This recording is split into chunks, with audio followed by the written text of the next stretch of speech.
I'd say that's prime. Octo-Unga Octolurk.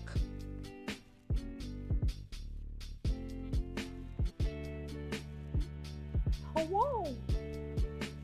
Hi.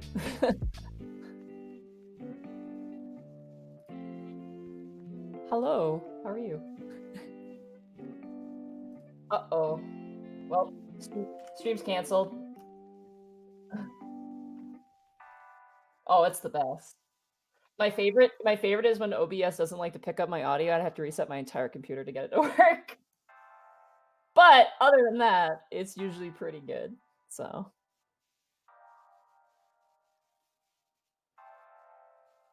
uh,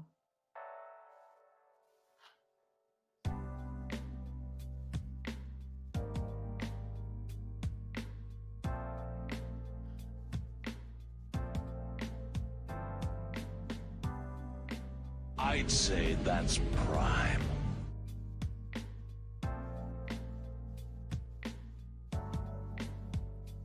oh.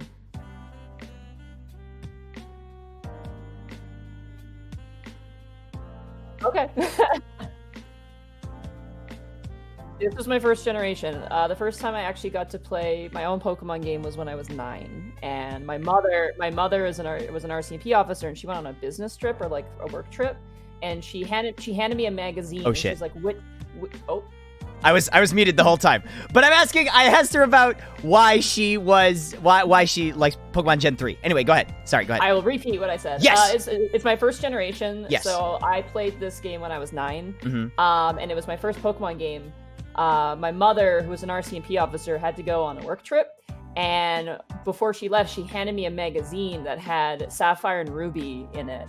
She handed me this magazine. She goes, "Which one do you want?"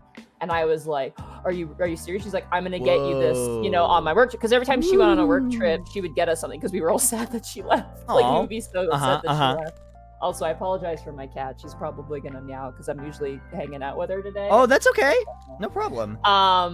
So I was like, "Ruby, I want Groudon. That's the coolest one to me." Nice. And so she came back and she gave me Ruby, and I fell in love with that game and all the Pokemon in it too. So yeah. Oh shit! Wait, I just realized I fucked up really bad again. Oh, did you? No, that's fine. I got it. I'm still listed as Neo 2. I forgot to change the title of my stream. No, we're gonna play Neo 2 now. I don't even know what happens in that game, but I'm about to learn. Rate that Pokemon. Generation 3. Special guest. Featuring. I say featuring. Here we go. I totally forgot. I'm a big dummy. That's fine. I'll change it later. No worries. Okay. So, introduce yourself for those that don't know who you are. Okay. My name is MontyGlu. I'm a variety streamer, but I'm also a professional dungeon master. I run The Unexpectables and the Prince Division over at twitch.tv/The Unexpectables. But you can also catch me on my own personal streams with twitch.tv/MontyGlu, where I do play a lot of Pokemon, actually. I'm actually playing Pokemon right now at random. I'm doing the Sword and Shield DLC, so that's been a lot of fun. Mm-hmm. And I'm going to be playing... I've been playing Devil May Cry blind for the first time. Oh, I've never played nice. Devil May Cry before, so my good friend... Are you playing it in order, or are you playing it... Yes. Okay. So I beat the first game, and then we Okay. just watched the cutscenes of the second game. Apparently, the second game's bad. The other reason is that the underwater mechanics give me motion sickness, and apparently that game has like a lot more water stuff. So I'm on 3 right now. Nice. That's a really good one. It is. At one moment, I'm like, "This is really cool, badass, and amazing," and the next moment, I'm like, "What the hell is happening?" Yeah. Like, They switch in a lot of melodrama to that game, like, out of nowhere. They sort of pull the rug out from under you. You're like, yeah, cool action movie. And then it's like, my father. And it's like, okay.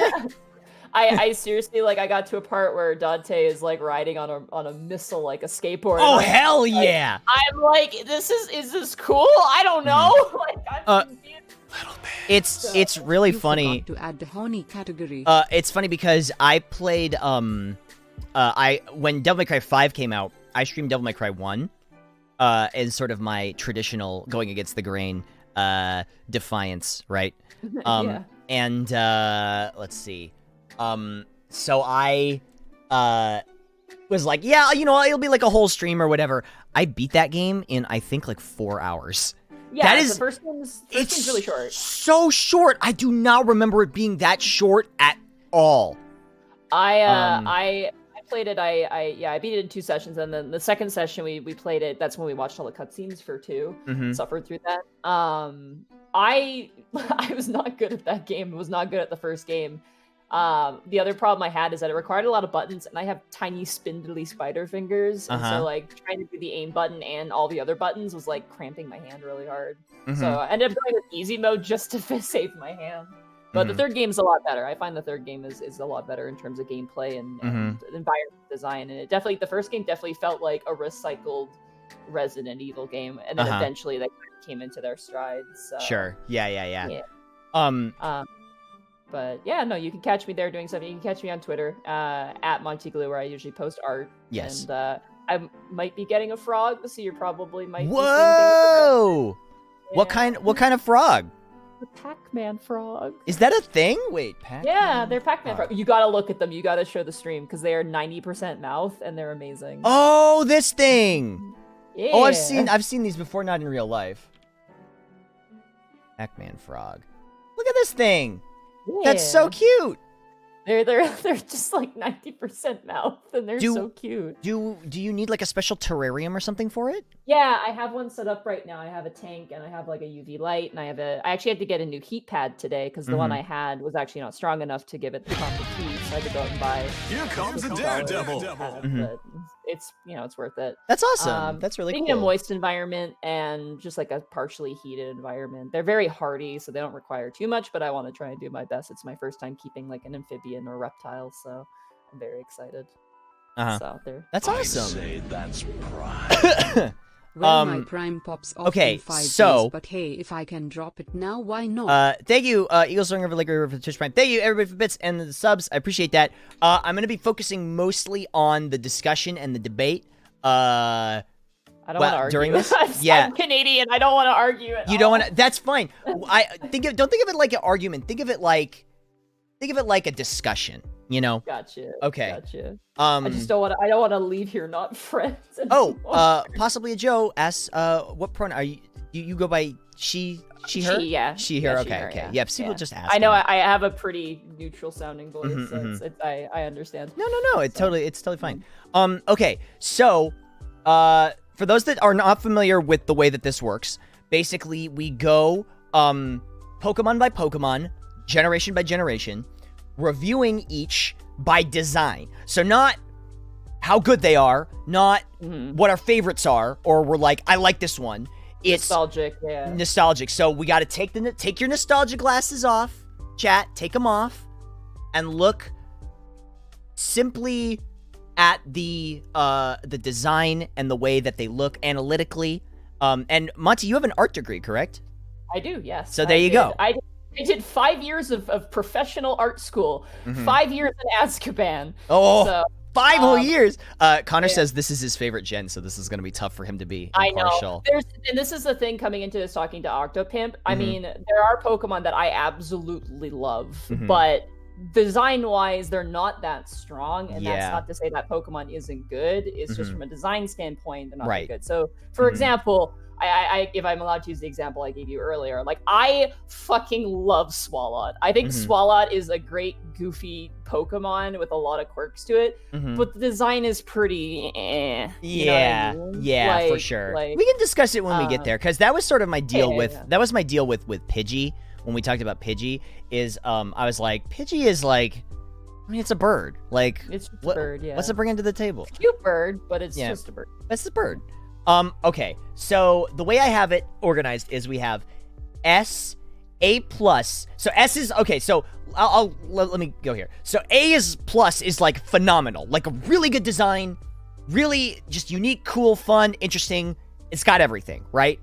A is good, really strong, good looking Pokemon. It fulfills has some room for improvement. It has some room for improvement, but overall it's very strong. B is like perfectly acceptable. Like, it's not bad, it's not good. You know, it exists. You know, you're like, cool, good, B tier. C is not so great. There's things that could be improved. I think, overall it's not that great, but it's also not that terrible. D is like bad. Like, it's like they bad, just got a lot of things wrong. Insultingly bad. But not insultingly bad. And Shadow Realm or F tier is just, what were you thinking?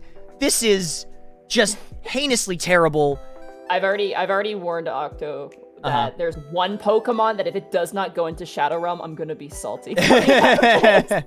Okay. And anyone who's seen my streams will probably know which Pokemon that is. And I hate it. Okay. But this is my question for you, Octopimp. Do we want to start with like, I think this Pokemon is in this category and then explain our reasoning, or do we want to explain our reasoning and then decide from there what the category should be? So the way I've previously done it is I'll throw it in where I think it goes, and then you say, "Oh, that's interesting. I think it goes here." Or I agree, or I disagree, and then you say, I think it should go here, or here's, and then we sort of like talk with each other, and we talk with chat, we see what chat has to say about it and things like that, and we see, my concern is I want to be as critical as possible, like be like art school critical, but at the same time, I love a lot of these Pokemon. It's gonna be really hard, because I'm looking at them, and I'm like, I don't want to be a jerk, but I want to be critical, because not everyone can win in this sense, so. Sure. Yeah. And then, we're omitting the Omegas because that's for a different one, so. Okay. Yes. Okay. Also, for people asking, no Megas yet. No Megas yet. We're sticking to, just the Gen 3 stuff. Megas will come in Gen 6. Oh, take the oath. Okay. So I can't remember. I had an oath written down at the beginning that we all have to take, but I'm going to just sort of improv it as best I can remember. So repeat after me. Okay. I, MontyGlu. Okay, are we getting married? This is scaring me. No, I'm just MontyGlu. Do solemnly swear. Do solemnly swear that when rating Pokemon for this list. I will be objective and fair. And not let my personal bias. For any evolutionary lines or types. Cloud my judgment. Logic will prevail. Okay, there you go. So what that means, and to clarify what that means is, if you have a preference for, say, grass types, you shouldn't be like, oh, I like grass types, so I'm going to put Shroomish in S tier. Yeah, every grass type is A. I don't think I mentioned, S tier is like best of the best. Like, this is a phenomenally designed Pokemon. But that's there are a couple that immediately come to mind for me. Yes. Like, there's literally probably just two that I can think of. And one is more just because of, like, the art thing, and the other one is just because of the impact, so... Sure. We'll get to, obviously. Okay, cool. But... Okay, so, starting with the boy, Trico. Okay, so for Trico, I know this isn't a very hot take, but I would put him solidly in B tier. I'm gonna say C. Really? Okay, yeah. Interesting. What's your reasoning for C? So, the reason for this is because the design itself, what does this remind you of? What does his head remind you of? A gecko or a lizard. It reminds me of Yoshi a lot, like a weird disproportionate Yoshi. Okay. All right, I could see that. The other thing too, and this is just a constant frustration I have with Trico, why is he always T-posing? That is actually another reason why I didn't rate him higher. But the one reason I do like this is because this is really, that now that I think of it, it's really kind of the first lizard Pokemon, isn't it? Is there another one I'm not thinking of? Oh god, I'm trying to think now of all the Gen 2 Pokemon. I mean, there's definitely a lot of dragon Pokemon. Dragons. And I mean, we had Charmeleon and things and like Bulbasaur. That.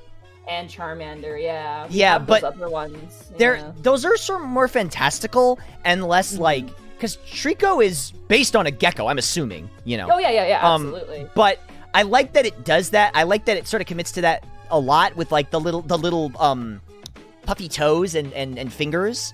But I will say it loses points for what's his tail supposed to be? It's a leaf. I thought his tail was a leaf, isn't it? He seems like he's a drop tail gecko, which are geckos that when attacked they drop their tails, which is a good design point actually. Now that I think about it, 'cause its head has a similar shape to its tail, which is very common with geckos. Yeah. I just feel like they fixed this. I mean, you said I could talk about the 3D games. In the 3D games, course. they kind of fixed this issue Oh. where his arms are more in. Okay. But in all the sprites I've ever seen, he's always got these stretch things, which I feel like, as you know, how they display him, really, like, he's got a great gecko design, but a bad gecko pose, which I think is counterintuitive.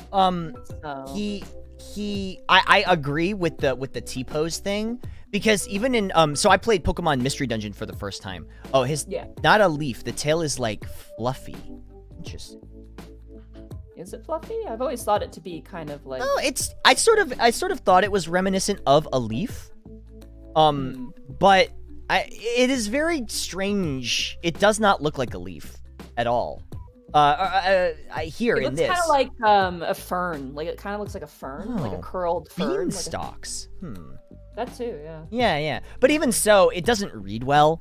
And but I was gonna say, I played Pokemon Mystery Dungeon for the first time, and he's still doing that in every. He just walks like this. It's so strange. Like in the anime and stuff, which I don't know if we can consider that, but like when he's walking on all four legs, like an actual gecko, it's amazing. Like, it looks really, really good, and the tail comes out a bit better. I will say this: the strongest thing this design has going for it, I think the proportions are weird, and I think that's a personal thing. Yeah. Because he's very like vertically based.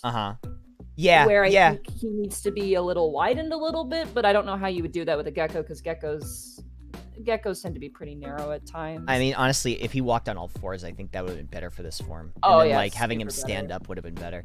I'd say the strongest thing to this design, though, is the colors. The colors are very good, and that's pretty consistent with most of the starters, with some exceptions. But most of the starters, like from 1 to 3, have really, really, really good base colors. Usually using primary colors, like and a mix of two.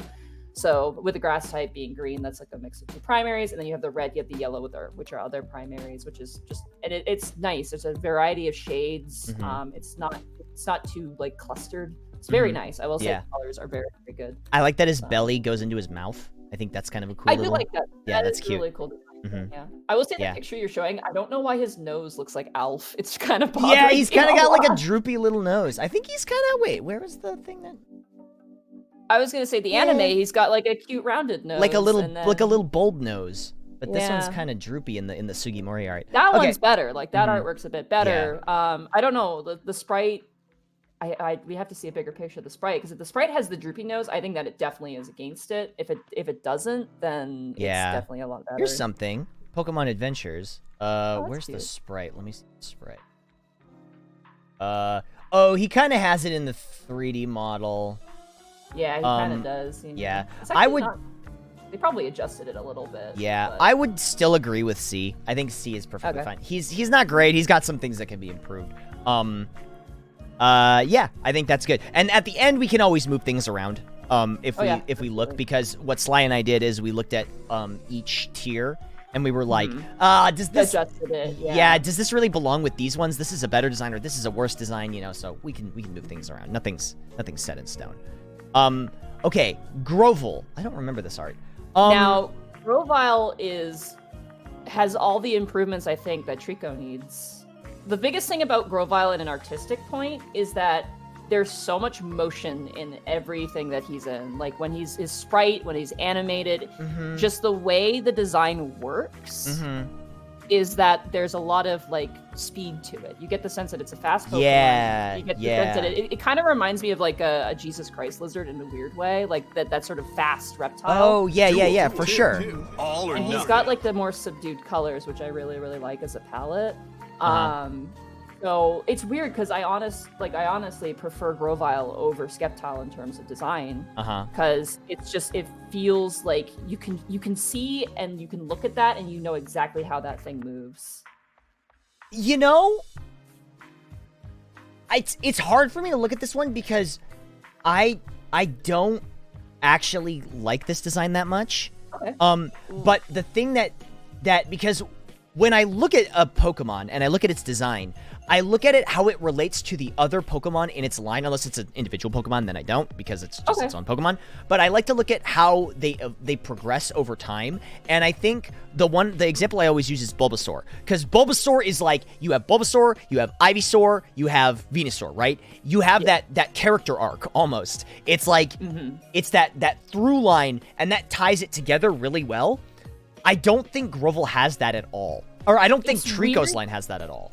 He deviates a lot. Like, Grovyle does deviate quite a bit. As a standalone design, I think it's fantastic. Honestly, if this was the final evolution of Trico, I would have been fine with that. Interesting. Like, and instead there was a different middle design. So I agree with that completely. Yeah. Because it feels weird as a middle to Sceptile for sure. Because Sceptile it goes back to the same color palette as Trico, maybe even a bit lighter than that.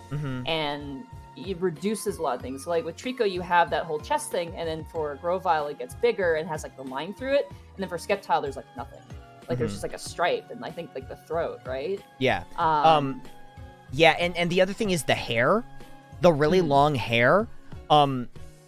So the only thing that Sceptile really has in relation to Grovyle is the arms.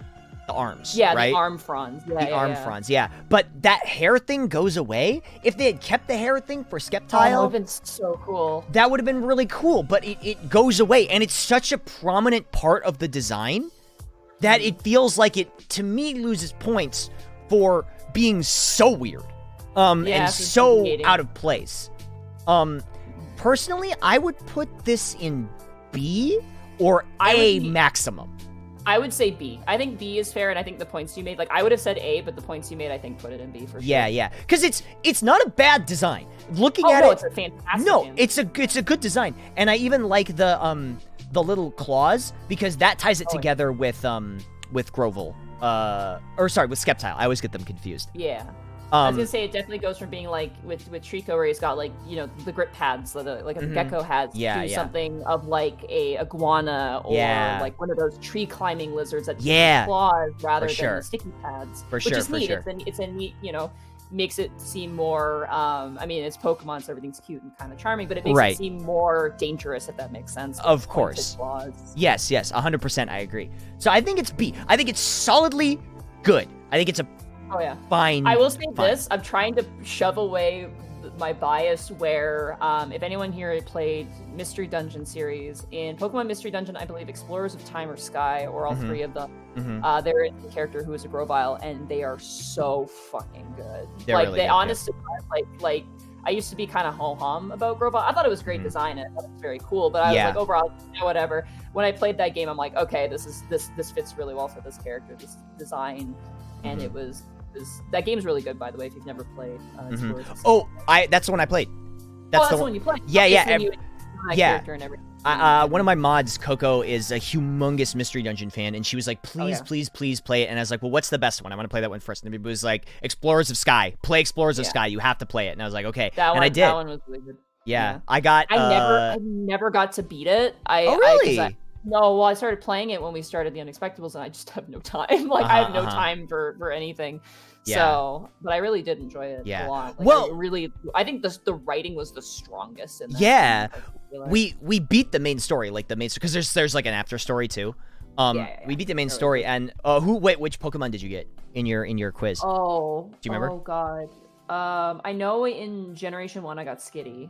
Oh wow. I got Skitty. The second game I think I got, oh god, I think I either got Charmander or I can't remember. Oh wait. Oh god, I'd had to look at it because I played so many of those games, and they're all like blending together. Sure. I know the most recent one I played is an EV, so that was the most recent one. I got Chimchar in mine. Okay. No, I didn't get Psyduck, Joe. I got Chimchar. Shut up. Oh, I think I might have gotten Piplup, maybe. I think I might have gotten Piplup. I can't remember. I got Chimchar. My companion was Trico. Oh, nice. Okay. Yeah. Cool. Okay, I think B is solid for that. I think B is solid, yeah. Okay, so Sceptile. I'm controversial opinion, and are we okay to compare to other Pokemon lines? Yes, I think the way I would compare it to other Pokemon lines is what this does wrong or right compared to what another one does wrong or right. Okay. Yeah. So I think Sceptile, out of all the final evolutions of all the other starters, is probably the weakest. Out of all you mean of Gen 3 or of all period? Of Gen 3. Okay. Here's the reason for it. Okay, and hit this me. is just from a complete design standpoint. Prime. Sceptile, I like color-wise, Blaziken of the great, fantastic. Hoenn-Starter's It Mons. carries over from Trico and improves on it. Mhm. My biggest problem with Sceptile are two things. Okay. And they contrast each other, which is why I have such an issue. Whereas Grovyle has a really good consistency and like the flowiness of its design. Sceptile has something where there's a lot of jagged pieces and a lot of rounded pieces, and it's almost kind of claustrophobic in a way. So my biggest issue with Sceptile is the balls on its back. Yeah. Why? They're supposed to be That's seed one. pods, I think, but it doesn't work with the design. And also, it's still supposed to be a fast Pokemon, but it doesn't convey that to me. Fast, It doesn't look fast at all. And you want to know why? It's because of the tail. The design of the tail makes it look slow. So the tail, the spikiness of everything, combined with the roundness of those weird balls on the back, is just very contrasty. Yes, and it makes it really like it just makes it cluttered looking to me. 100%. Yeah. 100%. I think, like, I know we're not talking about megas, but I think they do fix that a bit with the mega design. Yeah, I mean, we could talk bit. about it because Especially with the tail. Like, the tail, look how the tail is longer. That's it's got cool. more of a point to it. It gives more motion. It's still, the balls on the back, I still don't agree Still not a agree fan? with. Okay. I'm still not a fan. Yeah. So, personally, I think the seed pods on the back are cool, but that's a personal choice, and I can recognize how it clashes with other design elements. Yeah. I can understand why they could add it to add some color balance between the eye and that. That's the only excuse I could really make for the balls. But the fact that they exist to kind of like, I assume, to kind of color balance the eye, but yet clash with the other kind of sharp elements of the design, I feel is like equaling out either the benefit and the downside to Right. kind of aspect to it. So overall, I would put him in C. I would say C as well, yeah. Because I think most of the issues that I see with him are minor. They're not major, but he is definitely a weak There's contender. so much that could have been like changed and improved upon. Honestly, if they made some adjustments, he probably would have been as cool as Charizard, honestly. I know Charizard's kind of overrated in ways, but I think like his head shape and like the red is perfectly placed. And like he does feel like a natural progression to Trico really, really strongly. It's just that weird tree tail and the ball. The Like, tree tail, it just doesn't work. It doesn't work with the rest of the design, especially given that he's supposed to be fast.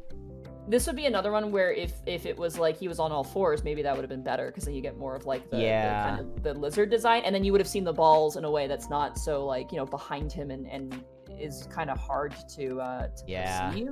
Like that looks fantastic. The problem is, though, you lose those beautiful red markings on the stomach and the face that are, pretty cool. So yeah, that's my logic anyway to it. Yeah, no, I like it. I like it in let's see. Yeah, I like it in C tier. I think it's fine in C tier. Yeah, I think it's fine in C. Okay, cool. Let's move on to this guy. I think this is a really well-designed Pokemon. I think Torchic is I mean, this is me. I think Torchic's pretty cute, and that's I don't know if that's a bias or what, but that's a little bit of a bias, and I try not to look at that, but also looking away from the fact that it's cute is it's a chicken. It's a great Yeah, great little you design. can and totally tell. It's the colors in this are really warm, but they're friendly, so they're not like scary. The eyes are really cute, the little button eyes, the little tiny little beak. I think Torchic is like really, really strong. The only thing I would say is that, I mean, this art kind of does it. The feet get a little like tight under the body. Yeah. But in trying to keep this sort of cute, I say chibi, but like this cute little kind of chibi design. It absolutely is. That is something that kind of struggles a bit. The 3D models, I will say, of this Gotta Pokemon look definitely at are 3D better models. than the Oh. better than the sprites. Mhm. Because it kind of fixes the whole leg thing for Mhm. sure. Because you see they lengthen the legs a bit, they spread them out a bit more. Mhm. And Oh they yeah. They Yeah, look a so they little do. better. Yeah. Yeah. So they. I also like when it flaps its little wings. That's Oh, always it's so really cute cute. too. Yeah, it's a good design. cute. Overall, it I think hits all the bullet points. It's simple. it's simple. So simple too. You can tell what it is. You can tell it's a bird. Oh yeah. It accomplishes that. It's cute. It's got a little bit. It brings a little to the table. That's sort of a phrase I use a lot in this. Bringing something to the table, right? But and it does. It's because like I say that Pidgey and like Rattata is the example, right? That I always give. Yeah. Rattata is just a rat. It doesn't bring anything that makes it a Pokemon other than just kind of being a simplified design. I was gonna say you want the worst offender of that. Seal is like just like Yeah. Seal. Yeah. Seal is bad. Seal's not great. Anytime people talk about, I know this is controversial opinion, but whenever people talk about that Gen 1 was like the pinnacle of Pokemon design, I'm like, look, we had a seal Pokemon called Seal that was just a seal with a horn on its head. Yeah. It wasn't exactly genius back then either. I threw Voltorb and Electrode in the trash for Gen 1. Did you? Yeah. Oh yeah, they're But anyway, moving on. I think Torchic is, I'd say easily A. Easily At least A. Yeah, I put him in A. I agree. I put Torchic. The other reason too, and this is another thing I'm kind of thinking of, is Uh-huh. that, and this sounds so pathetic, but Torchic looks like a friend. You know what I mean? Like the Pokemon that make you feel happy. I think that is really important in a design. especially Yeah. for, like a level Pokemon. Yeah, for a baby Pokemon. So unfortunately, it evolves into this. Combusken's bad. The only thing I really enjoy about Combusken's design are two things. Eggs are pretty good because they look very chicken-like. They do look which is chicken-like, yes. And I really do like the arms, like how they come to these like kind of 4 points, which is kind of a trend with this generation. We'll find. Yeah. But I like it. Its head though is It's a whole mess. It's a mess. It's a mess. Its beak is this little rounded beak, and the eye. It looks like lips. Does the beak not look like lips in a way? Yeah, it doesn't work. I don't think this one works. I really don't.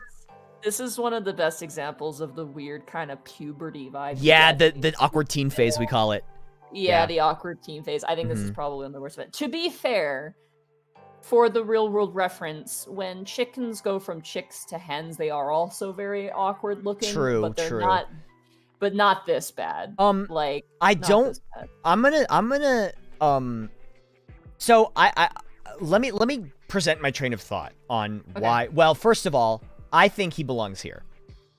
I think this is a very weak design, and It is. the biggest offender of that is, I think, the claws, and here's why. Oh really? Okay, so let me explain. So, it's got the chicken talons, right? Which I like. And I wish its arms were wings, because then you could get the flip side in Blaziken. Because Blaziken's arms sort of turn into the talons. Yeah. And you can't really see its feet, but I think it does have the talons under the feet. Yeah. But, Can I counter argument that? yes, absolutely. So if you look back at Torchic Yeah. and notice its neck, Uh-huh. it's got those little fronds. It feels like that's an extension of those, and that's why I say it's a weird puberty Pokemon. Like the arms are kind of simply coming out and Yeah. then becoming more complicated. Mhm. Because Torchic doesn't have arms; he just has the little fluffs, and then it shows that maybe there's little wings under there, or little arms under there that eventually, as they get to the middle stage, kind of appear a little bit, and then become the big arms, like Sure. like a normal chicken would grow its wings, because little chicks have little tiny little stubby wings, and then Sure, eventually sure. become these really awkward wings, and then the full wings. of Yeah. the chicken. I just don't like the claws on the end. I wish they were just like wings. You know how they sort of do like Honchkrow. Honchkrow has like a wing, but it sort of looks like it's using its hand. Like, I just sort of wish they did that, and then for Blaziken, they were just straight up claws. You know? I feel like they definitely could have. I definitely like this aesthetic just as a design, but I get that. I totally get that, especially leading into Blaziken. That does make a lot of sense. Yeah. So honestly, I don't think this is a very strong. I would. Easy. I Yeah. would argue that it could be low C, but I'm gonna put it in D for now. The head design really puts kills it in me. D. In yeah, my opinion. it really kills it for me. That really kills it. Okay, so Blaziken. So overall, I will say this. I think Blaziken is a very cool design. I think it's an awesome design. I do think there are some issues with it. The biggest one, in my opinion, being that it doesn't really relate to the previous forms even at all. I would say, yeah. Combusken, obviously a little, but even then, like the legs and the arms are completely different. I will say this: have you ever heard about the initial design for Blaziken and what Blaziken actually was supposed to be? No, originally? I haven't. Is there like original Blaziken? Latias and Latios, right? By what? Latios and Latias. You remember those legendary Pokemon? Oh, look at this. Yeah, that was the original concept for Blaziken, was to be kind of Latios and Latias. To my knowledge, that's what I've heard. So the original concept was, it's so weird to see it, but that was the original concept. So it was neat to see that they took that idea and turned it into Final Evolution Star, which suggests to me, if I had to assume, they came up with Blaziken first, potentially, and this is all assumption, but they started with Blaziken first and then did Torchic and Combusken, which might explain the weirdness of Combusken for sure. Yeah, I didn't know that was originally going to be like part of Latios or Latias. Yeah, I didn't know about that, like, yeah, before either. Like, I when I saw that, I was like, oh, but at the same time, it makes a bit of sense. So what they did to change it, I think, was really strong. I think standalone, this kind of falls into the Grovyle territory. Standalone, beautiful design. You have your neutrals, which are warm. So you have your warm grays. You have, the sort of like off like white, which is still warm palette. You have the yellows, which are, and specifically in this, I'm going to use my thing here, but when it comes to the color yellow is meant to show anxiety or danger. Okay. So having the yellow on the legs is really, really good, because it shows, that's where the danger is. You have these big claws, but the yellow is there, which suggests, okay, there's something there. Plus it's also fire types, the yellow fire sort of heat hotness thing. The face is incredible. I think the face on this design is so good. And the movement too, if you go into the 3D games, like the movement of Blaziken is really, really, really cool. Because my initial problem with Blaziken is the feet. We don't really see them that well. Sure. In the 3D games, they kind of clarify it a bit more. Yeah, let me see the feet. But yeah, it's good. I like the design from like conveying what it's supposed to convey. I just don't. The one thing that puzzles me is the hair. It doesn't really look like feathers. I feel like if I had to assume it, even the feet, there are many breeds of chicken that have these extra things. You know what I mean? Like these really beautiful chickens. Like the feet feel like silky chicken feet. That's how I think of them. And the hair can also be that way too. The other reason it might be maybe kind of inspired by roosters or even other birds as well.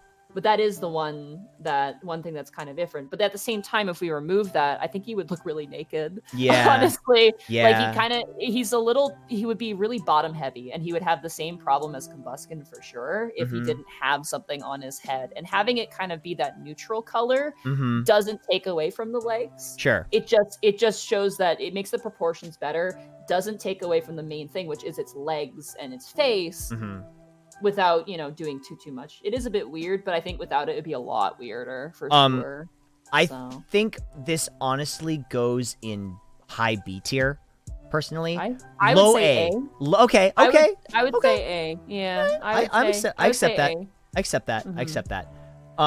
Because overall it conveys, I mean, it's a fire type, it's based off of a chicken, which even this design you can tell it's with based the talons. Off of a chicken, for sure. The talons and even the legs. I think the legs really assist with that, even though I'm not a fan personally, but I think it does help design quite a bit. Sure. Cool. I'm cool with that. I think A is a good one for this. Now the meme master, everybody's favorite meme.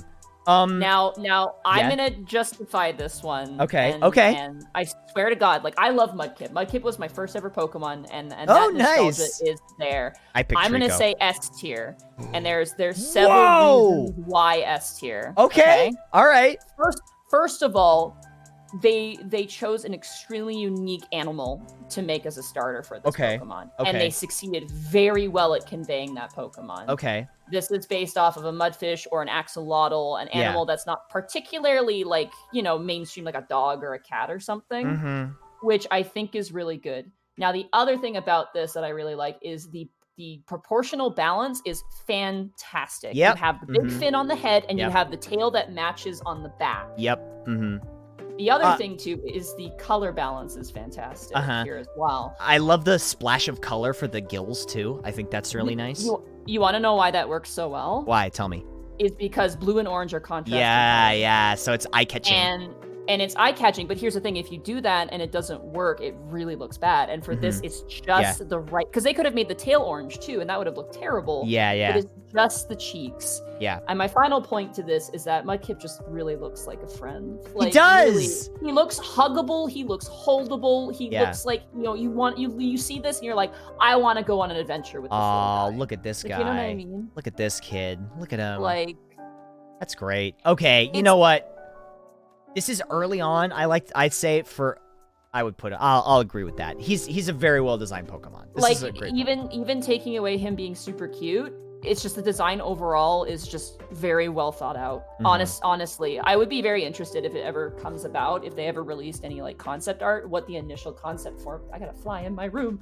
What the initial concept art was for Mudkip, because coming to this conclusion was fantastic, because I think is perfect. He's a really great design. I think it's really great with you're right with the contrasting colors. It really makes you look at him. It really makes you like sort of hang on. Let me look at the sprite. I want to see if the sprite. I will say this: where he is super weak is in the 3D games. His animation in Colosseum is very bad. Yeah, but in other versions of the game, it's consistently very, very, very good. Sure, he looks great. Right, is really good too. Yeah. Awesome. Cool. Yeah, S tier. Once again, hitting the awkward teen phase. Did you know I had I want to tell a little story here if that's okay. Yeah, of course. When Pokemon Omega Ruby and Alpha Sapphire came out, at the time we had an exchange student living with us. Her name was Nagisa. She was from Okinawa, Japan. And okay. She was apparently, I'm sure many people heard about this. Marshtomp in Omega Ruby and Alpha Sapphire actually became a meme too. Really? Japanese people were photoshopping Marshtomp into like retail jobs, like because he's got such a vacant look from the original. If you can find a Omega Ruby and Alpha Sapphire like sprite of Marshtomp, it is hilarious. It's really fun. Oh my god! Right? He looks just like he wants to be somewhere else. Oh god, he's got the 1,000-yard stare. So Japan thought it was hilarious. They thought it was the funniest thing because I'd say he looks a lot better in like the original sprites for sure, and like, the artwork. But because his eyes are bigger. But man, that was so funny. Nagisa and I would sit down and we would just look at Marshtomp memes all day, and it was so much fun. That's so funny. Yeah, because he looks happy here, but in the other one, it's the mouth closed. It's the mouth closed thing. He looks gone. I would put this guy in low C, possibly D. I am, yeah. I feel like he suffers from the same problem Combustion had, where in trying to look a bit more like Swampert, it betrays what made, Mudkip so strong. The other thing that's super weird is why that shade of blue. Because, like, when you look at Swampert and Mudkip, they kept that really nice saturated shade of blue. Yeah, he gets a little muted in this one. He becomes kind of aqua. He gets a tint essentially. He gets more white added to his palette, which is weird because they do that to the orange too, and there's no reason to. I feel like it would balance out the gray. But at the same time, Swampert has the gray, and he looks better with those darker colors. Maybe it's that was it. They were trying to like find the balance between looking like Swampert and not looking too much like Swampert. I feel like definitely was to their weakness. Papa linked one of the memes. I linked it to you in Discord. Oh, did you? Okay, yeah. 1 second. Yeah, there it is. That was what Nagisa sent me. I remember that. That's awesome. Yeah. That was funny. So, yeah, I think another thing is it goes from having these... I also don't understand why the gills turn into these spikes. Yeah. That's a really weird choice. And that's again where I say like, because like Mudkip had like the gills and they were already kind of pointy, and that was fine. It worked because the rest of the design was so rounded. Right. This one, like, they're so pointed that they look like. I mean, we said that Mudkip looks like a friend. This one looks like it would hurt A you. foe. Yeah. Chad brings up a good point. There's a really weird shading thing above his chest, but below his mouth, it's a lighter blue. Yeah. And that feels very strange and out of place. I wonder if that's just as reference to axolotls, because sometimes axolotls have that kind of under the belly. They have kind of Sure. marking, but even then, it doesn't really work here. Nah, it doesn't really work. I would put him at low C, possibly D. We can always look at what else ends up in C tier later. I'd say B. I'd say D.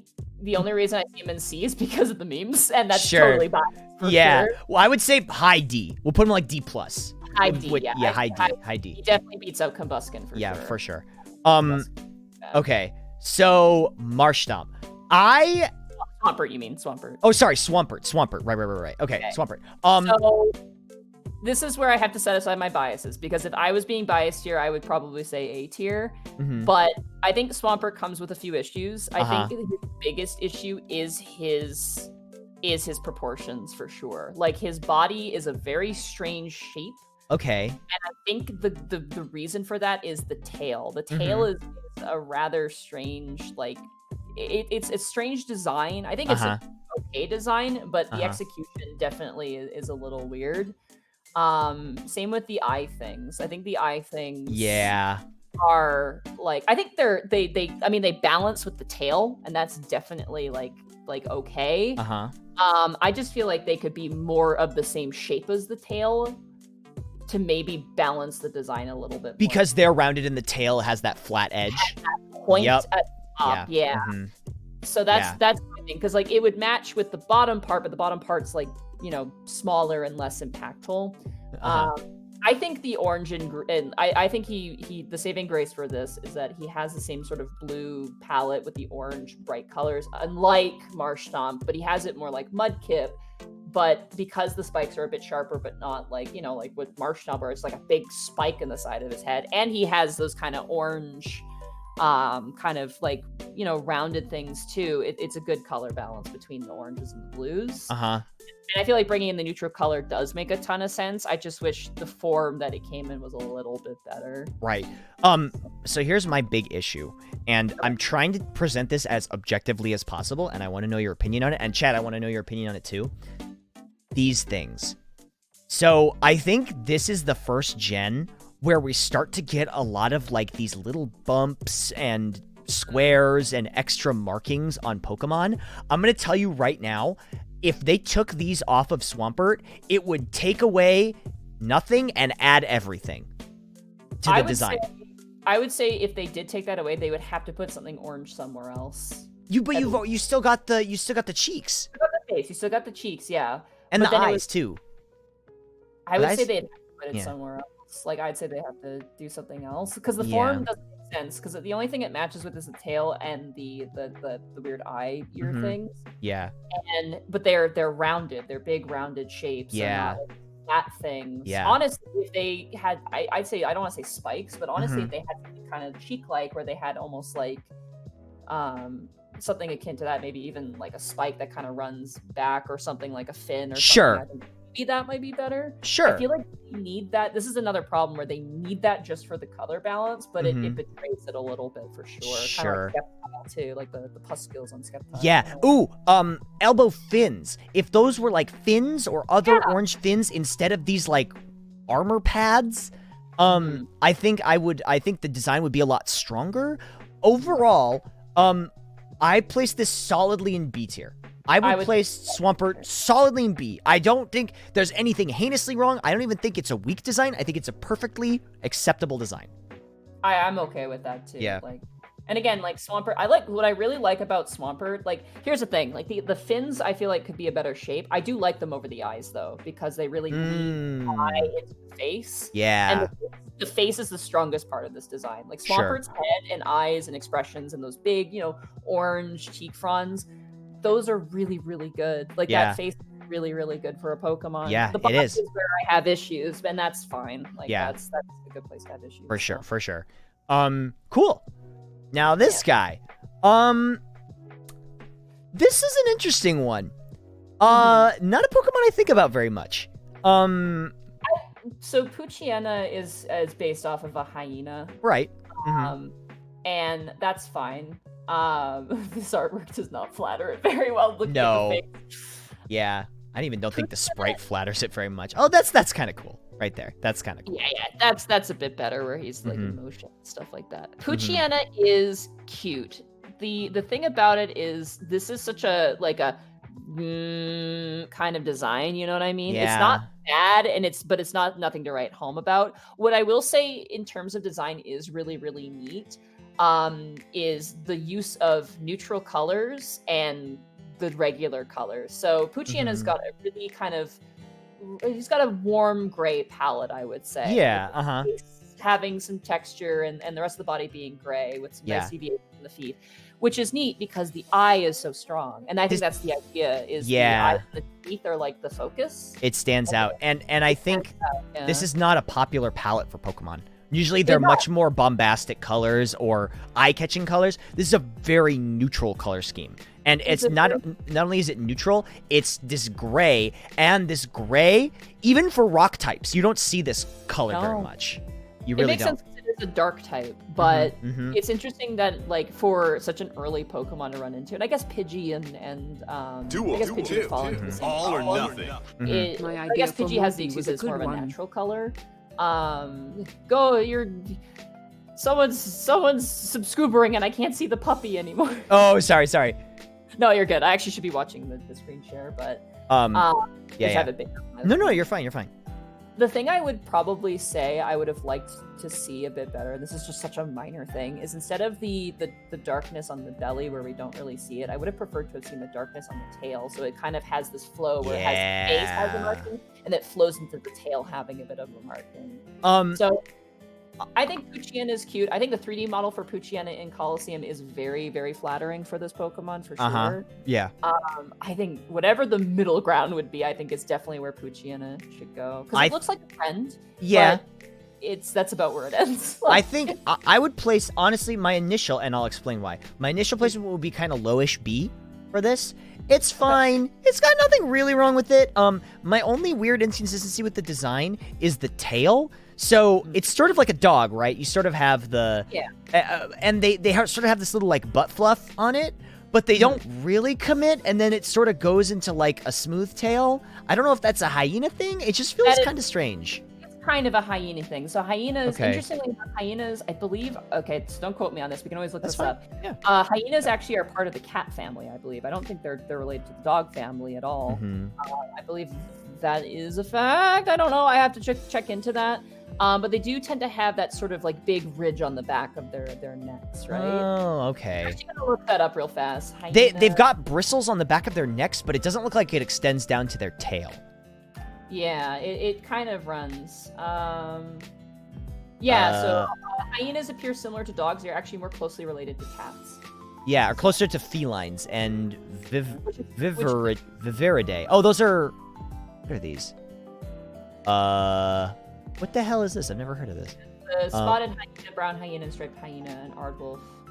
Oh yeah, look at that. It's the family that is more closely related to. Looking at this, it looks like they were potentially closely related to saber-tooth cats and things like that. Makes sense. So, yeah. Sorry.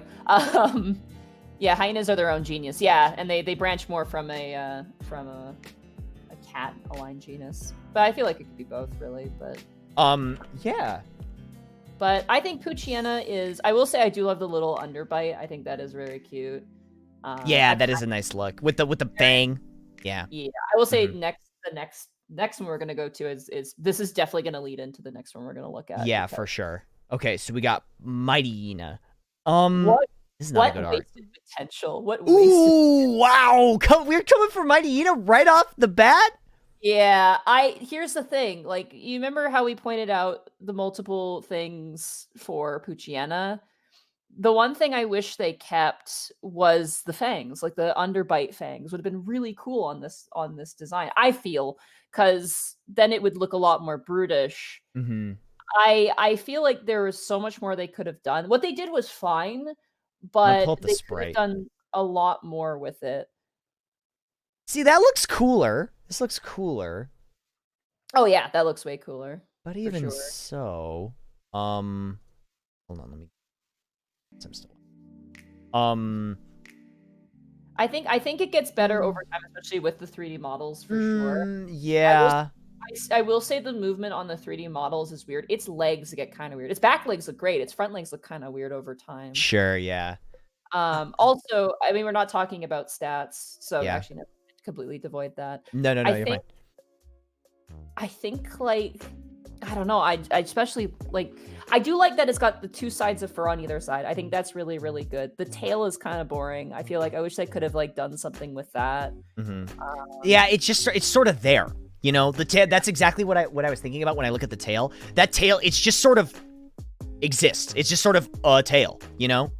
I was gonna say when in terms of, you know, you mentioned earlier like bringing to the table for Pokemon, this brings nothing. I think. Yeah. The only thing it brings to make it kind of like, you know, a Pokemon is the eyes and that kind of point beneath the eye. Yeah. I feel like adds favor to its typing, but beyond that, I feel like again, this is kind of wasted potential. It's just dog, and that's how it feels. And we've already had dog Pokemon, so yeah.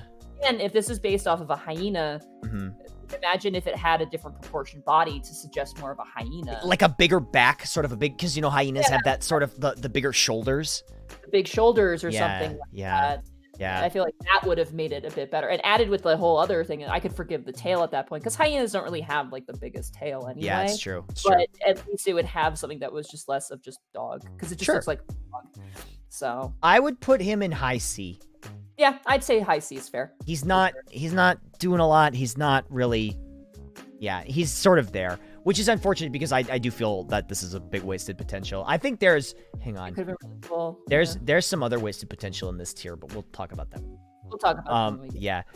Now this guy, this is a great design. Off the bat, I'm gonna say A. Off the bat.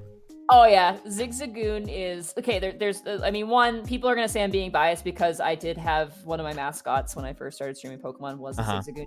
Right, of course. Died tragically in a Nuzlocke. Oh, poor hot dog. But Zigzagoon is like, you know, when you think about Rattata and like Sentret and like Bidoof, like you're like, all right, they exist, but they don't.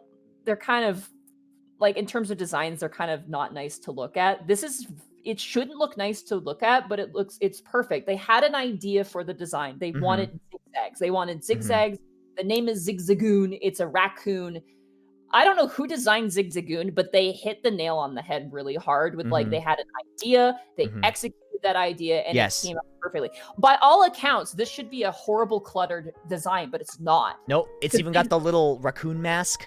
You know? Does. Yep. Like, and ideally, like we were talking about how points and smoothness like don't work. It is just the eyes and the mask that, and the legs, but even then the legs come to like the little clawed points. It's a great break from all the zigzagging design, and it leads again back to the head, and it's just great. Like, again, looks like a friend. It looks like I could hold it and hug it. And the mouth being zigzag and the body being zigzag and the ears all being zigzag, it's just like every little thing was considered. And I love it. Sure. Yo, it's great. I think this is a solid A tier. A tier. Absolutely. I don't know if I'd put him over Torchic, but I would put him. I definitely would say Torchic's better. I'm gonna say Torchic's better. I'd say the only thing to Zigzagoon is that I kind of wish it wasn't the colors it was, like this kind of auburny brown. Yeah, it's It sort does of look better in the actual just art you're showing. I think it's definitely stronger, but Yeah. in right, it tends to be more of this reddish brown. yeah. And his colors are usually very inconsistent as well. Yeah. But- I think it's sort of it has that problem where it's the meat type. I call normal types meat type because like what is normal when you think about it. yeah. But The broccoli of Pokemon. yeah, it's true. It's just the meat type, and so I think they sort of felt that it had to maintain that kind of like normal animal feel with that very muted brown. Yeah. But yeah, I mean overall, I think it's a good design. I think it works super well. I think it works super good. Yeah. I think again, it's kind of like Mudkip, where whoever was working on this like really had like a set of criteria that they wanted, and I think they achieved it for sure. For sure, yeah. Linoon. So I think in relation to Zigzagoon and the fact that it is, like instead of being a zigzag, it's a line, and the actual overall design of it, I think this one is solidly B. Okay. There are a few things about Linoon that I don't like. Okay. And I think quirky wise is fine. I think design wise is pretty good. I don't like the front claws. It feels weird for you go from Zigzagoon to 2. Yeah, and the back, yeah. I can see that for sure. I kind of wish they kept 3 in the front and the back because that would have been a bit better. My big issue with some Pokemon designs, and I'll say this right now, this is a personal bias, but I think that something that is a poor design choice that I really think looks awful on a lot of Pokemon is when they do the 2 claw feet like that, or the 1 toe little nub that some Pokemon have. You know what I'm talking about? Some Pokemon have like a little like Slowking has just like a point coming. Yeah, or like even Slowpoke has like the little nub toe. I'm like, I personally enjoy that idea. Oh, okay. The design, but it doesn't work all the time. I 100% agree with that. I don't think it works all the time. Now, the other reason, and this is completely like, I want to get your thoughts on this. Okay. So you see how on the forehead he's got just like an arrow point? Yeah. Don't actually like that a whole lot because it looks artificial. Yeah, if it was just pointed instead of an actual arrow, because that's a little forgive the pun, but on the nose. And so it's a little on the nose and Avatar, but it's too much. Like you didn't need that. It could have just been a pointed thing, right?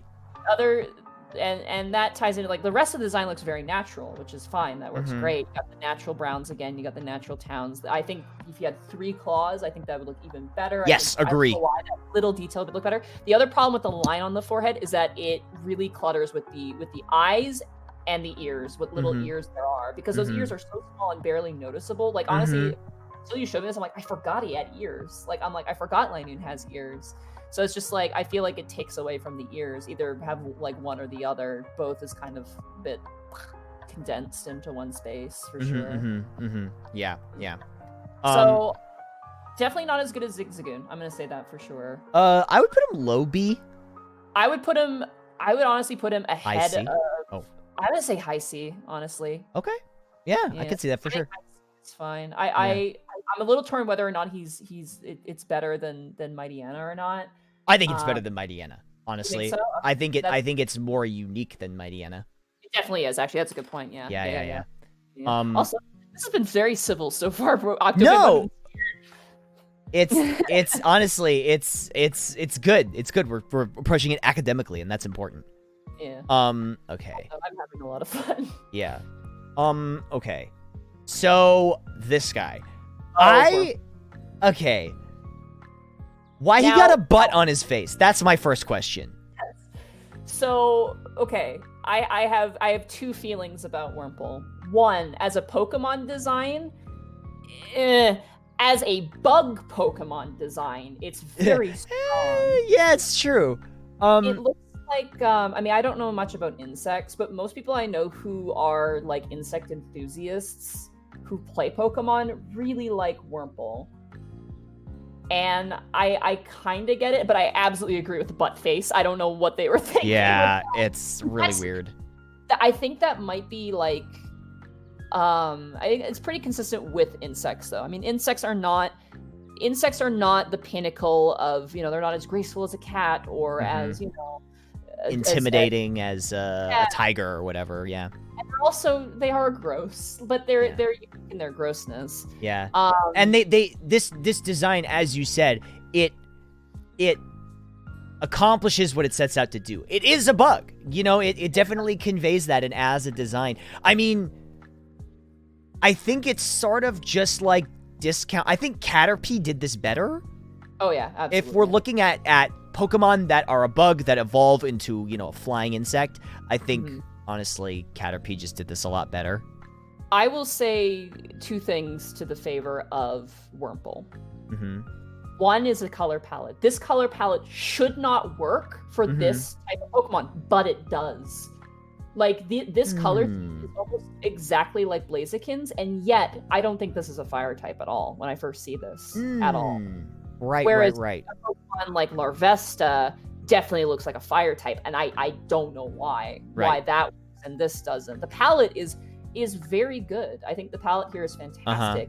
I think the form, like with the sort of like clearly, like if I were to reach out and touch this thing, the back, I could just by the art alone, the back is going to be textured, like it's going to be hard carapace and textured, and the belly is going to be soft and squishy, like a wax worm or a butter worm. Sure, or like a mealworm or something.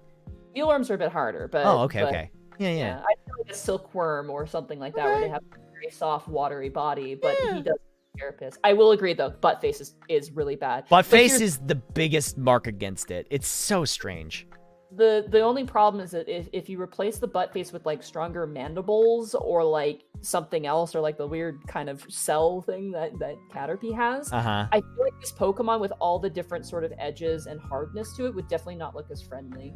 Like there's almost true to the face, and I feel like if you remove that, everything would look a little bit too jagged, that it wouldn't look that approachable, if that makes sense. Right.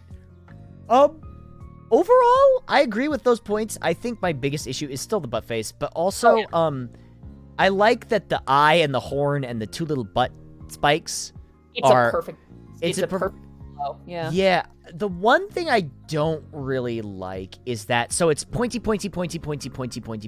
And then it's got the round on the face and round on the belly and round on the eye. But then there's this sort of like in-between, sort of pointy, kind of not, big spike on the head.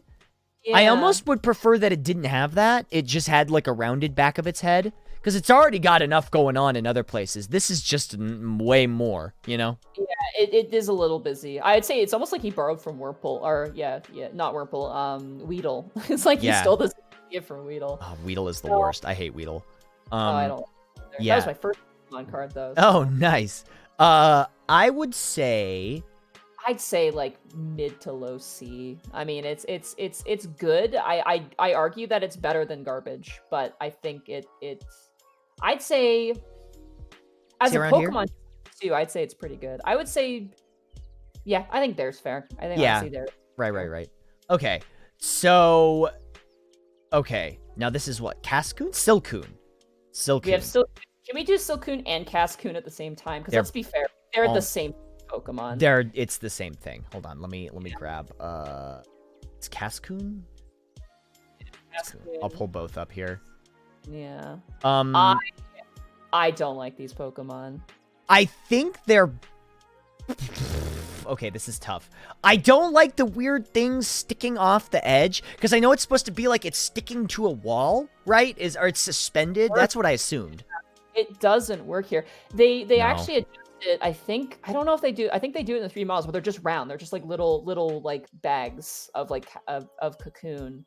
Let me see if they even stick off the edge. Yeah, yeah. They're just bags. They got rid of it.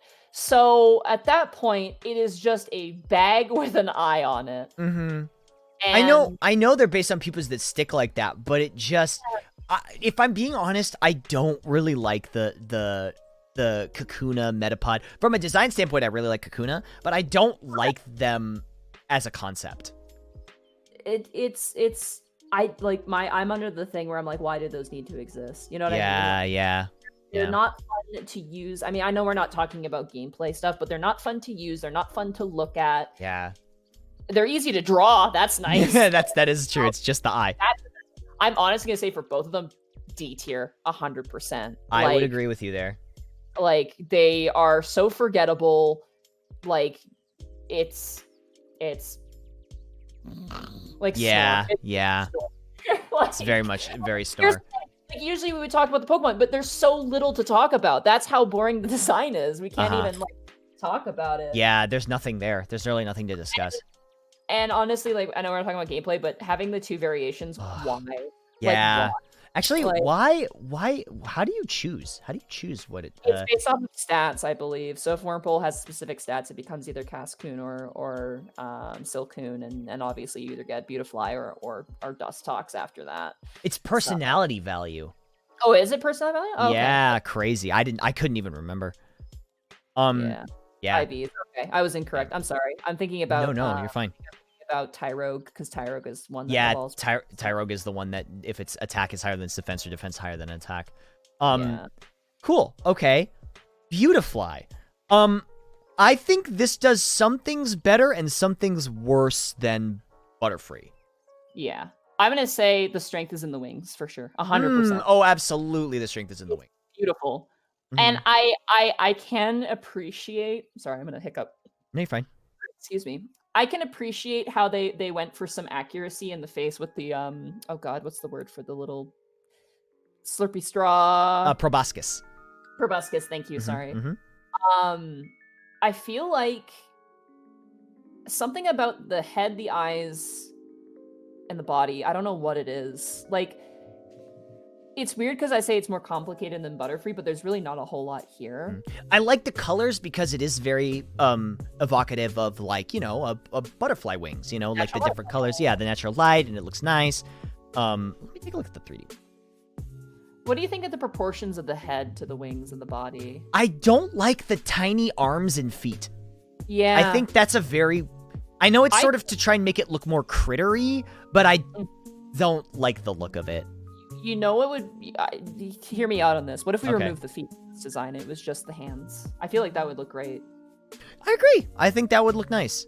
I think that would look a lot better, because Mhm. there's a lot in that center point that takes away from the wings, because the wings are what make it so strong. And I will say this, like, the proboscis, I think, is just a neat nod. It does make it look like a mosquito, which is, like, a little Yeah. weird. I will say the head, like, the little antennae on the head, and the little tail of the wing is a great balance for the design. Like, the whole thing really combines really, really well. I wish it had antenna more like Butterfree or like Meganium, where they just sort of like whoosh back, you know, Yeah. instead of that they're sort of like the little bunny ear TV antenna style. They're really close together. Honestly, if they came apart a little bit more and then whoosh back, I absolutely would agree with that for sure. I feel like they're a little too tight on the head. And they come to a weird point on the head before splitting off. Yeah, it's strange. Overall, I say high B. That's my opinion on this one. Really? High B, really? Yeah, I say high B. I would say behind Swampert. Because Yeah, I agree. the reason being is I think it needed more changes than Swampert and Grovyle. Yeah. Whereas Poochie needed a lot more changes. I'd say Beautifly needed like a lot more changes. Sure. Yeah, I think this is a perfectly good spot for it. Because remember, chat, B isn't bad. B is like perfectly acceptable. Oh yeah. Perfect. Hang on, somebody redeemed a tab. But there you go. So, I think honestly that like perfectly acceptable in B tier. It's good. It's fine. I think it's good. Yeah. Yeah. Now, this thing's a little weird. There's a whole mess of things going on with this guy. So, here's my biggest issue with Dustox. the antennae are the biggest issue for me, but I want to know what yours are. Color palette. Ooh, he's gross. The color palette has way too much going on. Yeah, it's got the wings and also the body and the feet and the eyes are all different colors. Yeah, it's not very unified at all. And like the wings and the body are so like I don't like how this thing looks. I mean, my biggest problem is the shape of it. Yeah. The wings. Mm-hmm. The eyes are just like, what? And the mouth is what? Yeah, the mouth being like a mad little mouth is like kind of strange. You ever notice that? This Pokemon does not look like a friend. That's all I can say. Oh, he's pissed here. Yeah, it doesn't look like I want to go on an adventure on this, like with this Pokemon. No. It doesn't feel like it has a soul, which sounds so bad, but it really feels soulless. I think it's because there's the 3 eyes. The palette is just eclectic. The wings being like a big half circle also don't work for me. It's nothing's working here. Is there an animated sprite where it's like flying? Because if we see how it flies, maybe I could forgive that. But like, there's it flutters a bit. Yeah, it looks like flutters. It looks like the model splits it a bit more. You see how it's not a perfect circle? Yeah, it does have the bigger split there, but it's still the overall shape I think is strange. Super weird. Yeah, not a big fan of this one. Why the circles on the back and no circles on the body? Because like, yeah, it's just markings all over. I mean, I know it's supposed to be a moth, and like some moths are like that, but also the weird like pointy butt. Like, do you see that? The texture is completely different on that one particular section. Imagine if it was. I couldn't forgive it a bit more if it was just round too, because then you'd have everything rounded. But then the point would be just where the half circle meets, which is forgivable. I don't think this is Shadow Realm tier, but I do think it's low D tier. Oh, it's low D. 100%. Yeah, 100%. Yeah, absolutely agreed. Okay, so as a palette cleanser, I think this guy is actually pretty great. I think this initially would be as my initial thought, I would probably place him low A, and here's why. I think everything works about this design. It's a frog, we get that. It's got the fun colors, right? The green and then sort of the contrasting color for its body. You totally, like, just looking at it, you know what it is, right? Yeah, exactly. Yeah. I would say with this one, what's weird about this is that there's, again, this is another one of these designs like Zigzagoon where this shouldn't work, but it works really well. We have very drastic colors here. Again, we have like the 2 different greens and kind of in the foreground. You have the blue, and then you have the yellow. And it's the simple color scheme that really makes it work, and also the sizing and the proportions. So the lily pad is clearly the main focus. This is low tad. It's a lily pad. The other thing about this, which I think as a unique design, and I think this is really great for a Pokemon design. I love that it has 6 legs, but it doesn't look like a bug. You know what I mean? Yeah, I actually never noticed the 6 legs until people started pointing it out. It's really cute in 3D. Like low tad in 3D is really cute. And I think the other thing too, like I would say one of the weaker elements to this design is the face, like the mouth, because it's not really clear what the mouth is, especially in the sprite work. But in the 3D games, it comes across a little better just because the angle's a little bit more nice. Yeah, I like it. Yeah. Lotad again is also, he's got a cute little tail. He does. Yeah, that's cute.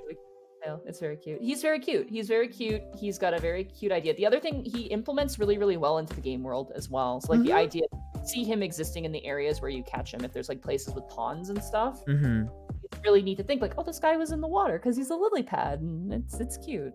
So yeah, I think that's honestly, I'd say low A, high B for this one. I think it's a strong design. I think it's really strong. I'm gonna say let's keep him in low B. I think low B is fair. Low B or low A? Oh, sorry, low A. Sorry. Low A. Yeah, I think he works there. Yeah, low A. This is one I don't think about a lot. Lombre? Yeah, it's the mouth. The mouth. The other weird thing about this, and we'll talk about this, and you know what? Let me look here really fast. You know what's weird? And am I allowed to talk about the evolution? Of course. As it relates to this Pokemon, you can talk about the evolutions all you want. Why is it that Lotad has no red? It has the greens. And then Lombre gets a ton of red, and then it doesn't carry over to Ludicolo. Ludicolo? Yeah. And here's the thing that drives me nuts, is that Ludicolo has a lot of yellow in the design, which you could have done with the claws and the feet and the face. But you got this red that's like out of nowhere. That comes and goes like an angel. So it's a bit of a weird design choice. The other thing I don't really like, and maybe this is because they're referencing, because a lot of like Ludicolo and stuff is based off of like Mexican culture and like the aesthetic of like Mexican design. The whole thing where it looks like he's wearing a weird onesie overall thing. Yeah, and like the jacket sort of thing that he's got going on. It looks like he's wearing like when fishermen go out fishing and they wear like the really big pants to go fishing. It Sure, looks like yeah. that. It goes past the body and around the face, and it's kind of weird. And it also looks like with the red, his face is like a beak, which I guess kind of makes sense for the evolution, but it's such a weird middle place that it doesn't work. The eyes also do not win. Yeah, he's the jolly Pokemon. What about this says jolly, you know? Yeah, right? I didn't notice that, actually. I had no idea. Yeah. So, I definitely not as good as Lotad. I would say... I'd say better than... D I'd tier? I'd say D tier, yeah. Yeah, Above yeah. Cascoon and Silcoon. And Silcoon, for sure. All right. Now this guy... Okay, now here's the thing about Ludicolo. It looks like a hay bale that came to life, but in the 3D games, he is king. Mm-hmm. Ludicolo, he's dancing, having a good time. He is the jolly Pokemon. He is the he's the carefree Pokemon. Here's the thing about Ludicolo. I hate fighting Ludicolos. I hate the typing. I hate fighting Ludicolos. But I can't help but smile when I see a Ludicolo. It's true. Because it's such a fun design. Look at this guy's face. Hey, look at him. He looks refreshing, if that Yeah. makes sense. Like you look at him and he looks refreshing in a weird way. My initial placement for Ludicolo is easily A+. I think this is. I don't think he's A+. Really? You think A? Because there is, like, as much as he makes me happy, there are some design elements that I think are very weak. I'm going to say for sure his mitten hands and his feet are kind of weird. Yeah, especially since we came from claws. Exactly, yeah. I would say, honestly, if he had fingers, I feel like that would make him stronger instead of just these kind of black mitten things. Yeah, little seed dots. His form is definitely Pokemon-esque. Like, this is a Pokemon when you see this. But I would say, like, I feel like the feet and the arms aren't as strong. I feel like there is some adjustments to be made. He is a little cluttered in the face because he's got the zigzags of the body and then the green in the eyes, and then, like, everything's kind of all in one place.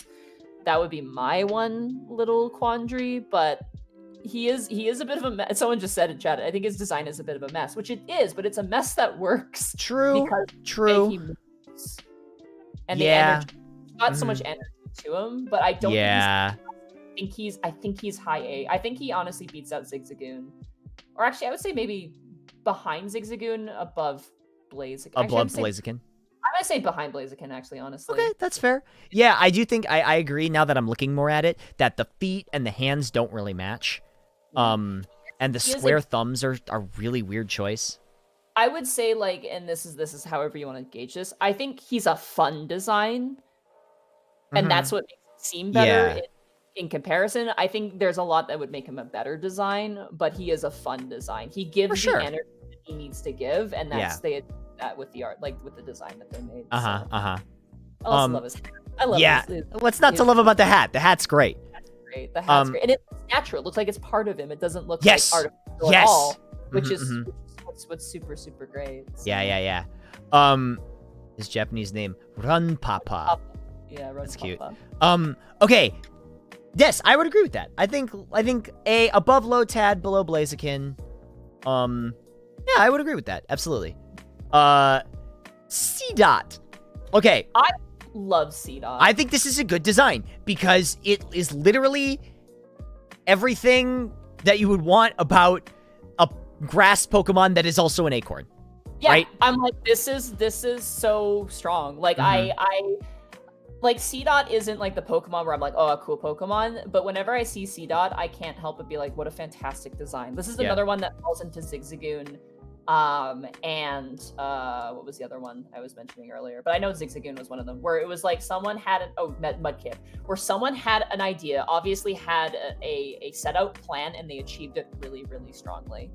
And I think C-Dot is definitely one of those. Like, you know what energy C-Dot gives me? He gives me Goomba and like who are the energy man? Those little guys with the hats. Yep. Very Goomba, big Goomba energy. He gives me that energy, which is great as a design. And I love that they didn't shy away from giving him the little nub at the bottom of his body. Yeah. He's a nut. He's an acorn. He's absolutely an acorn. Yeah, but he looks like a living thing too. I love how the eyes look like, you're not sure if they're actually eyes or just a patterning, and it's kind of like, you know, in nature, All or you nothing. know that. Mhm. I just love I you, love Octo. the head. I love the head with the little point at the top. Mm-hmm. Yeah, with it's like the thing you see it, the cap on an acorn. You know, perfect.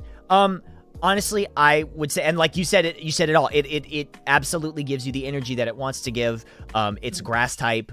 I think for me, honestly, a good design for a Pokemon is you look at it and you think, that's this type. You know, instantly. You can recognize and you say, that is this type. This is a grass type, but it's not green at all. But you know it's a grass type. Yes. Yes. Which really complements the design for sure. Mm-hmm. It's yeah. fantastic. I think it's high B, low A. Okay. I was going to say high A, because I think overall, in terms of concept and execution, it's very strong amongst Zigzagoon. Yeah. Honestly, I would say yeah, above Zigzagoon for sure. I think overall, like it's not like a, oh wow, amazing like artistic design, but I think it had focus, it had great execution, and perfect impact. I think. Honestly. Yeah. Cool. Moving on. Nuzleaf. So now, I know you love Nuzleaf. We talked about this. Okay, so why you got nipples? That's my question. Why does he have nipples? And here's the other thing. Why does he have mitten hands, but then he has defined feet too? What the fuck? I never noticed that. Yeah, I never once noticed that. He has toes, but he doesn't have fingers. Hang on, I have to tweet this. This is actually blowing my mind. Hold on.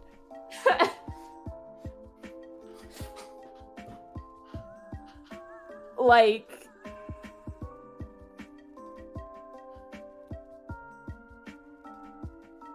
Okay, there we go. Okay. The nipples, why? Like, it's such a strange choice. Like, if they wanted to break up, like, I wonder if they're trying to break up the monotony from, like, the neck all the way down to the legs, but you could have done, like, a band around the neck. They could have done... Yeah, and then the weird big thighs. Weird big thighs. The nose, I think, is, like, a nod to Pinocchio. That's how it feels. Like, the pointed nose definitely feels kind of like Pinocchio-esque, which I kind of forgive. But... man, the nipples and the thighs and the weird mitten hands really don't go for it. Don't work. No, everything's just kind of a hodgepodge. The only thing I do like is the nose, as it's a reference to the Tengu for Shiftry. Yeah. I do like that's its only saving grace. The mask motif is really cool. I do really like that. I just feel like it's wasted on him. It's wasted on Nuzleaf. Yeah. They do it better with Roserade. Yeah. I'm gonna say like, I hate to do this to your boy, but I'm gonna say like mid D tier. Yeah, honestly. I would agree. I put him below. Yeah, I put him above below. Cascoon and Silcoon. Yeah. Yeah, that's terrible. Yeah. Okay, this dude. This is one that's tough for me because I'm very biased to this one. Oh yeah. And also because it's hard to look at this without relating it to its source material because it is based on a Tengu with the long nose. Goomba had a great, fantastic video on that. If I can push him, I'd be like, yeah. Hey, go check Oh yeah. it out. Yeah. I have a couple issues with the design. But like overall, face, ears, hair, brilliant, love it. Yeah. I'm not a huge fan of the hand leaf motif. Especially because with the feet being the way they are, it seems very like, how does this Pokemon function in a natural sort of thing? Yeah. I know the hands are supposed to be because the Tengu held fans that they like blew the breeze with or whatever, but even so, I agree. It looks strange and it's kind of awkward. It feels uncomfortable. It's kind of like I hate to say Silent Hill, but in Silent Hill how the monsters look like it's painful to exist. Wow, you're gonna do my boy Shiftry like that? I'm sorry, Shiftry looks like it's a bit painful to exist, but at the same time, I can forgive it because of, like you said, the source material. Right. The one thing I would say I don't really like is I don't like how it's essentially its groin or its midsection kind of has. Is also its chin. Yeah, I find that. I mean, it might be Nutcracker. That might be a bit of a reference to a Nutcracker, but very, very Mr. Peanut Man kind of. Yeah. I kind of wish that was just kind of rounded. Mm-hmm. But that's like a minor tweak. And the other thing I would like to see is a bit of either like, you know how they have like the lines in the shoulder? Yeah. I would have loved to see some of that in the feet and the legs. On the thighs too, because that's sort of a callback to C-Dot and also Nuzleaf. I think I would have given Nuzleaf some more forgiveness, to be honest. Yeah. But yeah. I know that this is probably not, and once again, source material.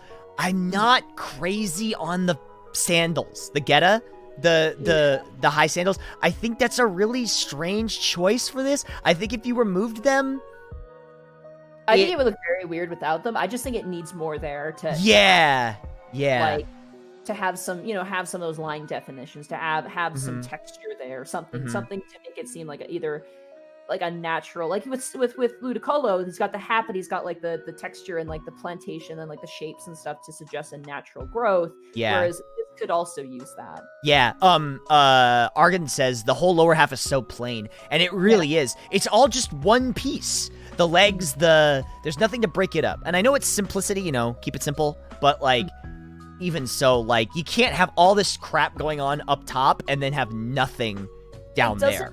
It doesn't need too much down there either. It just needs like something to break it up. Just something to break it up neutrally. Like I said, the lines, something like that would be really, really good. So I don't know, because I know I 100% agree with the source material. They executed it really, really well. I think his head and the big mane of hair running back looks fabulous. That is so really cool. Great. I love the hair covering the face as well as sweeping back. Yeah. It's strange how this works here, but it doesn't work as much for Blaziken. You know what I mean? Yeah. Well, I think it has to do with the fact that this looks like hair with the jagged edge, but Blaziken it's just smooth. And that feels a little less natural. Yeah, it does have Jiraiya hair, very much so. And the eyes look sinister with the dark type. I don't really understand the dark type, but I mean, it's cool. Tengu, aren't they like mischievous kind of like? Oh, sure. But they're kind of they're demons, aren't they? They're like yokai demons. Yeah, they're yokai for sure. Makes sense. Yeah. Cool. Okay. I personally don't like Shiftu's design. There's a lot about Shiftu's design I don't enjoy, but I think it is a very good design. I'm going to say probably B tier between Swampert and Beautifly myself. I can see that. Because of how plain it is the bottom half. Like half the design is weak in a way. The other half is good. And as much as it did take from inspiration, they still had to execute it. And I feel like they could have executed a little bit better. For what they did, I think it was good, but I think they could have done a little bit better. So I think there's more that they could have done. Yeah. I think it's definitely a very unique Pokemon design for sure. And I would say in the 3D games, and this is the other reason why I'm being a bit more generous, in the 3D games, his movement, I actually had a Shiftry in my most recent Pokemon XD playthrough named Nut. Shout out to Nut. Nut. Yeah. I liked how it moved with the feet, but like I said, I would have really liked some like breaking up in the feet as well. Like the movement 3D wise is pretty good when they walk and do all that. This dude carried me through my Ruby playthrough. Oh yeah, he's a great Pokemon. Yeah. A little bit more, just a little bit more. Okay. Halo. All right. Hey, what's this guy's deal? It's weird. It's weird that a Pokemon with a well-working color palette is so boring. You know what I mean? I love the palette. It's so interesting you bring that up. I love this palette. The palette's great. My biggest issue with Talo is overall. It's the Sonic the Hedgehog eyes. I find them really big. Which I guess is supposed to be a swallow, and I guess they kind of have like the wide gate mouth and the big eyes. The eyes are.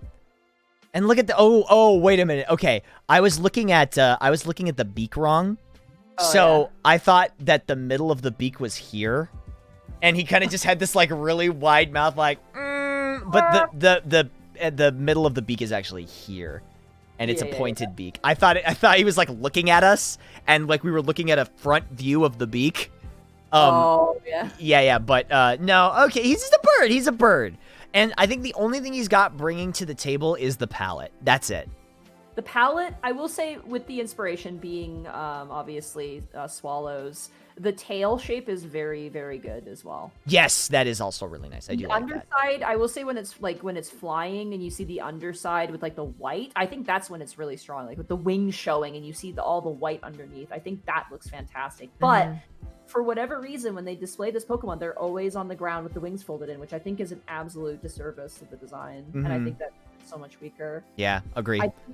I do like the red. I think the red is really nice. I do love this shade of blue. I think this shade of blue is fantastic and really, really well. I just wish the design had a bit more to go for it. Sure, yeah. I don't think it's a bad design. I just don't think it's a great design. I think it kind of falls into the Poochyena territory, or even, honestly, I would put it next to Wurmple if I had to choose. Heaven or I put it hell. above Wurmple, but I would rock. put it, I say like the same is about right. About the Yeah. same as Yeah, about the same. Yeah. Just because like, it's got, like, with Wurmple, same thing, where it's got this really interesting color palette, but it's just kind of not really, it's not really super wild. Also, No. if you want subs and stuff, you can. I'm No. sorry. I said at the beginning that I was going to be focusing most on the conversation, but I just want to make sure everybody know that I appreciate. Thank you for supporting the stream. Thank you. I appreciate that. Cool. Yeah, I agree with that. I say that's about right. Okay, I haven't looked at this Pokemon in a long time. I don't remember its face looking like this. It looks like a soccer mom, but that's like just a bias. I imagine this Pokemon pulling out their cell phone, like about What to. I like, yeah. what I really do like about Swellow is the fact that it does look fast. It kind of has the same Grovyle thing, where it has sort of aerodynamic motorcycle-esque touches, which I do really like. Yeah. Especially in the tail. Like I love this red-blue combination because it works so well. Yes, I love the color palette. It's the same color palette as Tailo, and it builds on it beautifully. With the sort of perfectly. Yeah. I think that's the strongest part about this Pokemon. These two Pokemon are the color palette is beautiful. I really like the sort of, it's like a navy, would you say? Almost like a navy blue. I'd say like a cobalt color. Yeah, like a cobalt color with the dark. Gray. Yeah, and then the white and all that stuff. Yeah, it's I great. would say my issue with this, just looking at it, I don't know if this has changed with the sprites, is when we looked at Tailo had a yellow beak and yellow like talons. Why did they not carry that over to this design? Why is the beak yellow? Its talons are blue. Its talons are blue in this. Yeah, well, the legs Tailo. blue, but the talons are yellow. Oh, I see what you're saying. Yeah, they do that a lot, and I think they would benefit from stopping doing that. If they would just, like, keep things consistent between the two forms. I kind of get how they wanted to expand with, like, the red on the legs, but I still think they would have been fine to get away with putting the yellow there, because then you would have more continuity between the beak and the yellow.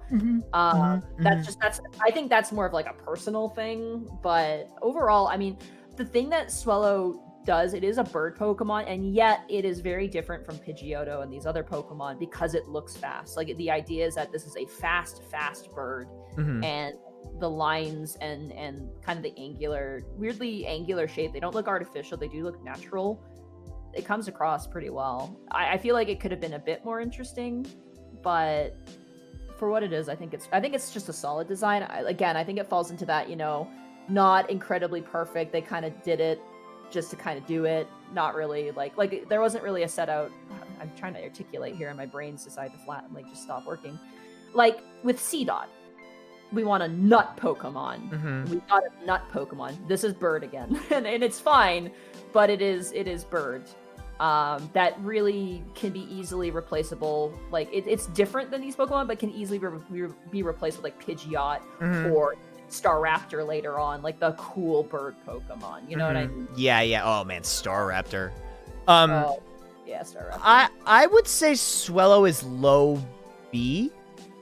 Yeah, I'm gonna say low B. There's really I'm gonna say ahead of Poochyena because it does have a lot to the design that is really interesting. Yeah, honestly, I don't really see a lot. I was ready to kind of dunk on this guy, but I really don't see a lot wrong with this design. The color palette is doing this so much favor. Yeah, if it was like regular bird colors, this would be like C tier. Dumpster. Yeah, this would super much. Yeah. I think it does complement the palette too. Also, I will give props to Pokemon for making a swallow Pokemon look kind of cool, because swallows are kind of pretty plain looking birds most of the time. So yeah, they took an idea, but they did grow upon that idea. So yeah. It's okay. Cool. Okay, so more birds. This one to me feels like a little bit of a mess. You want to know what Wingull always reminds me of? Did you ever play Yoshi's Island? Yeah, Baby of Mario course. Remember the birds in that game? Yeah. It reminds me of that. I like Wingull because of what it provides to the Pokemon universe, for sure. Like, yeah. And the colors are very, very, very good. Like the sea blue with the white body, the orange beak, which contrasts that blue again, and the black beak, I think is really good. I almost wish it didn't have the black beak, so it looked more like a seagull. Really? I always think the black beak like tip being seagull. That's kind of my takeaway. And plus the feet too, and it matches with the eyes as well. So the eyes aren't just kind of. That's true. It has like the old 1930s cartoon eyes, like the old Mickey Mouse eyes, just like the lines. Yeah. I kind of like that though, because we'll see it in the evolution. It obviously like big, like it's a big jump. But honestly, I think I don't think this design would work with any change to the body. I like how the body is tiny and like the wings are really, really long and kind of. It reminds me of when you're a kid and you draw birds as like big M's. Yeah. And I kind of like that because that's kind of like, I think it speaks to kids really well.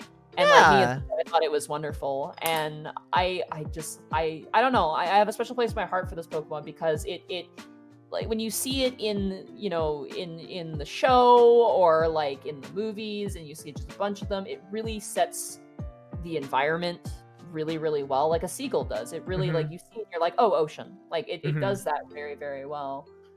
The only thing I would say is that its 3D model suffers a bit. Yeah, because it's floating. Yeah. Flap its wings a little bit because they are kind of unique wings. Like these are not bird wings. These are very, very unique Pokemon wings, which I think is adds to the magical charm of Pokemon in a way. Yes, absolutely. I 100% agree. I think in its design from what it sets out to do, I think it's good. I don't think it's great. I think it's ahead of Poochyena. Like if I had to stick it, I would stick it between Swellow and Poochyena for sure. Yeah, B, that's fine. And keep in mind, chat, that at the end, once we analyze everything, we can always move things. We can always move things around. Nothing's set in stone. Okay, cool. Pelipper. This is a strange one to me. All or nothing. But Hi, Octo. boy, does it Hi, encapsulate Monty. how So weird glad you're doing pelicans Gen are. 3. It's one of my Like, favorite gens. This is one where it's Trumpets like and it's a water weird one, Hashtag Torchic forever. but it's very applicable to a lot of things. Like in the Mystery Dungeon series, like they're the ones that send the mail, which is so cute and charming, and they like carry Pokemon in their bill and stuff like that. I think that's cute. It is weird though. It's definitely a weird, awkward design. Fucking weird. I argue that it would be near impossible to not make an awkward design out of a pelican because pelicans, as they exist, are just awkward animals entirely. They're very weird. I would agree. I think the biggest fault against this Pokemon is the weird finger hands or finger wings. Like it's sort of halfway between Wingull and Lugia. Like it's almost got these like hand wings. I don't know why they didn't just give it wings. That would have looked a lot better because you've already got the weirdness on it. Like you've already got the giant front, but I feel like rather than having it seem like the wings, like I would add honestly like maybe 2 more of those things and widen the wings a little bit more. I think that would have probably made it look a little less weird. Sure. But I can see that. I absolutely can see that. Yeah, it's got these weird like chunky end finger hand things. I don't think that's doing it any favors. No. Yeah. I haven't seen them ever separate, so they don't really look like fingers to me. No. I always think of them as just kind of like part of it, but I guess the lines going through does kind of suggest that. And the reason its feet become blue is so it doesn't blend too much with the beak. Yellow. Yeah, the yellow. Yeah, it. it's a contrasting color again, so it just kind of pops out. Because if those were white, you wouldn't notice them at all because they'd get lost for sure. But I do like. Again, I do like this color palette. Wingull has almost the exact same color palette. I think this is a great ocean palette for this Pokemon. It suggests it's taken very, very well. The eyes are interesting because they shouldn't work, but they do here, I think. That is weird. I never really noticed that. It's sort of, it's supposed to be like that kind of old style cartoon eyes like the Wingull has, just a different style of them. Yeah, but it works. It doesn't look as scary as it should. It looks very friendly. And definitely. Actually, like on any other design, I think that would look terrifying, but on this design, it really works. Yeah, I agree. I think this guy is a solid B. I would rate him. Now, is he better than Wingull? That's the question. I would put him next to Wingull, but I can't decide. I think Wingull's better. I think Wingull overall is better, just because it's a little less. It's a little more pleasing to look at, arguably. Sure. Yeah. Oh boy, this line. Here we go. What are we doing now? This line is. This line's a bit of a mess. This line is weird. Now. The question I always have for this is, what the hell are these based off of, if they're based off of anything? So, I always thought it was supposed to be, at least this is my understanding, sort of like, and this is weird if you think about it, it's sort of based, like, off of a girl, or like a person growing up. They have, like, the awkward child phase, you know. Yeah, with the eyes. Then they're growing up a little bit, and then they finally grow into an adult. But that's weird. That's always the vibe that I got from it, but I don't know if that's really what they intended. Yeah, this one's weird because like with the other ones like C-Dot, we very clearly like, oh, they wanted to make a nut Pokemon, and they did it.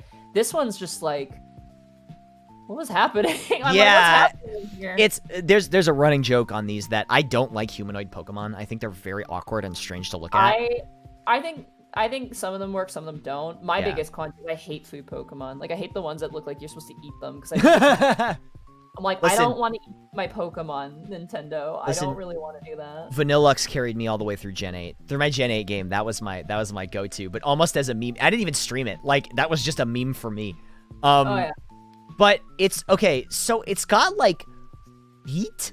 Which I never noticed before. You know what the worst thing about those feet are? Is in Coliseum and XD Gale of Darkness, when you hit a Ralt and it walks back into place, those things drag. Like, the things behind it, like, drag behind it. Listen. It looks like its legs are broken. It's really weird. Listen, bud, I gotta put this in D tier. That's my initial placement for this. I get the bowl cut. I think the bowl cut is cute. What are these? What are these? What are these? Those feel like continuity choices, which is fine, but yeah, it works better in the next two forms, I think. Oh, yeah. Honestly, I'm gonna say this. I actually, as we go to the next form, I really don't like Corellia as a design. Really?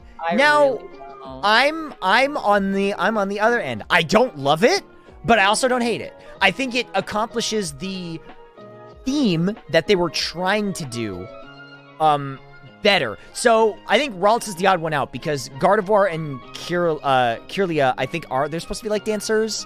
You know, Kirlia is more like a ballerina and Gardevoir is more like a ballroom dancer. I will say its movement is very good in the 3D game. Yeah, does it like stand on point, doesn't it? It does dancing and stuff like that, which is really, really neat. Yeah. My problem with this, and I don't want to say this because it sounds terrible, but its hands really creep me out. Because it's like fingers and it looks a little phallic, and I'm not sure how I feel about that. Because they don't do that with the feet either. It just kind of comes to a point, and I'm like, why put the lines there? Why don't you just make the hands come to a point too? Because it looks a little weird. Yeah. I don't know if that's just me overthinking it, but I don't know. It bothers me. Yeah. I can see that for sure. I don't love the little like flipper hand things that they have. But overall, I like the design. I like the theme they're going for sure. I like that they changed the little horn things on Ralts into the sort of the hair clips. I think that's nice. Yeah. I will say this, like this line, I think this line has very strong colors as well. The use of white is not wasted. The green is a very nice green, and the red, obviously a contrast to green, is not used too much. It's a pretty good balance. I don't know what it is about this line. I think here's the thing, like when I see it, I'm like, oh cool, I like these Pokemon, but then I'm like, they're really awkward. Like they feel very awkward in their execution. Yes, absolutely. So that's where Curlia sits for me. Also, I always forget Curlia exists as well. Yep, It's pretty me too. forgettable as well. I would say C, high C for this. I'm gonna deviate to your choice here because I'm very indifferent towards these Pokemon. Okay, I'd say like C. It's not terrible, but it's also not like good. Yeah. It's got a lot of. I think it excels really, really well in its proportions and movement. That's why I really like it, and the color as well. Yeah. All right.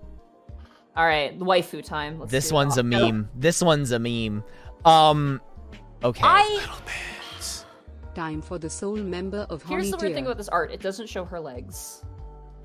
Does she? Whoa! I didn't realize she had legs. I thought she just floated. She has, similar to Curlia, she's got the pointed legs, which as a personal thing, I'm not gonna Oh, make she any statement on does. Look at that. I love designs that come to a pointed leg. That's just a personal preference of mine. Mm-hmm. And it does add to a sense of elegance to this design for It sure. hits the elegant angle really well. Yeah, it really does. It really nails that. I think this is a good design. I think this is a very good design, actually. I think overall, the goal for this design was graceful, and I think they achieved that very well. Yes, absolutely. Mhm. I think there's enough variation within the design with the form and the flow. Like even with the spike going through her chest, like it does match with the hair. Like there's for everything I'm like, oh, that doesn't really work. I'm like, but it matches with another element that really works. You know what I mean? Absolutely. Hold on, I'm pulling up some And- sprites and stuff. Yeah. Yeah. Her movement in the 3D games is also very nice too. She's very graceful and Yeah. kind of flowy. I would say this is A or A plus tier. I'm gonna say A+, honestly. I think this is an A+ one because it the movement works really, really well. The colors work really, really well. The biggest problem is the sprite doesn't show the legs, but the legs, when you have the legs, makes it really, really good. I know this is kind of a meme because people like Yeah. in very specific ways, but as far as a humanoid Pokemon design goes, I think it's one of the strongest ones that they have. Yeah, for I would sure. agree 100%. And I think that people also, I think there's a reason that people like it so much is because it is such a strong design. And again, this is another one that's got like kind of a I won't say alien feeling, but like kind of a mystical feeling to it, and that adds to the gracefulness. And I like seeing it used in like Pokemon Mystery Dungeon, the first one. I think it was like this was the perfect Pokemon to have be that type of character, and it definitely feels like a late game character that you run into, which is when they use it in the game is usually executed very, very well. For sure. Okay, so yeah, I agree. A+. I think this is a great design. As much as I don't particularly care for this Pokemon, I think the design is very strong. Yeah, I think the I design- don't love the weird thing sticking out of its midsection. I think that's really strange. But I kind of like it because, like I said, it obviously has to match with the eye, but it also matches with the shape of the hair. You know how the sides of the hair kind of come to that kind of true. It's Yeah. Yeah. I think it's good. It breaks up the design a little bit. Uh-huh. I wish we could see the back one a little bit better, or it just kind of folds through, but it's hard Oh, to say. wait, let's see if there's a picture from the back. 'Cause it might actually come through as like... It does. It's like it's like a little nub. Okay, that works. Yeah, it's okay. It's not the best. It doesn't come out too far. I get that works. I will say the dress skirt. I love that. I absolutely love that. I think that's very pretty. For sure, Like, for I sure. I love the sort of flowiness to that. Yes, absolutely. Okay. I love Cert Skit. It's very cute. And it is such a unique. We haven't had a Pokemon like Cert Skit before. We haven't had a pond skimmer before.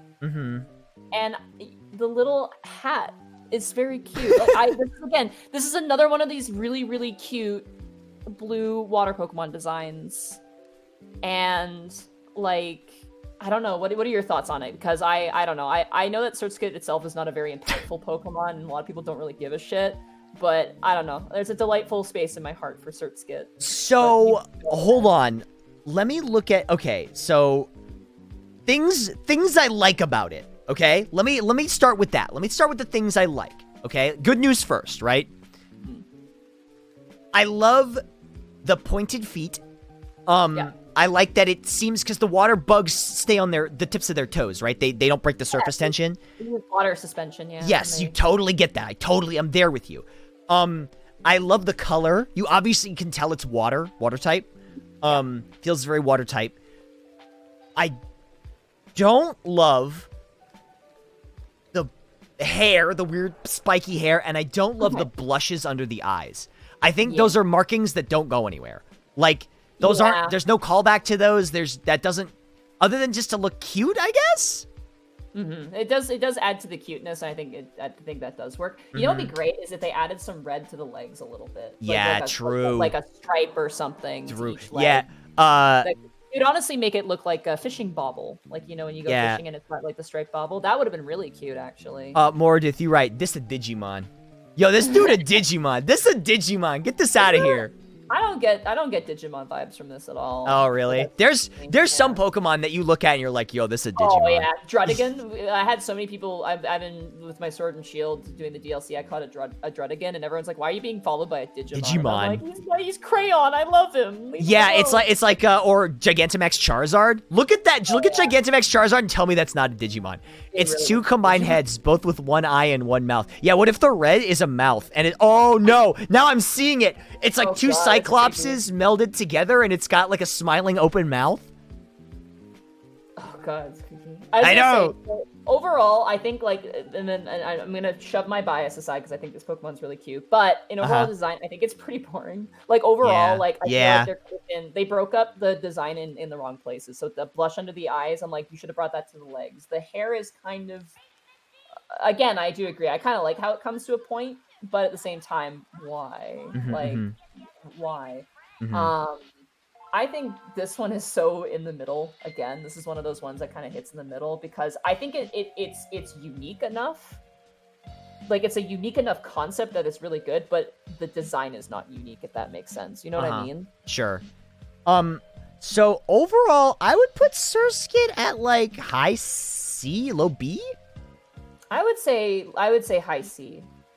I would say probably between Wurmple and Talo, I would say. Oh, like right here? Yeah, between the two of them, I think would be good. It's cute, but really, what is it doing, you know?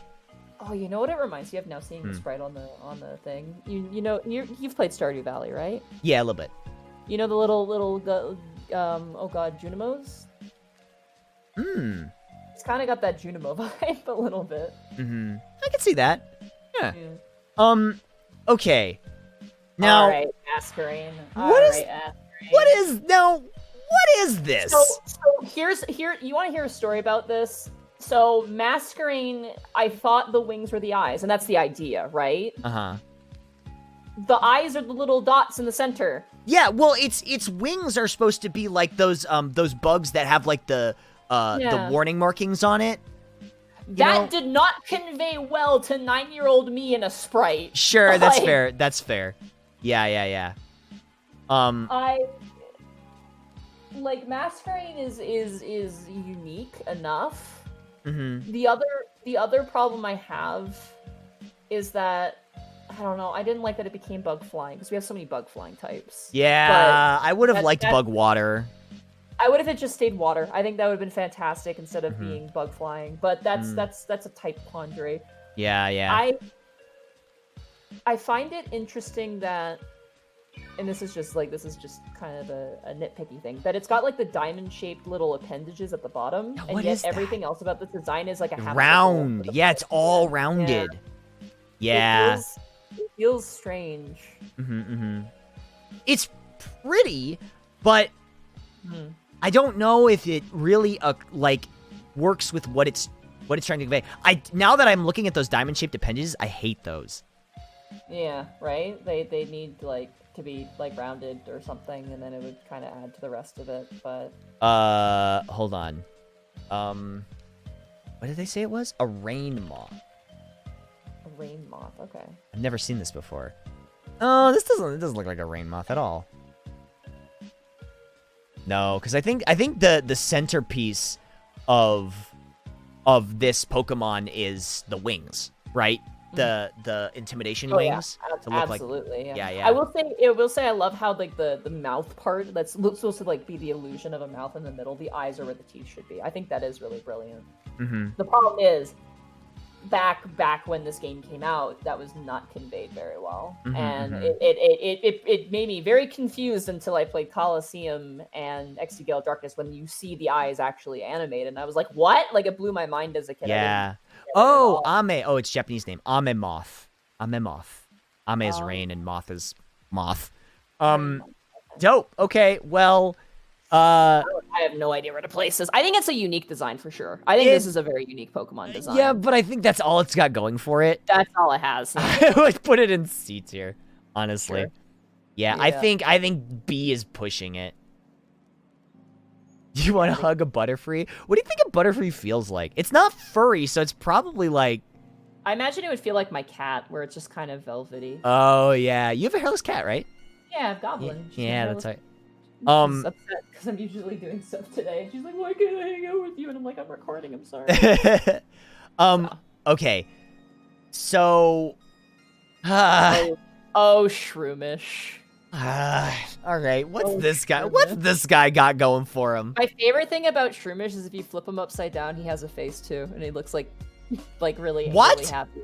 Yeah, flip him upside down. Flip up his face upside down. It's really funny.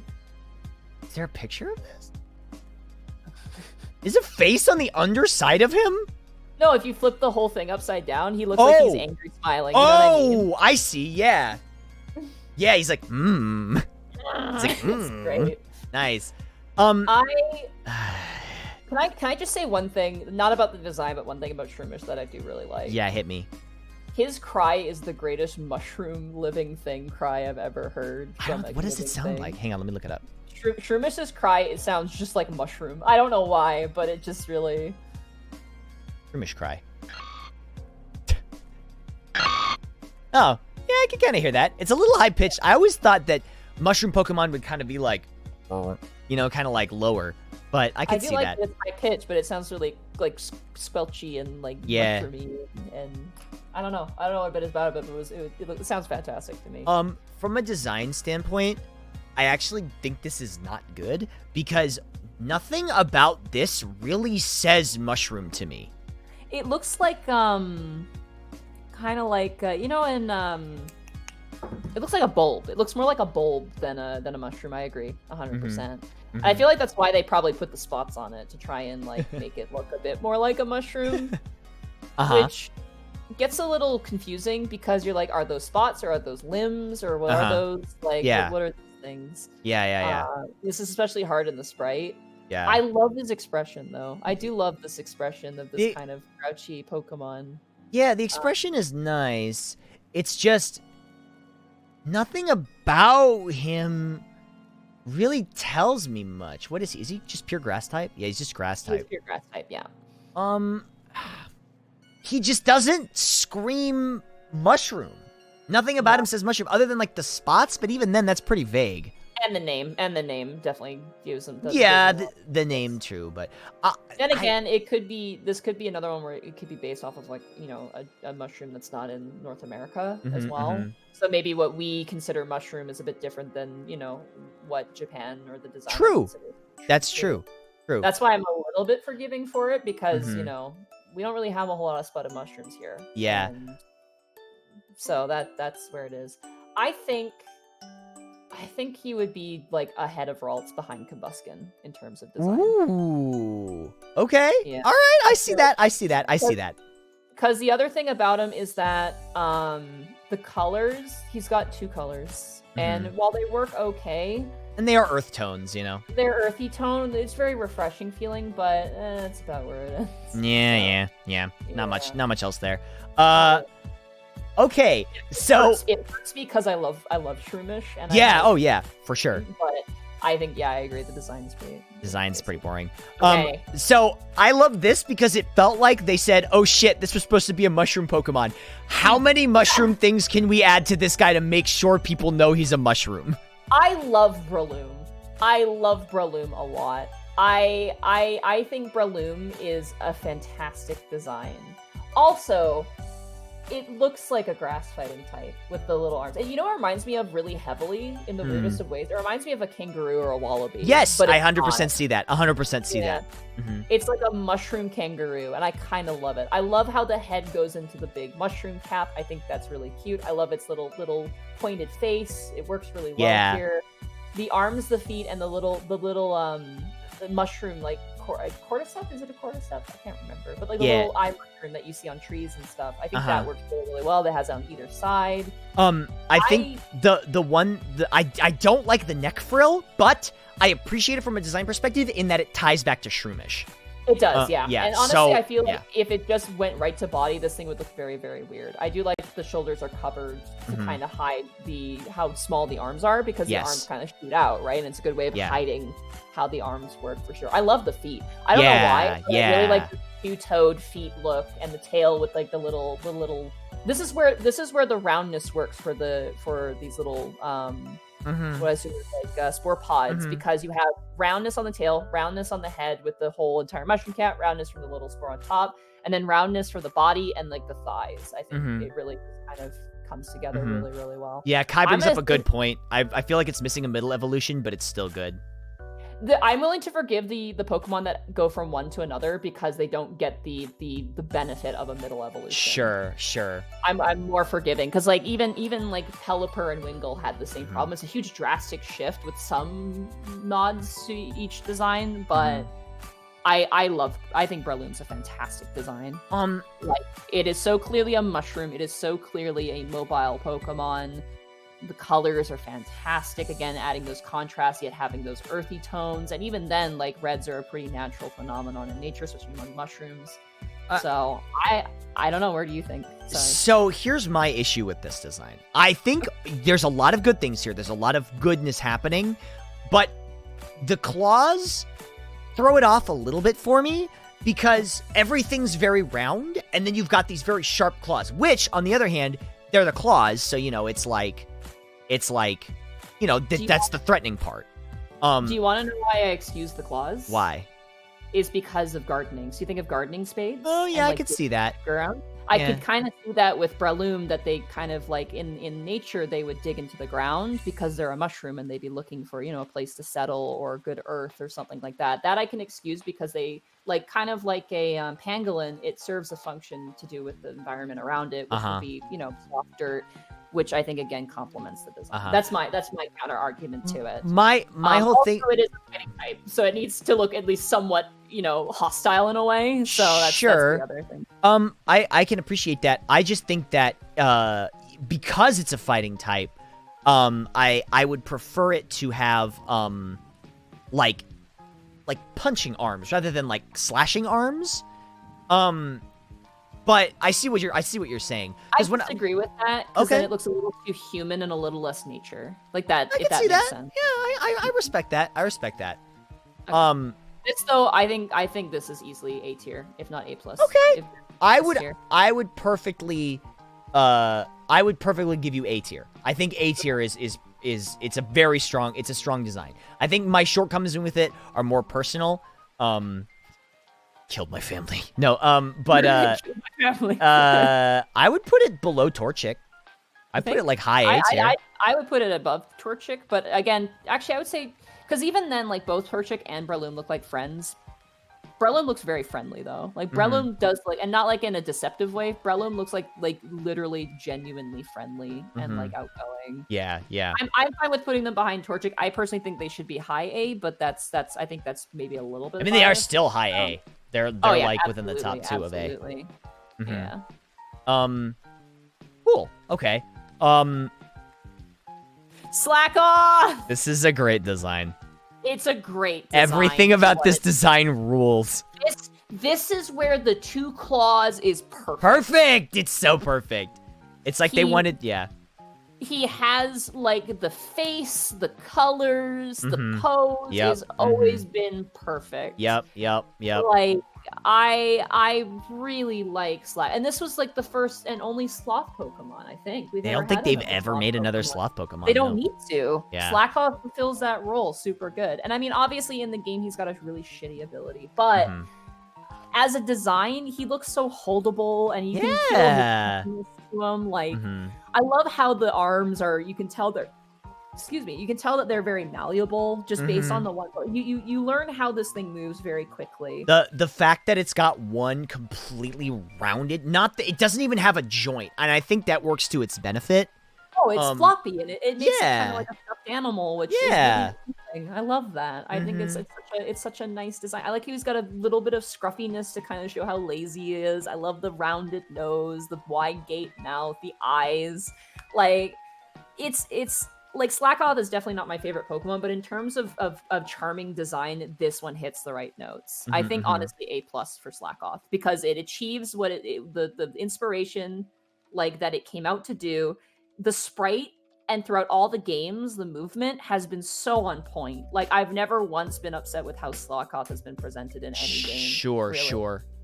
Yeah. And I really delight. I love it. This is where the two claw design works.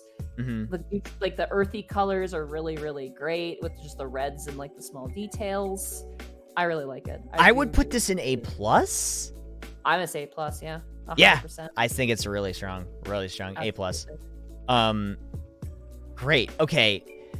Now, I don't.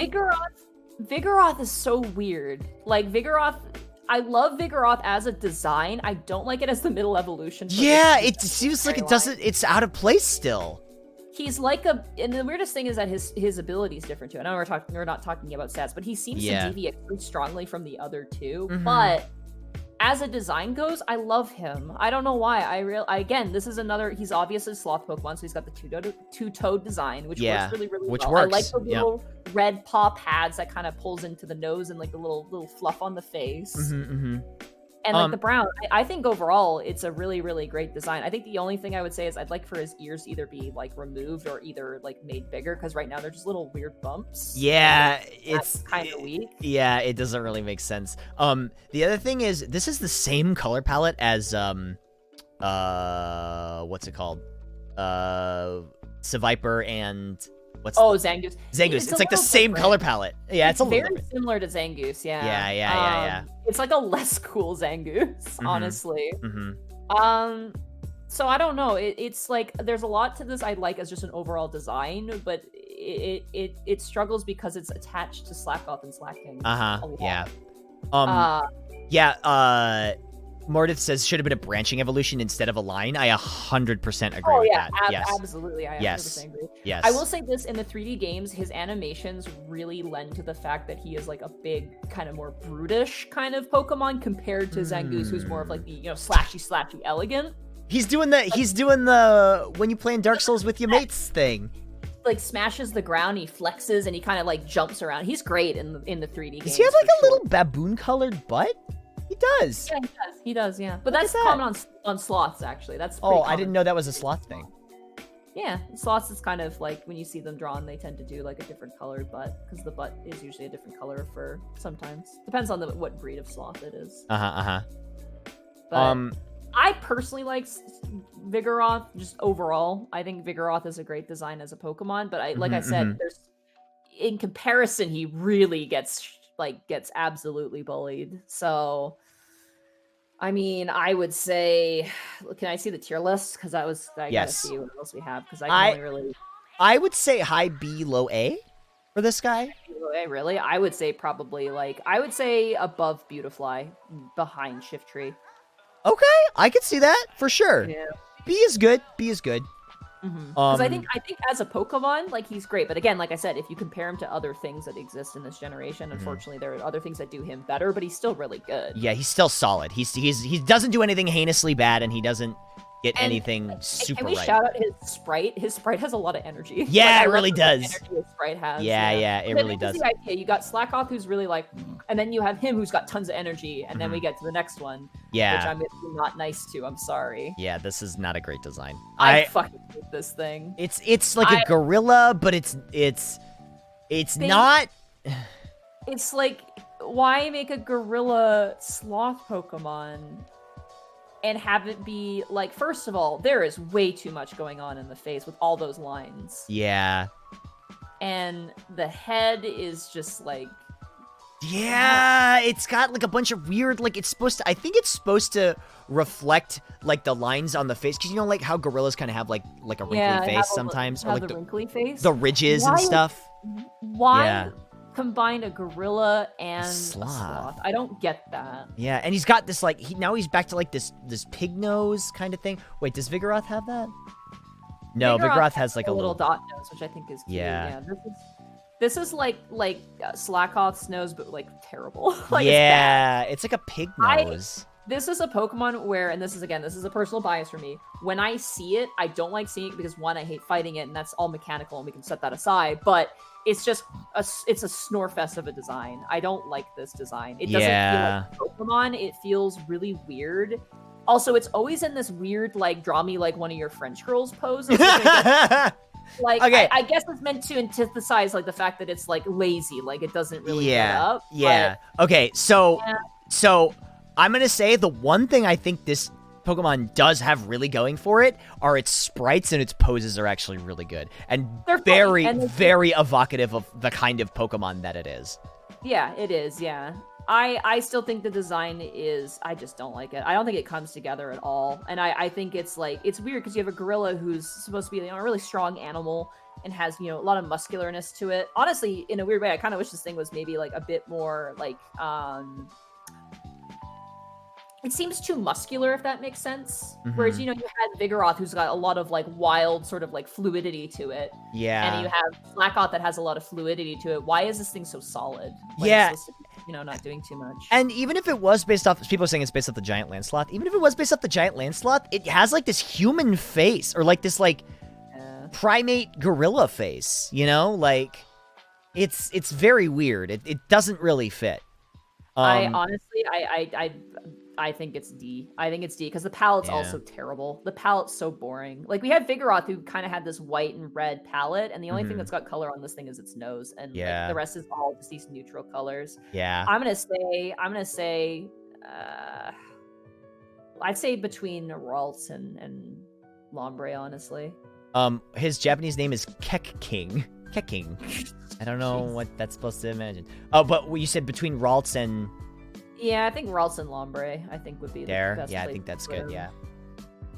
He doesn't have much charm either. He's got very little charm. No, he's got no charm at all. I like you know me. I like a brutish design. I like you. What? Yeah. No. Oh yeah. No. This is news. I can't even. My mind is blown. You. I know. You're making it worse. Can we move on? Okay. Stop bullying me. Okay. Nincada. Okay, I actually think. Okay, so here's my. I'm gonna say what I like about this, and then I'm gonna say what I don't like about it. Okay.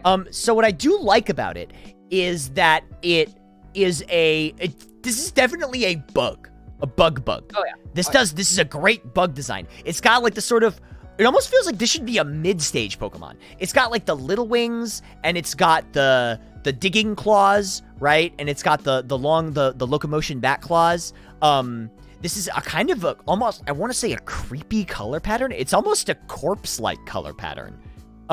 It's very pallid, and then the wings are this muted yellow, orangish color, like a dusty color. Which comes into play later. But the thing I don't like about it is nothing about this Pokemon says ground type. Oh yeah, I didn't even realize that. Yeah, it's bug ground. Also, you'll have to forgive me if I say a wrong color. I am colorblind, so sometimes I mix up colors. Oh, okay. I was gonna say it's actually kind of an electric green, so it might be a bit more for you. Yeah. Yeah. Sometimes some colors are tough for me to see. Now, this is the thing about Nincada, which some Pokemon do suffer from. And I think this comes from, again, there's way more Kincadas, right? They're called Kincadas. The Cicadas. Yeah. We don't have cicadas up here. If we do have cicadas, they're very few and far between. So I haven't really experienced cicadas as a concept or as an animal in my experience, of my childhood and my experience. Mm-hmm. Whereas I think if we were Japanese or we lived in Japan, Yeah, this is true. Pokemon would be higher on the list because we would understand the reference. So if you say like what about this screams ground? I'm like, well, if it's based on a Sensata and the name sounds like a cicada. Sorry, I'm probably saying that wrong. That's okay. Cicada. And immediately the correlation is to the ground because these things burrow in the ground. Yes, Cicadas burrow in the true. ground. And I think that would be unfair to this Pokemon because it is definitely like one of the things where kind of like Shift Tree, where if we didn't know about the Tengu, then Yeah, we'd be like, what the hell is this, right? Yeah. Nest. Yeah, Whereas this is another one of those like regional things where it's like, I think if you're surrounded by cicadas and stuff, this is a great Pokemon. This is a fantastic cicada Pokemon. Yeah. Okay, I will definitely agree with that. I love this design. I love the little wings because, again, it's kind of foreshadowing the evolutions. And Right. also, I do like how it has kind of the pasty white body because it foreshadows another evolution. Mm-hmm. The one thing about this design I don't like, and again, this could also fall into the fact that I've never seen cicadas. I really don't like, and this especially is more prominent in the 3D games, the little mustache he has on his face. I really don't like that. I think it makes him look less cute. And like less like friendly. I don't know what it is about it. They're like little feelers, and I don't know. Check this out. I didn't know he had this. Makes him a little more friendly. Oh, did you send me something? Sorry. Yeah, I sent you something on Discord. Oh, he's got a little mouth underneath. He's got a little smile. That's cute. Yeah, okay, that's nice. That is pretty cute. I will say, like I said, I don't like the mustache, but I think it's a preference. I think it could do without it. I think it adds a little too much because you already have the front claws, which I think should be more focused on. I think it's cute. I like it as a bug Pokemon. It looks very cute, and I like that it has the green and the brown, and again these neutral colors that give it kind of this earthy, natural look. Yeah. Honestly, I think low B if I were to give it anything. Sure. Yeah, I'd put him above. For sure. Yeah, I put him above the birds too. Really? Okay. Yeah. Okay. This is an awesome desigine. Yeah, I'm not a fan of this design, like personally, but Yeah. I think it's an awesome design for sure. This is absolutely an awesome design. The only thing about it is I don't maybe actually no now I can kind of see it. I feel like because it's ninjask, right? It's a ninja. Yeah. I feel like there's a lot to it that doesn't scream ninja to me, but at the same time I understand that because they're trying to stick within the bug type Pokemon. Yeah. I see like it looks like it's wearing a little ninja mask. Like it looks like it's got like That's a all mouth guard. That is all I see. That's all I see in terms of the ninja thing. And the fact that it's, in terms of its abilities and its stats and stuff is a little bit more ninja. Yeah. But I personally am not the biggest fan of this design, but I understand why a lot of people really like it. Especially the color choice here. Yes. Is very good. It's very striking. Striking. Now, okay. I would put this in initially I would put this in A+. I think this is a strong design, yes. In that there's a few reasons why I like that. So first of all, because it fits the theme. It fits its theme beautifully. Oh, absolutely. And it still maintains the little frontal claws from Nincada, so it ties it together. It's got the wings have sprouted. It obviously looks like a cicada. Just everything about it. The colors are great and striking. It's got that sort of. What's up? Looking at this, one of the things I really like, and this was a problem we had with Beautifly, I like that it does not have back legs. It has no back legs. Well, they omitted it. They have bumps that suggests them that they used to be there, which I really like that touch. But there is no back legs. I do. Like that. Yeah.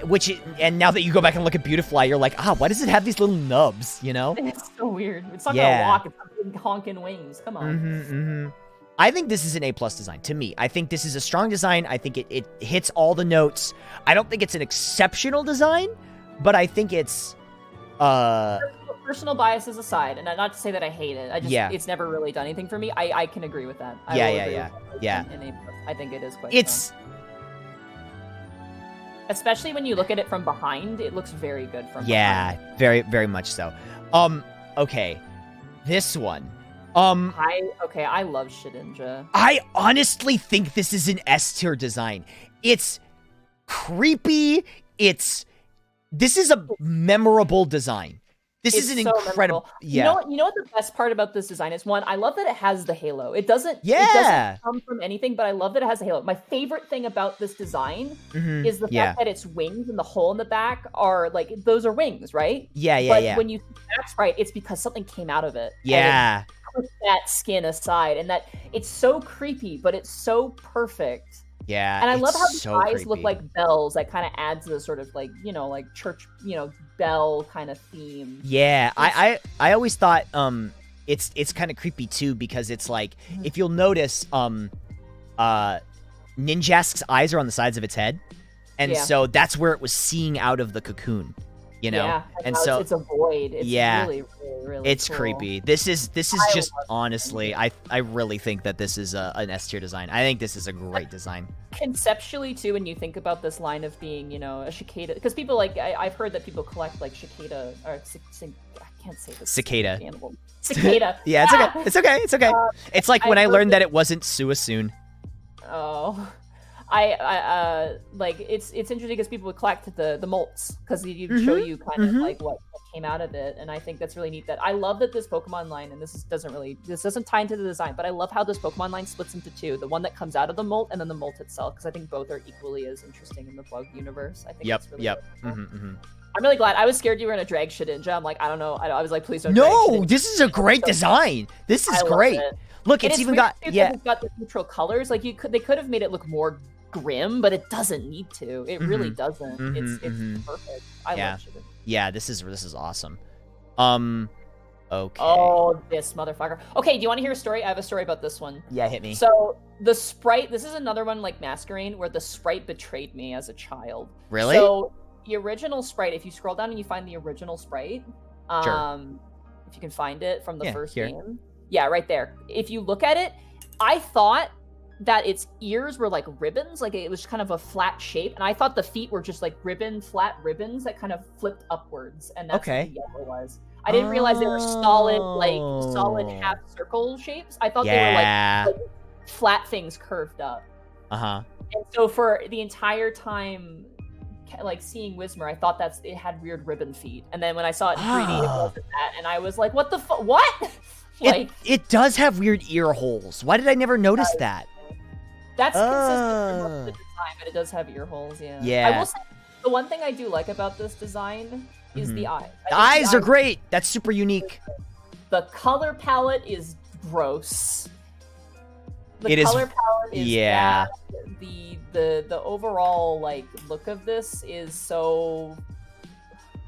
Like, what were you F minus. It's like, you know how C-Dot was so good because clearly they had an idea and execution? Yeah. This felt like they had an idea but didn't execute it. Like, this was like a failed experiment. Honestly, I feel it's the opposite way. I thought they were just like, let's make this. They made this and then they're like, what can we turn this into? I don't know. Fucking Scream Pokemon. Yeah, it screams. That's its thing. It just screams all the time. Which, you know what? I can relate sometimes. Yeah, no, I feel that. Yeah. Honest to God, D. I think it's D. I would put this. I D ahead of Silcoon Cascoon. Yeah, I don't like that design. Okay. This is an F tier. This is an F tier. Really? This is an F tier. This guy goes to the Shadow Realm. Why? I hate this thing.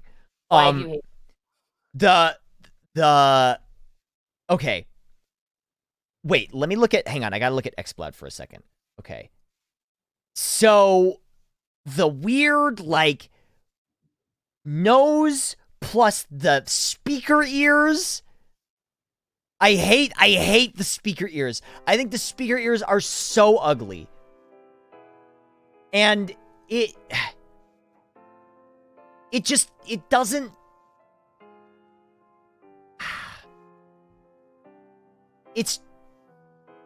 I feel like Xblood is such a better execution of the concept. Xblood's way cooler. Yes. Xblood's way cooler. Mm-hmm.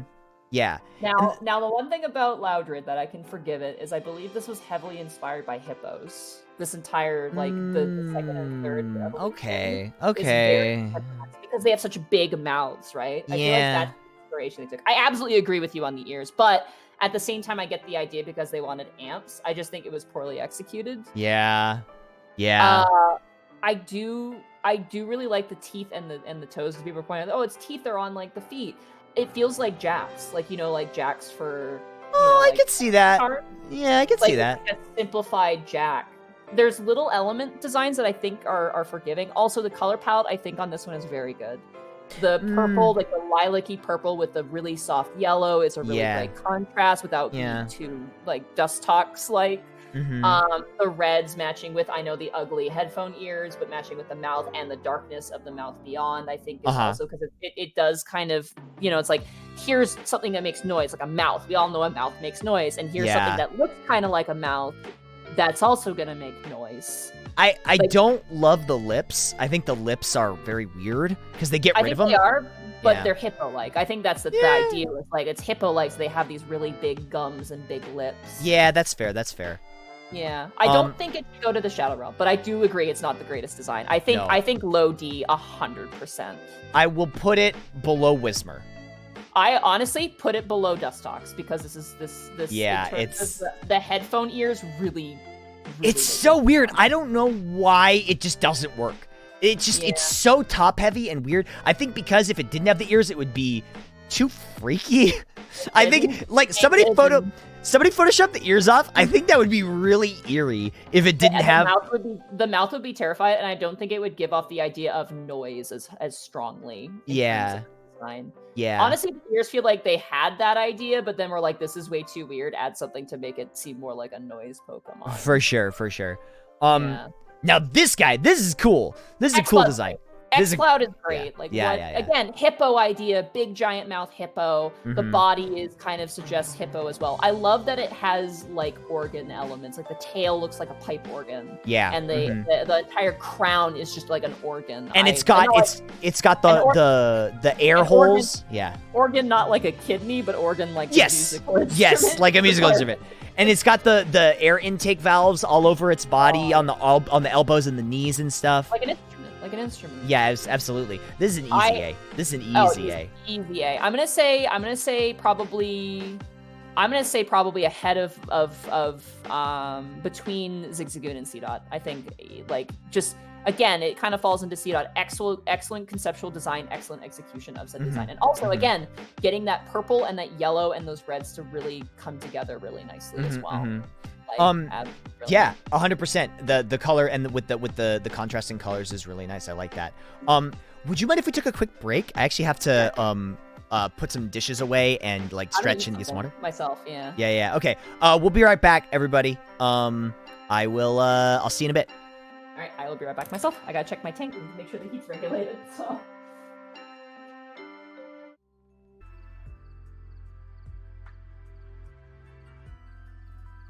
Okay, hello? Hi. Hey, what's up? Okay, cool. Sorry, I just had to order dinner too. I just gobbled down food so quickly. I ordered I felt like I needed to. I felt like this week has been really rough. I was gonna say you sounded busy, so like no. Like, yes, of course. No, it's fine. I'm just saying that this week has been kind of insane, and also so our fridge broke. Oh God. Yeah, and so we're not even getting. So all of our food spoiled, except like a few of the frozen stuff, which we got Loudred's ears. I did see that. Did you see somebody posted Loudred without ears? Oh, I didn't see it. Okay. Wait, hold on. Oh God, I hate it. Right? It sucks. That sucks. Something, yeah. Yeah. But our fridge broke and we're not getting anybody till tomorrow. Yeah, so I'm like completely like just I have to order food or like go get food, and we a lot of the food that we have here is like really, it's like beans and rice and regular pasta and stuff. Yeah. So but my roommate's this like amateur chef, so he usually makes all sorts of crazy stuff. Yeah. Or something. Yeah, I was gonna say that was me like the past few days because I went on my trip on Wednesday and I came back and I didn't go grocery shopping. And oof. I love cucumber. I don't like it when cucumber rots. It's the worst because it gets everywhere because it's so watery. I had to clean out my fridge and yesterday I actually went out shopping with my friends. We drove around and we went grocery shopping and I bought so many vegetables because I was literally like I was eating like rice with like stuff mixed into it and that was all I had. So Yeah, I just ordered some pasta or something from this restaurant. I've never eaten from this place before, but we're about to find out. Probably better than nothing. So Yeah, true. Because all I've had to eat today is soup. Oh yeah. Hopefully Okay. that hopefully your fridge gets fixed. Yeah, I'm hoping they come tomorrow. Okay, so we'll have to find loud or explode. We're on Makuhita now. Okay, I don't love this.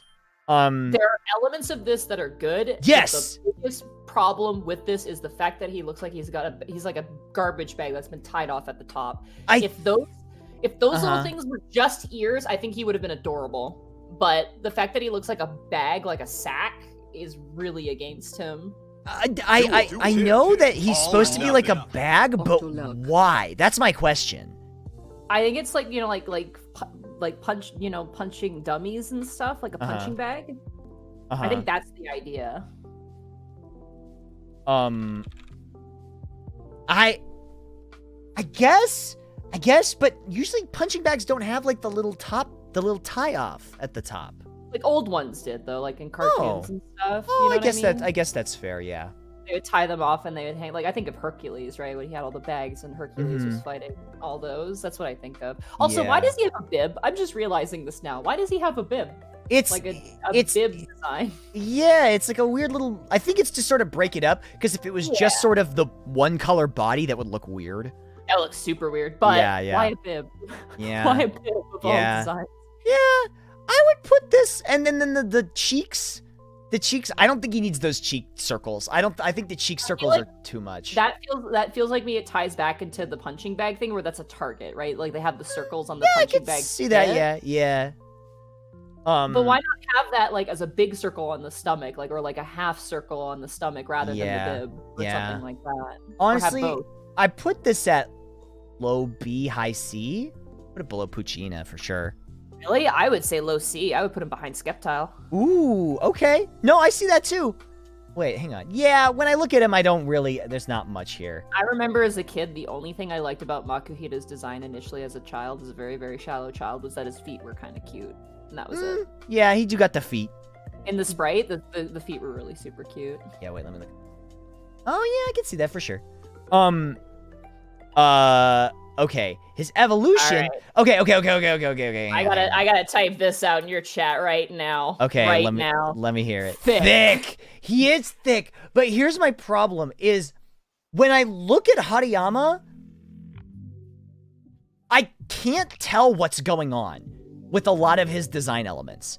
There are some elements of the design that are really messed up. Yeah, I'm gonna say the worst offender is the giant gaping ear holes. Yes, the fucking Dragon Ball Z ears, right?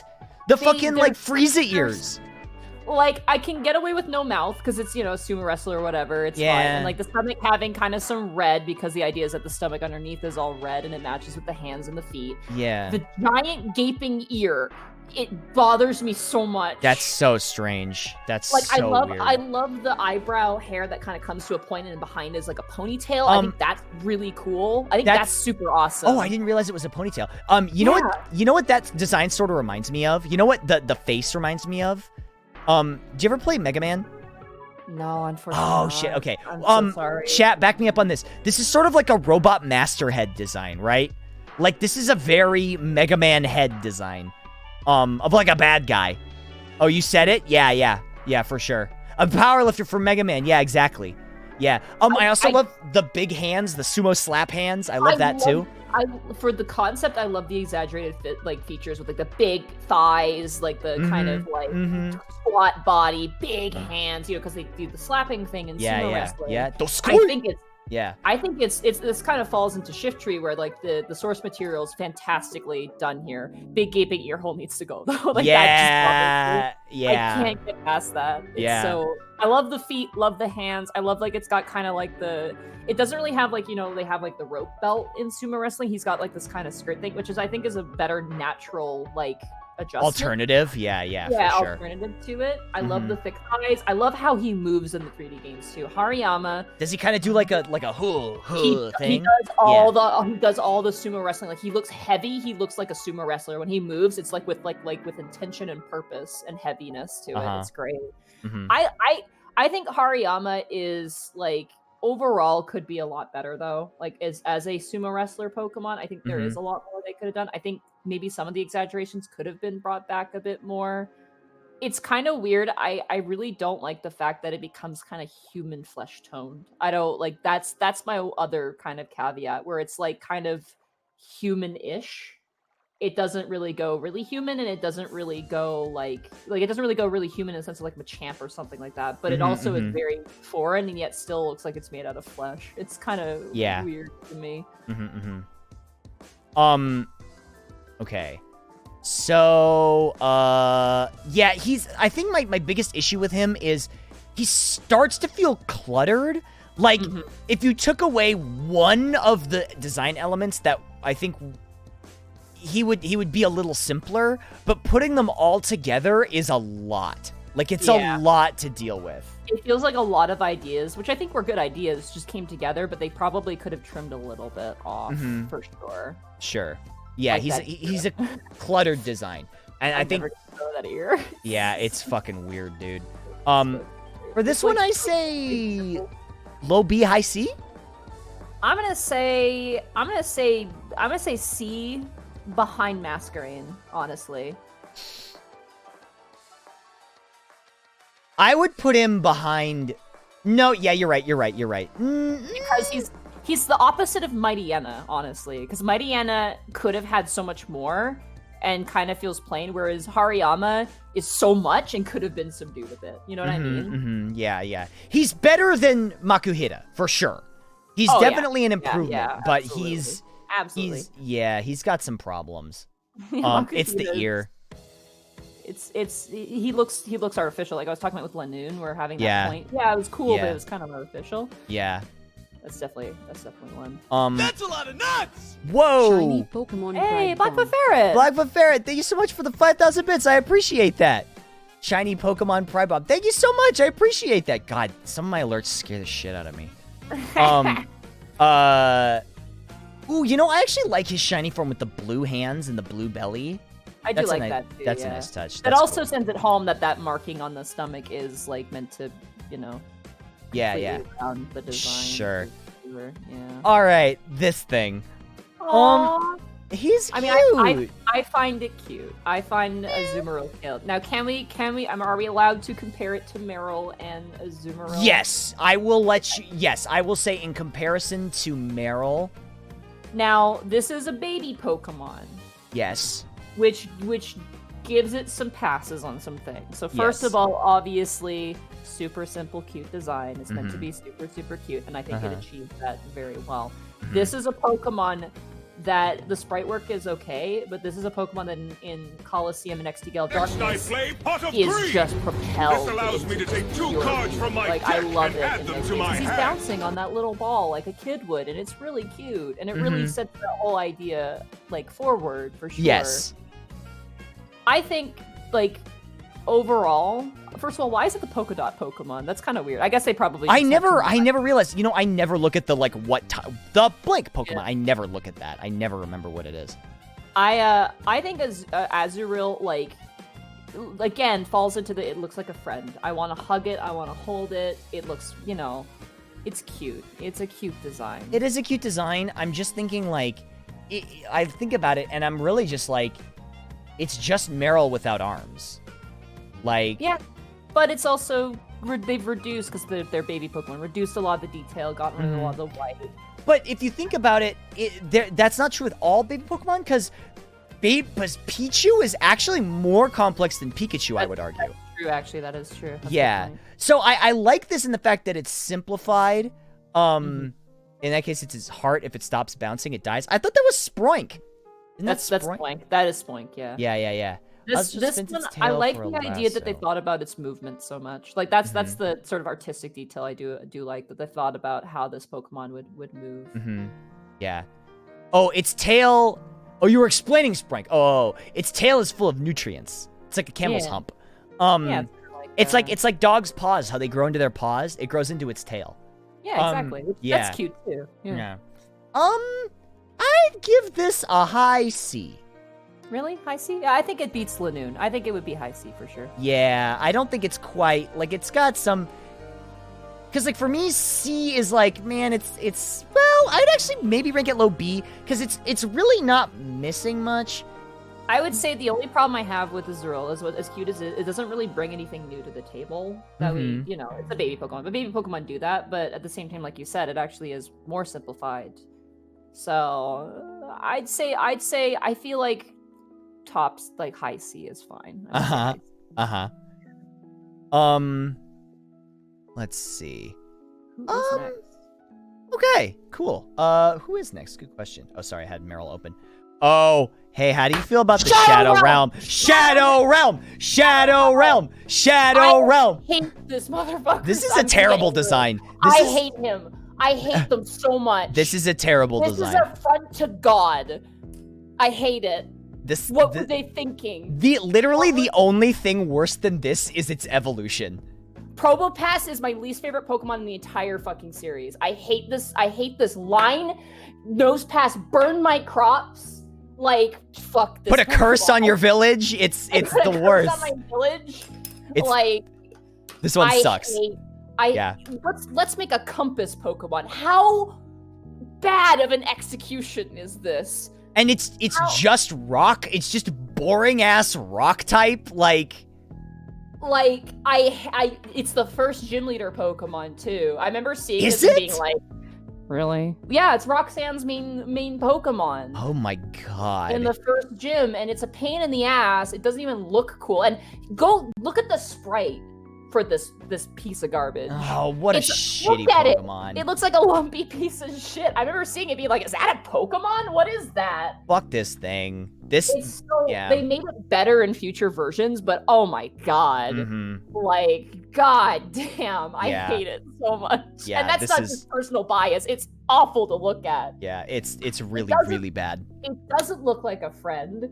It's just, it's got dumb feet. Why does it have holes everywhere? Why? It's got weird ears, but because this is supposed to indicate ears, right? But then does it also have holes in its hands and legs? I guess it folds into it, but then why not have it stick out so it looks like it snaps into place? Like, Nosepass fucking sucks. This Pokemon sucks. This Pokemon's shit. I hate it. I'm sorry. This is the worst. No, this is actually, I think, the worst Pokemon. This absolutely the worst. It's absolutely. I think it actually is probably one of the worst Pokemon of this gen.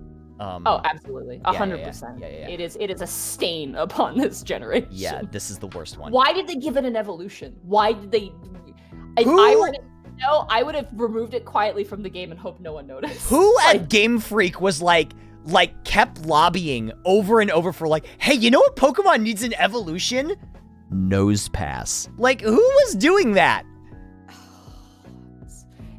And yet Dunsparce, my dude. Like, it still hurts me. Dunsparce got Dunsparce dirty. Why this fucking Eastern Island head looking piece of shit? I know, it's the worst. Over Dunsparce. Okay. Let's have a palate cleanser. Nice. Palate cleanser, thank you. Okay, so this is really hard for me because I mean, I was a 9-year-old girl. You have to remember, right. And Skitty was like the cutest thing to me. I like Skitty. For one, the palette is really good. Again, this is another one that succeeds in the palette. I also really love the tail on this design as a cat design. They do. Okay, they do the tiny eyes a lot in this gen. Yeah, the happy eyes a lot in this gen. And I think it works for this. I wish we would have kept it for Delcatty. My other thing is I don't understand these. I don't get these or what they're trying to convey here. It's like, when a kid draws a cat a little bit and they just draw the little paws, but they draw it with the little stick things. I could see that. That's kind of the vibe. Or a teaser toy for a cat, too. That's the other thing I get from it as well. It's kind of I always thought that its tail, and hear me out, was very Dr. Seuss feeling. Yeah, this feels like a Dr. Seuss tree, doesn't it? It's abstract. Yeah. It's a very simplified cat design over something like, say, Meowth. Because, you have Meowth. Meowth is, you look at Meowth and you're like, that's a cat. And you look at this and you also think, that's a cat. But then you really look at it and you're like, oh, it's way simplified. It doesn't have paws. It doesn't have, whiskers or any of that. It looks a lot like a doll. To me, I'm I think that was intentional. It looks a lot like less of a like with Meowth, there's a lot of energy and like liveliness to it. This feels like it's kind of like the tabby cat to the the big Persian cat that's kind of like sits around sort of idea. You know what I mean? Like it's a different energy cat design. I think definitely there's some stuff in it looking at it now as an adult where I'm like, I know a lot of people are saying the tail is definitely not one that they like, and I can understand that too. The one thing I find kind of weird is the thickness of what gives that leads the tail in. So the tail itself, like from the body to this little appendage, I'll call it, is very thin, and yet the little dot things are just lines. Yeah. I feel like that should have been adjusted to be maybe like both of them be thick, and even then have the tail be a little thicker where it comes out of the body. I think that would have been smarter.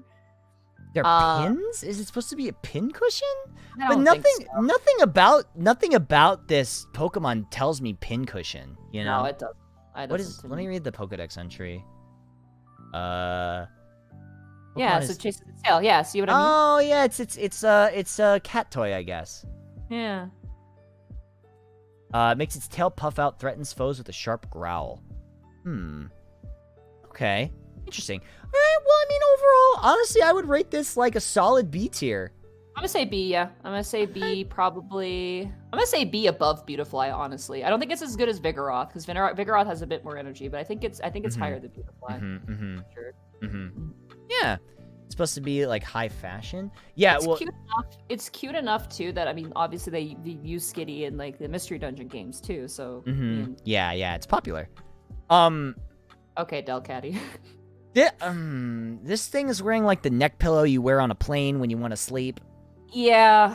It's like they took the tail and like made two of them and elongated them and slapped them on the neck. I don't know why. If you got rid of the little like, I feel like it would have been better if they had gotten rid of like all the little stick out circle things. And I wish they would have kept that on the tail. Yeah, because now it's like, why did it move from the tail to the neck? You know? The ears are interesting, but it looks like a boomerang. I feel like I could throw it. It does look like a boomerang. Just take its head off and throw it. Yeah. The colors here should work better. I don't know why they don't work as well as this, because again, it's a contrasting yellow to purple, but for some reason here it doesn't work. Yeah. I don't know why. Yeah, I wish they would have just kept the pink. Yeah, the pink was really. I think the color change is fine, because I think pink to purple, and purple is considered a mature color. Usually, often meant to be sexy as well. Apparently, that we've read. But again, it's color theory. Everybody, it's quotation mark theory. Yeah, I do like its legs. I don't know. It's kind of a weird thing. But again, I have a bias for those like legs that just come to points. I think it adds to a gracefulness to the design. But. What a snorefest the tail is, though. Like, yeah, it went from something interesting to something very boring. Also, somebody made this. What did they do? Oh, God. God, that's scary. And here's the worst thing about the tail is that look at how the ears go into like these really wide fronds, and the tail tucks in, like it all comes together. Yeah. Like that seems very like. Disconnected. Yeah, Gaijin, I said that the neck looks like a travel pillow. Yeah, it looks like they're like late for their plane, they're running, they got the pillow around their neck. My brain went to a yoke on like a cow, like cattle. I could see that for sure too. The little bits coming out, it looks like you're supposed to hitch like lines to it. Daddy push a plow. I am not a fan of this design. C tier. I'm gonna say like D. Honestly, I'm gonna say like D behind Kabuskin ahead of Shroomish. Honestly. Okay. I would never really thought of it that harshly, but low C. I'm okay with low C. I would put it behind Makuhita. Okay, that's fair. I put it here. I don't think it's quite D tier because I think there's some things about D tier that I'm like, this is bad. But C tier, when I look at Delcatty, nothing overly bad jumps out at me. It's just, it's the same problem with Mightyena. It's wasted potential. It could have been better. Yeah. Absolutely. Yeah. Okay. Speaking of not wasted potential, this goblin. This dude rules. This dude rules. It's Yeah. so great. It's a Mhm. gremlin. It Mhm. eats gemstones. Mhm. This Pokemon again is another one that excels so fucking well in Coliseum and XD Gale of Darkness with the anime. Yeah. When this guy, do you remember when this guy gets hit? What he does? Wait, what does he do?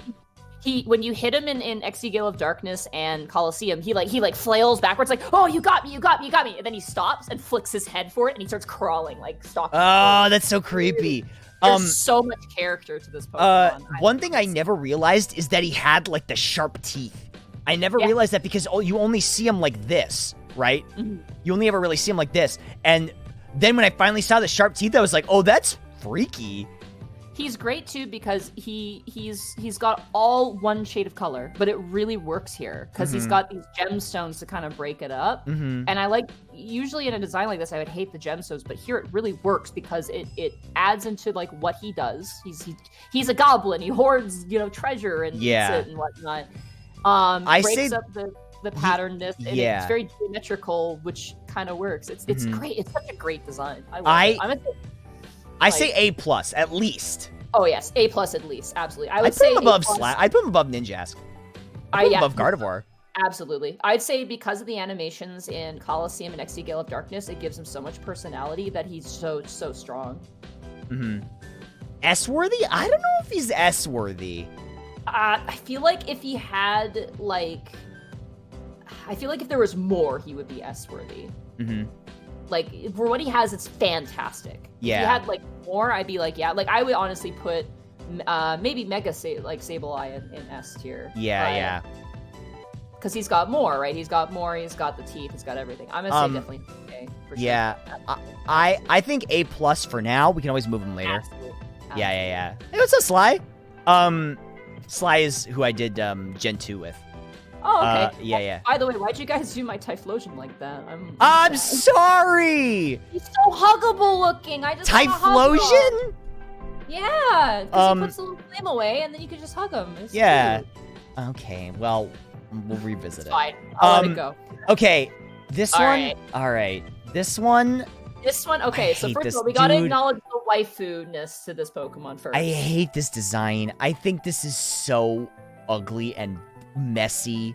I hate this one. When I first saw this Pokemon, I was so confused as a kid. I had no idea what was happening. I don't know if it's a reference to Gaijin's here. I think it might have been a reference to a yokai, actually, which might be one of those. It doesn't make sense to us, but it might make sense to another culture sort of things. I think the way this was done was not super great anyway, regardless. And I'm more thinking specifically about the sprite. The sprite initially for the first game did not convey what this was very well. Let me throw something out there, right? So whenever I judge a Pokemon, and this is for my judgment, at least the way that is when I look at the Pokemon, I should be able to at least get sort of an idea of what type it is. At least one of the types. Nothing about this Pokemon at all says Steel. Nothing. I thought it was grass. I thought it was grass. Nothing about this Pokemon says Steel at all in any way, shape, or form.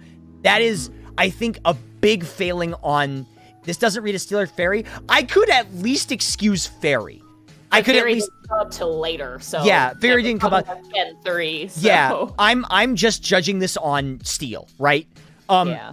And that is a big mark against it. A big mark against it. I think the body itself, I think the legs and kind of the skirt is okay. That's the one part I do like, and there is really good color balance between the gray and the yellow. I think that's fine, but this again and seeing this in 3D clarified a lot for me as a kid. Sure. But even then in 3D, this Pokemon was boring. Boring in terms of its movement. It wasn't that interesting. Yeah. The Venus flytrap thing. That's the thing. Why? I mean, again, it's a yokai, so probably that's where I'm missing the context. But in the animations in the 3D game, which is Gen 3, I consider it Gen 3, that thing just flops around. It doesn't chomp or do anything exciting. It just kind of flops around everywhere. It doesn't really utilize that idea that much. So. Yeah, it looks like you said, the grass type. I thought it was like a Venus flytrap kind of thing. Now, if we had Gaijin here, it probably would go up. So I Yeah. don't want to be too mean to it, because I think obviously we're missing the context of the yokai-ness to it. So I feel like it can be forgivable. Well, Gaijin's here, but what what yokai is it? Yeah, what yokai is it based off of, Gaijin? Because maybe we can look at that and compare it. Because like with Shift Tree, it's very visually wise. Futa Kuchi Ona is what he said. The Kuchiona. Okay, let me take so a look take here. a look at that. Hold on. I'm gonna actually Google it myself as well, just so. I don't want any boobs to come up though. So, Oh yeah, we don't want boobies. Here, Yeah. let me look it up. okay, cool. Oh, I've seen stuff like this. I've seen stuff that references this before. I don't think this encapsulates this idea as well as it could have. Zappa. Why a Venus flytrap? That's my biggest issue. Is why a Venus flytrap idea? But Zato in Guilty Gear has an attack based off of this thing. But not Mawao, but the yokai. But here's the thing: is like, even then, this doesn't say that to me. Like No, the it big doesn't. long mouth and in I get the idea, but it doesn't convey that. Like, yeah. But then also the other problem to me personally is like, even that the steel thing is bugging me so much. Like, why is it steel? That doesn't make any sense. The other thing too is someone pointed out, like, I just see a mouth ponytail. I honestly, if it was just going to be the ponytail as a mouth, I could maybe forgive it more, but it has other hair. Like, Yeah. in the front, that I The feel like takes weird away like front lock, I think that looks bad. Honestly, this is a low C for me. Yeah, I'm gonna say low C too. You know what would have been great? Like someone just pointed out the stem on the head. If they removed the stem on the head and the mouth just came out of the head, then it would probably encapsulate the yokai a bit better and be a bit more clarifying as well. I think that would be the adjustment to make this a bit stronger. Yeah.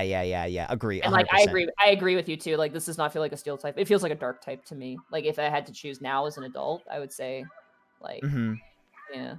I'm not just, and by the way, Gaijin, this is not saying us we hate these Pokemon. We're doing this based off of design quality, Design, not just on design any quality. other factor at all. Yeah. So yeah.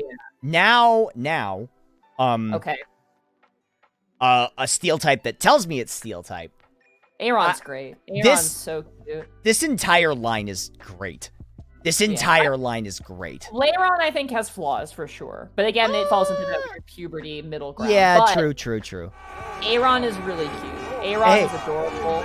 And for a design that looks as like, you know, like hardened and not cuddly, it does a really good job doing that. You got a bunch of subs. Yeah, thank you, Harper, for the 10 gifted subs. I appreciate that. Thank you so much. Aaron is definitely cute. I love this one. It's a good first level. One thing that I like over the evolution of this particular line is the blue eyes. I think the blue eyes are very striking. Scroll down, look at the shiny. The shiny is even better in my opinion. What's the shiny? I don't think I've ever seen shiny Aaron. It's got a red eye. Ooh, cool. Yeah. That is cool. It's really cool. Yeah, I think this is an easy A tier. Oh, easy A tier for sure. Honestly, I would put it prime even. time, I would put it A baby. plus tier in front of Slackoth. Honestly, that's where I would put Aaron. In front of Slackoth? Yeah, in front of Slackoff. Yeah, I'll give you that.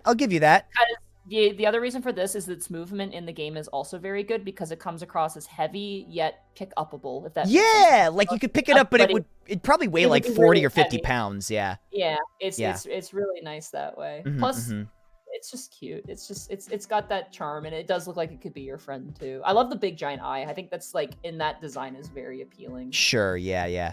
And then now we move on to Lairon. This feels like a different Again, version of Rhyhorn. Weird puberty stage here. Yeah. This one has I love the bottom jaw. I love the bottom jaw. I love the legs. My biggest problem with this is that the amount of holes Yes. it has. What is with the holes? There's too many. There's too many of those holes. Yeah. It does Yeah. seem kind of helmet-like, but it really is a lot of holes. I'm not digging that. I don't like that. I think they could have just gone with 2 in the forehead and then just gotten rid of like these and these, and it would have been fine. Blue eyes, super great. I like how it looks really banded. Like it's got a lot of that. I think that's really cool. This particular line, this particular line, I think the bands work for it. I kind of wish, and this is not a criticism, but just a personal want. It'd be really nice if he had a tail, because he doesn't. It kind of ends. I would have really liked a tail on this design, but it doesn't break it. I'm gonna say definitely high A. I'm gonna say high A. High A, I'd agree with that. I put it above Breloom. Yeah, for sure. Absolutely. Hey. Now let's be honest here. This is S tier. This is S tier. This is no question S tier. This is not only a great Pokemon design, but just a fantastic creature design overall. Yes, it really is. I think. I honestly think this beats Mudkip. I would put Aggron top tier. Honestly, the highest thing we have so far. Yeah. I think the only shortcoming in the design, and this is like the minorest of minor gripes, okay? The tiny squeak of a mouse on the back of a roaring lion. Yes, exactly. Is I don't like the band on the tail. I think the tail should have just been a tail and leave the bands on the body. How about, because I noticed that he has bands on his legs and his arms. They should have maybe made that a different color. If it was silver. If it was a silver band on the tail, I would have absolutely no issues with this design whatsoever at all.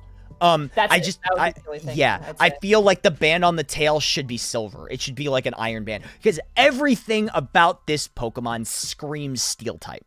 I love it. It's perfect. Yes. I love too that they didn't go too busy in like the neck and the chest, where we had other designs where like, like Shiftry, where they had like one tone color, but you can see there's texture here to break all of this up, and it feels really good and really not over the top, really natural. It's very nice. This is a fantastic design. What a fantastic design. This is a great Pokemon in general, period. Oh yeah, absolutely. Period. It is the Iron Pokemon. It is Iron Armor Pokemon. I love the horns coming out of the holes. That's so cool. I love the nose just coming to that nice like armor point. It's so nice. Yes. Oh my god. I didn't even know he got a Mega Form. Yeah, his Mega Form's pretty cool too. Yeah, it's a little busy, but it's cool. Busy. That's where it went a little bit too busy and a little too thick. And he loses the rock type. That's interesting. Yeah. Okay. So this guy. Dumpling head, let's go. So this is one where Meditite, I'm just gonna say this is my favorite part about Meditite. All right. Okay. This is my favorite part about it.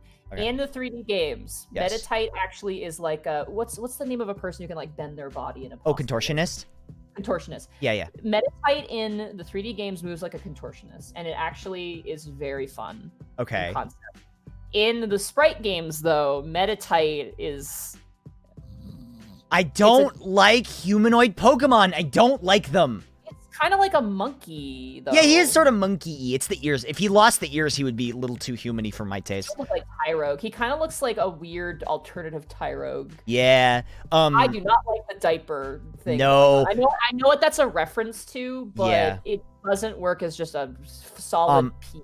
Pokemon, if you watch the previous episode, Sly and I go off on this big rant about Pokemon that wear clothes. We just don't like it. Pokemon that wear clothes are just, we don't like it. Sock and throw. Like, that's going to be a whole issue when I get to Gen 5. That's a whole nother issue. Gen 5 is the generation of absolute like hard hitter, like fantastic, probably some of the best designs in the entire series. And but then also some of the worst designs. The worst designs in the series. Yeah. I remember because my friend Ty Tuesday, who's in here earlier, we're going to be doing Gen 5, and he was like, what's the one with the ice cream cone? And I was like, Gen 5. He's like, I want to do Gen 5. And I was like, okay. All right. I was going to say, it's interesting, and actually, I should mention this now. I should have mentioned this before we started. There was a really interesting interview with one of the artists who actually designed the first evolution of the ice cream Pokemon, which I believe, what's its name? Vanillite. Vanillite. I don't remember. That was his first design. He designed Vanillite, Phantom, and like those Pokemon. And he said one of the things is that he designed when they it was really cool how they did it. He said when he applied to work at for Pokemon, they sat down and they had them in like a couple hours come up with a Pokemon design while they were sitting there. Okay. And that's where Phantom came from actually. He designed he designed the first pass of Phantom. Phantom's great. Phantomp's Phantom's great. fantastic, Yeah. Phantomp's a great design. That was his application to get in and work for Pokemon, and he said one of the philosophies they had when they work on Pokemon, especially like the cuter Pokemon, is that the Pokemon, regardless of what they look like, it's not about making them look super cool. It's about making them look like someone you can befriend. Always. Sure. Even Okay. Yeah, even if they look kind of mean, they're always something that can, be your companion and like will love you. Right. And I'm like, that's super sweet. Oh, that is nice. It's really cute. So like whenever I see your people's like, it's a fucking ice cream Pokemon, I'm like, yeah, but it could be my friend. And that's you know what I mean? I respect that. I respect that. That's also why I judge a lot of these based off like how friendly is it? How much do I want it to be my friend? Sure, I could see that for sure. Meditite, I don't want to be my friend. Who? Meditite, I don't want. Oh, Meditite to be my friend. I say like low C for Meditite. Oh yeah, bottom C for bottom sure. Bottom C for Now, sure. alternatively, Medicham is pretty cool though. Medicham is cool. I hate the mouth. I hate the mouth. I hate the mouth, and I'm not a huge fan of the hat. And once again, why he gotta have these like low cut harem pants? I don't know. It's kind of like a belly dancer. I think that's the idea. Yeah, I suppose. I love the idea of this like sort of monk martial artist, but there's just little. Mega Evolution's good. The Mega Evolution's really good. Oh, Mega Evolution's super cool, but like there's little things too as well. There's little things about this that I don't love. I don't love the hat. I don't love the mouth. But everything else. I like the hat. I think the hat is necessary because it ties into the legs. Okay, sure. There has to be something there, and for what it is, it's not as bad as it could be. True. I really like the arms on this. I really like that it's like kind of bottom heavy. I think that's kind of a neat execution. I agree with the lips. I don't like the lips at all. I feel like they could have done something a bit better with that. And then overall, again, this is another one in the 3D games that really benefits from animation 100%. Like the animation of Medicham in XD Gale Darkness. Yep. She's balancing on that leg. She'll flip around. The moves are really good. It's I think definitely not as bad as Meditite. Meditite is just kind of awful. I think Medicham's great. I think Medicham is kind of like middle ground, if not slightly above middle ground. I would put him B tier. Honestly, I'm gonna say B tier behind Ninkata. I'm gonna say sure. He's fine, perfectly acceptable. Okay. Okay. This is an ugly design. I'm sorry. This is a mixed one. I love Electrike. I honestly do. The head is so top heavy. It's such a top heavy design, and I don't think it works. I don't think it works. It works in 3D quite well. The 3D animation for Electrike in Coliseum and XD Gale of Darkness really, really make this design work. It definitely has a sprite. It's kind of okay. I will say this. I love the color choice in this design for sure. The fact that it's an Electrike that is green. I wish it tied in more to Manectric. I want to know why they went with the green and then didn't keep the green for Manectric. Yeah, that is a good point. It's very weird. It's cool. It's a cool green. It is, yeah. It's a cool green, and I will give you that. And I do like the sort of lightning marks on its face and on its tail and stuff. But it feels very much like... Why? You know what it makes me think of? And it's not a bad thing. It makes me think of a Viking helmet, and I wonder if that's intentional. Because I think without this kind of, the weird head, I think without it, it would just be looking like a generic electric dog. I suppose, yeah. Like, I honestly think that it's like, it makes me think of like, in the weirdest way, like a speed dog, like a dog that runs really fast, and I think that it has no ears, and it's all like really like kind of bullet shaped, I think is really cool. Yeah, I guess that's true. It's just that I wish that it sort of feels like there's two different design elements going on here. There's the tail end, and then there's the head end. Because the tail end is this spiky, sharp, but then this is sort of smooth and elongated and like rounded almost. It does come to a point though. Yeah, it does, but it's a much more gradual point than this sharp point. Honestly, I would say probably the better alternative would be that the tail keeps going horizontally. Like, it's not pointed up the way it is, and it goes horizontally. Yeah. I think then it would be more aerodynamic, and that would be more of an idea concept that's, like, about aerodynamics rather than, Mikey Electric Boy. Yeah. I wish I it will was, set yeah. bias aside because I do like electric quite a bit. Mhm. And I agree. Honestly, I do agree. The head is weird. I just my fear is that it is a unique design, and I feel like if it didn't have that, it wouldn't be as unique or as strong as a design. Sure. I think it's to its strength because it deviates it, like it separates it from like Shinx, from Arcanine, from Mighty Anna. And I actually think the other Shinx line dogs. is really good. Shinx line is pretty strong, yeah. It's really strong. I'd say low B. Okay. I would say I'm gonna definitely say above Poochyena for sure. Oh yeah. I'll give you that. Absolutely, Yeah, because Poochyena, while Poochyena is like the white bread to Electric's like weird grainy whole grain. But not quite. Yeah, not quite there yet. Yeah. Okay, I bounce back and forth on this one all the time. My holdup with Manectric is the head. Cause Yeah. This is the thing, and this might be Ear holes. Ear holes. It's not that bad. It's not that bad. Okay. It needs ear holes. I wish the head pointed backwards, not up, straight up. Because he's a fast Pokemon. He's a really quick Pokemon. Everything else suggests speed, the lithe form, the literal thunder thighs with like the big yellow. The lightning bolt tail is really good. The zigzaggy mouth. I love how it comes down on the front of the nose. If it was flipped back, I think that would be incredible. Yeah. I would tie into Electric a lot better. So hear me out, right? Hear me out. If the middle, so take his head, if the middle one went back, but the side two stood up, you could still get the same feel, but it would look like it had ears. I think that would actually look really cool. That would look even better, yeah. Yeah. I know we're not doing it, but the Mega is horrid. The Mega is horrible, and also I feel like they were like, Manectric sort of looks like it's electric type, but how can we make it more? And then they turned in Mega Manectric, and I would have been like, whoa, okay, hold on there. Yeah. Fucking slow down, buddy. It looks like someone like dropped a bunch of triangles on top of him. Anyway, I would say I still like Manectric though. I think Manectric still is a very cool Pokemon. Like Manectric, cool. The blue and the yellow, electric blue, electric yellow, nice combination. Yeah, and red eye, perfect. Good colored. Raxby said, "Wait, Manectric has a Mega." It's funny you say that. Mega Manectric was actually in the meta. Like he was actually a meta Pokemon for a very long time. That's a really good Pokemon. But we don't really talk about stats, so. I'm gonna say definitely better than Electric for sure. Absolutely. Yeah. Let's see. Yeah. So I would say low C. I'm gonna say like. You wanna say D?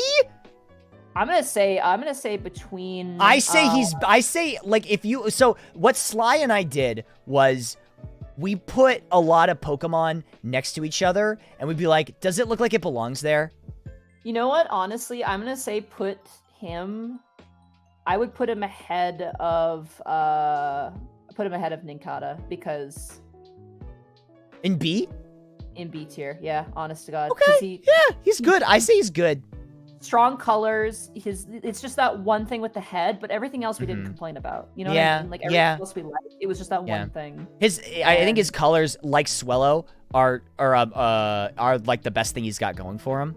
The other thing too, he was kind of like Nincada, because there was only like you and I each had just one complaint, and then it wasn't that big of a deal. Whereas Manectric was kind of the same, where it was also not a deal. Sure.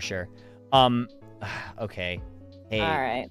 The next in the line of fucking fake Pikachu. This shit sucks. Pikachu, this one sucks so much. Both of these suck. Lump these two together. Let's be honest. Let's just lump these two together. These suck. I'm like, this is honestly where I would put them. I don't know if they're F tier, but they're not necessary. They don't give anything. Bad. To the game get your shots ready. They bring nothing to the table. Yeah. Yeah, these are like, I think, like even like things like Togedemaru and like other things, like they go into other animals, Emolga, or, like, other concepts. Like they go into other mouse types, which is fun. These guys don't, and it's so clear they're just like Pikachu, but not, and like they're just. I don't think they're Shadow Realm, because I mean they're still kind of cute, but it's only because they're borrowing off of. I like their gimmick. Their gimmick's cute. Like I'll say that gimmick's okay, but. I just Plusle and Minun are like the let me copy your homework. Okay, but make it look like it's your own thing. Yeah, no, Exactly. Plus, what the hell's up with Minon's tail? That's awful. It's supposed to be a minus symbol. But it's just a line. It's so Yeah, weird. it's really dumb. Pikachu with math. One of my favorite things and one of my least favorite things. Okay. Well, Uh, no. Okay, Octopimp. Okay. I'm looking Okay. at your eye right now. Okay. Do you respect me as a friend? Because Yes, of I course. might go off here. Okay. Okay.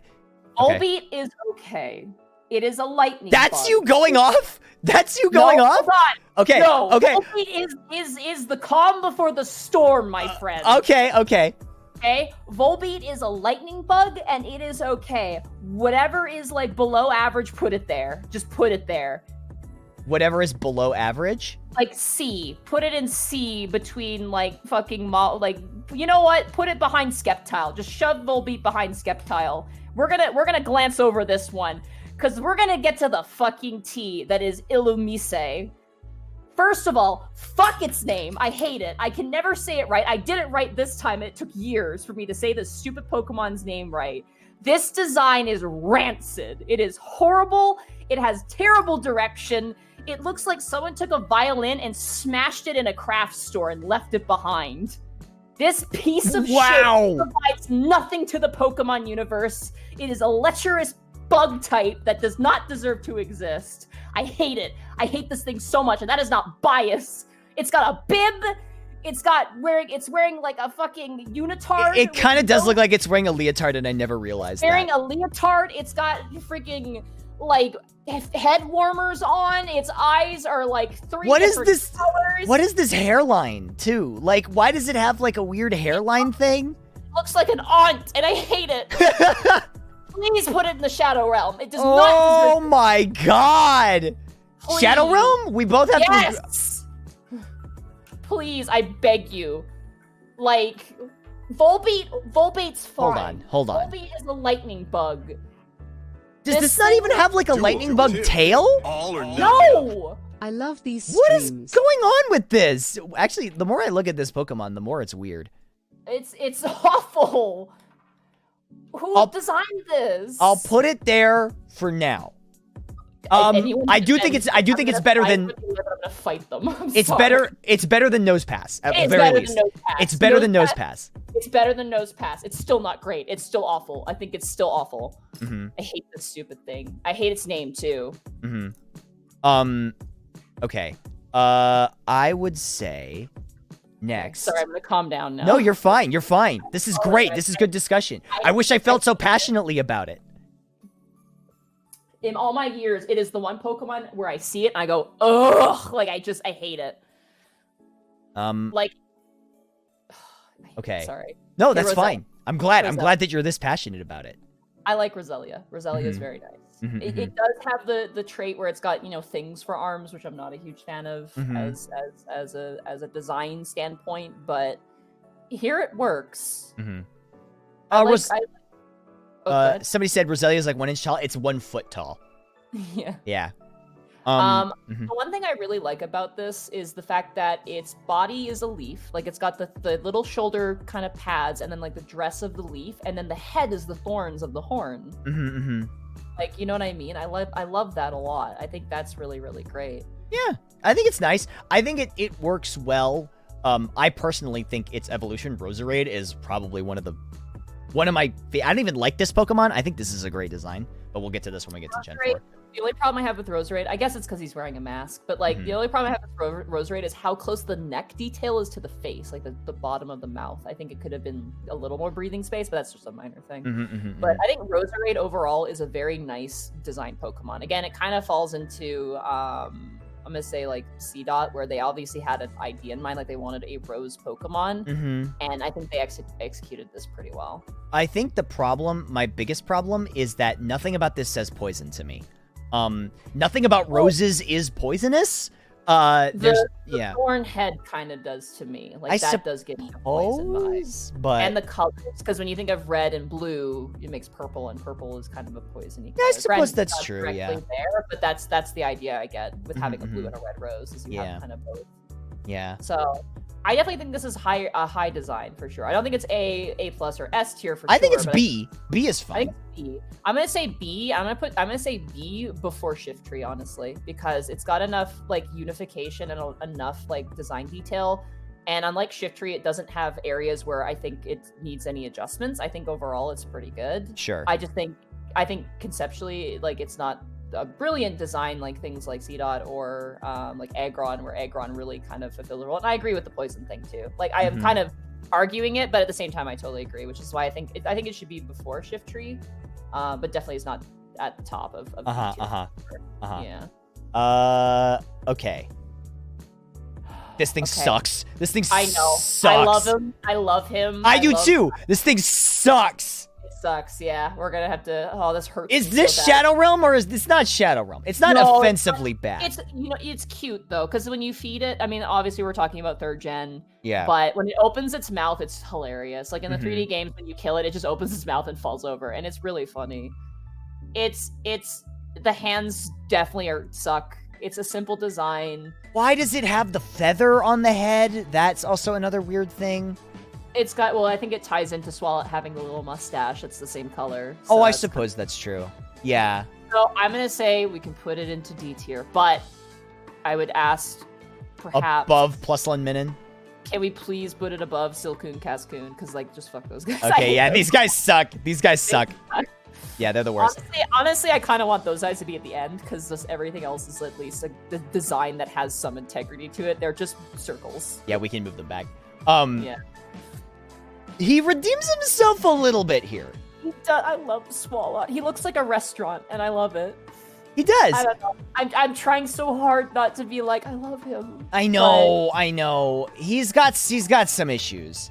Like, everyone's saying low C. I agree with low C. I will give him low C. Yeah. Like bottom C. Yeah. I Yeah, love him myself. Like, if this was my list of my favorite Pokemon, he would probably be an A. Sure. I've had fond memories of Swalot. So. Sure. Here's my big issue with him is the hands don't work. I wish he just didn't have hands. I feel like if he had hands, like maybe like, yeah, no, you're right. This is tough for me. I actually do really like this Pokemon. I tried to make this Pokemon work in a team. It just doesn't work.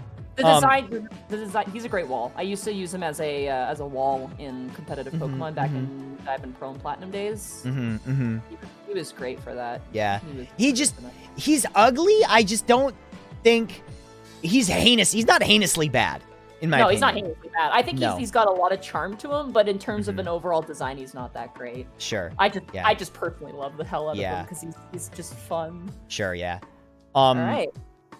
This motherfucker's a Digimon, first of all. Yeah. This is a fucking Digimon. Don't look at me and tell me that this is a Pokemon, because this bitch a Digimon.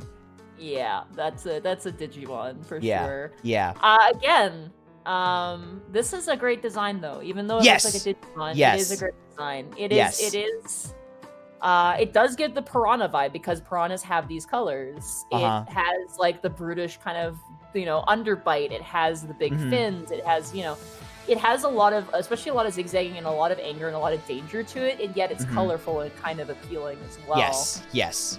This encapsulates what the idea was. Again, this is another one that encapsulates the idea of what the subject matter is, which is a piranha, and it does a fantastic job at that. Yeah, too. it's good. It hits it. I think the colors are kind of all over the place, but it works. They match pretty well. I mean, you have the balance of the red and the yellows. I think it's okay. And like I said, if it wasn't like, if this was a different type of fish, I would have the same argument. Piranhas are wild though. Like they are completely and randomly colored naturally. That's why I can kind of forgive it myself. I would give this an easy A. Yeah, I'm gonna say A. I'm gonna say A above maybe Ludicolo even. Yeah, I think it's a good design. I think it's overall a great design. I do like the star in the center too. Yes. It doesn't look like a star. It just looks super natural. It ties into the scar on the head of Sharpedo, by the way. Which, by the way, Sharpedo, easy A+. I'm like, off the bat. I think so. My only problem I have with Sharpedo is the fact that its body is so squat. Like, that's my only issue. You're right, yeah. I kind of wish his body was just a bit But he's longer. a torpedo! He's a He is, Sharpedo. But Sharpedos are long and narrow, so I feel like he should be a little longer. But that's I'm fine where he is in A+ because absolutely the colors are great. The overall design is great. I really hate how he hunts me down in Sword and Shield. I'm not appreciating that right now, but that's okay. I'll forgive him for it. His mega is terrible. Don't like it. This is one of the worst megas in the game. This is hands down. This is an F tier mega. This is an absolute Shadow Realm mega. This is a fucking garbage design. They took some racing stickers and took Sharpedo, shoved them in a can, and shook the two together. It looks in pain. Personally, I'm not the biggest fan of Sharpedo, but I can This guy moaned at least remove this myself loud. from that and agree that yes, overall it is a very it is a pretty fun Pokemon design for sure. Yeah, it is. It is definitely a fun Pokemon design. I like Sharpedo a lot. I think Sharpedo is very strong. Fun Pokemon designs. I'm gonna be biased on these ones. So. Yeah. Oh boy, this guy. Wailmer is so great. I feel like we have to kind of do both because Wailord is a whole other beast, but Wailmer is delightful. I love Wailmer. I think Wailmer is again another Pokemon that feels super friendly. And I think in Hoenn specifically, really kind of encapsulates the region. Like yeah, because there's so much. Well, 7 out of 10, too much water. But yeah. Shut up, man. But like, I think yes, he gives you that whale feel. Because when you see him, you're like, yeah, whale. I see it. Yeah, but and he's then, round and he's like squishy and looking. And, he's got the he's- baleen on his teeth. You know. It makes me like as a kid. This is gonna be so cute. I mean, like embarrassing, but it was like back when I was 9. When I was a kid and I was super into Pokemon, I was part of a summer camp and we would go to the pool at like almost like once a week. Sure. And I always would grab like a floaty and pretend it was a Wailmer and I was riding on the. Aw, that's so cute. Yeah, that's why that's a bias 100%, but that's the appeal of this Pokemon. That's what it did, to me as a kid, is it, filled me with a sense of wonder and the idea of like this big huggable friend. Right. I think this is high A tier. I would put Wailmer, I'm going to say Wailmer in front of Lairon if you're okay with that. I think it's Yeah, just I really... accept that. It's a strong design. Now, Wailord. This is a great Pokemon. And here's the thing. If we're talking about 3rd generation, Wailord is fantastic. I think its sprite is okay for what it is, because it's a huge Pokemon. The sprites in Colosseum and XT Gale of Darkness for this Pokemon is incredible. Really? Like, oh yes, it's to scale in the game. Oh, so it's huge. It's absolutely huge, and for the GameCube era, that they were very ambitious about doing that. And for that, when I remember seeing Wailord like in the 3D games, and I had an idea that was huge in like the video game. They had a really good way of showing how large it was in the sprite, but seeing the actual size of it in XT Gale of Darkness and Coliseum really took me home. It's like humongous. How big is this? 47 feet long. Yeah, it's massive. They actually have it in Sword and Shield DLC. I'm spoiling it. Sorry. Yeah, no, I played it. I saw it. Yeah, so yeah. You see something by Wailord in the ocean. That's like my favorite thing. I'm like, there he is. Yeah, There the he big is. boy. I think it's dope. I think even the idea of a whale Pokemon is dope. The fact that they even thought to do this, like they could have ended at Wailmer. They could have just been like, all right, there's our whale Pokemon. Yeah, But they were yeah. like, no, we want a giant Pokemon. They took the risk and they did it. And people complain about how the size of it in like the games is always reduced, to fit in the fucking frame. But I think overall, A+. I think honestly, I Not would as give him A+. strong as Sharpedo. I would give him I A+ would say easy. Not as strong as Sharpedo, I will say that. But I think for execution and what he is, I think absolutely. Amazing. Yeah. He's great. He looks awesome. Okay. All right. I'm a here little we go. biased for these It's ones. a camel. They're supposed to be camels, and I know. camels are not beautiful creatures. No. But man, The first one, he doesn't get going until the second one, I think. I think this first one is lacking. What do you think is better? Do you think Camerupt is better than Numel, or Oh, Numel's yes. better? I love Camerupt, but that's a bias, and we can talk about that a little later. Okay. But Numel feels a little boring. He doesn't really feel like he's got much going for him. You know what? You know what energy? Like Numel's eyes, I think, are the strongest thing about it. Yeah. Mm-hmm. My problem with Numel is he literally looks like those. You know when you go to like a dentist and they have like a child's play area. He looks like the dinosaur pictures from like the child's play area. Sure. That's what it looks like, which to me is not a very creative or well executed design. Sure, but also, and he's also, he runs into that same problem where he doesn't really look like a fire type. No, he doesn't. He looks like an earth type. I will say he looks like a ground type. I'll give him ground, but he does not look like a fire type. He does not look like a fire type, no. No. Because I know the whole thing is like his hump erupts or whatever. That's what camera ups thing. But I don't get that from the design. You don't see that really, no. No, I say this is like low C. Yeah, low C, for sure. Absolutely. Yeah. Now, this one is tough for me because I'm a little biased. I actually really like camera up. I wish he looked more like a camel, though. You know Me what too. I mean? He looks more like a cow. I was just going to say that. He looks like a cow or some kind of bovine. Like an ox of some kind. Yeah. The horns. But I do like... The concept's great. I think the concept's great.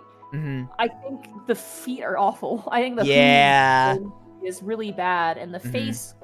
He looks like a Rocco's Modern Life character. He kind of does. I can see that for sure. Yeah, he kind of looks like a character from... I haven't even watched that cartoon, and that's where my brain goes. He looks like a character from a cartoon. I can see that. Yeah, I love Camerupt also, but just from a design standpoint, this guy's like low B, high C. I wish... The other thing I wish, he's got like those blue circles on the side. Why is that just there? Yeah, that's very clashing. I say actually... They should have put that on, like, they should have put one on the center of his head. I'm gonna say I'd put him like here. I'm gonna say behind, Hariyama. I'd put him like. I'd put him here. No, he's not as bad as Volbeat. You put that boy a lot higher. I think he's not as good as Skeptile. Yeah, no, I'd say so. Yeah. Yeah. Okay. Okay. Torkoal's kind of neat though. This is a neat design. This is also a neat design. This was also one of those sprites where, like, they gave it a cool effect. You know what I mean? With the smoke? Yeah. With the smoke, yeah. I thought that was pretty... Like, when I was a kid, I was like, oh, I didn't even, like, think you could do that. Because everything else was just, like, it as it is. There was nothing else added to it to add to, like, the atmosphere of the Pokemon. Whereas Torkoal was completely, like, he had that. It was, like, part of him. And it's really, really neat. And it's really cool to see him in the 3D games because that's when you see him without the smoke. And you can really see how he functions. But even this tells you how this Pokemon functions. Like, he emits steam from his back and from his nose. It's like a turtle when they come out of the water, and they breathe out. His colors are great. His head looks great. His shell looks great. Definitely tell it's a fire type. Yeah, it's a fire type and it's a turtle. And that's kind of like, turtles aren't really associated with fire in exactly. any way. Yeah. So I think this should be an A tier. Honestly. Agree. I will wholeheartedly agree with that. I'm gonna say probably near around C dot on either side of C dot. I'll say here. I'd say here. Okay.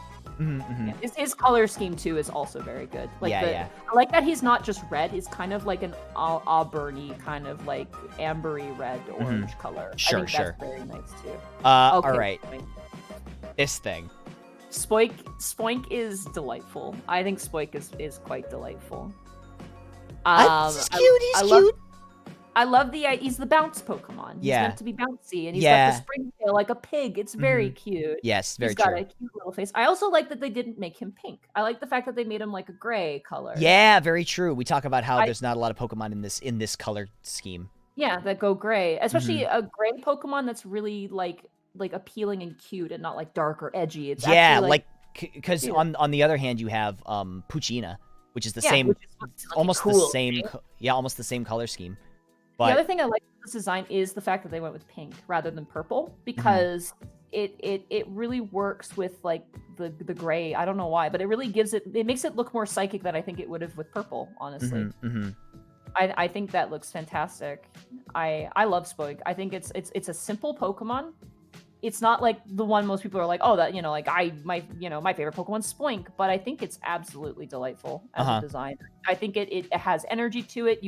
Looking at it, you can tell how it moves. In 3D games, you see how it moves, and it's exactly how you think. Yeah, and when you see it moving finally, you're like, oh yeah, I guess that makes sense. Exactly the way I would see it. Yeah, I would say above. I'm gonna say above Vigoroth for sure. Yeah, I'd say B tier. It's solidly a good design.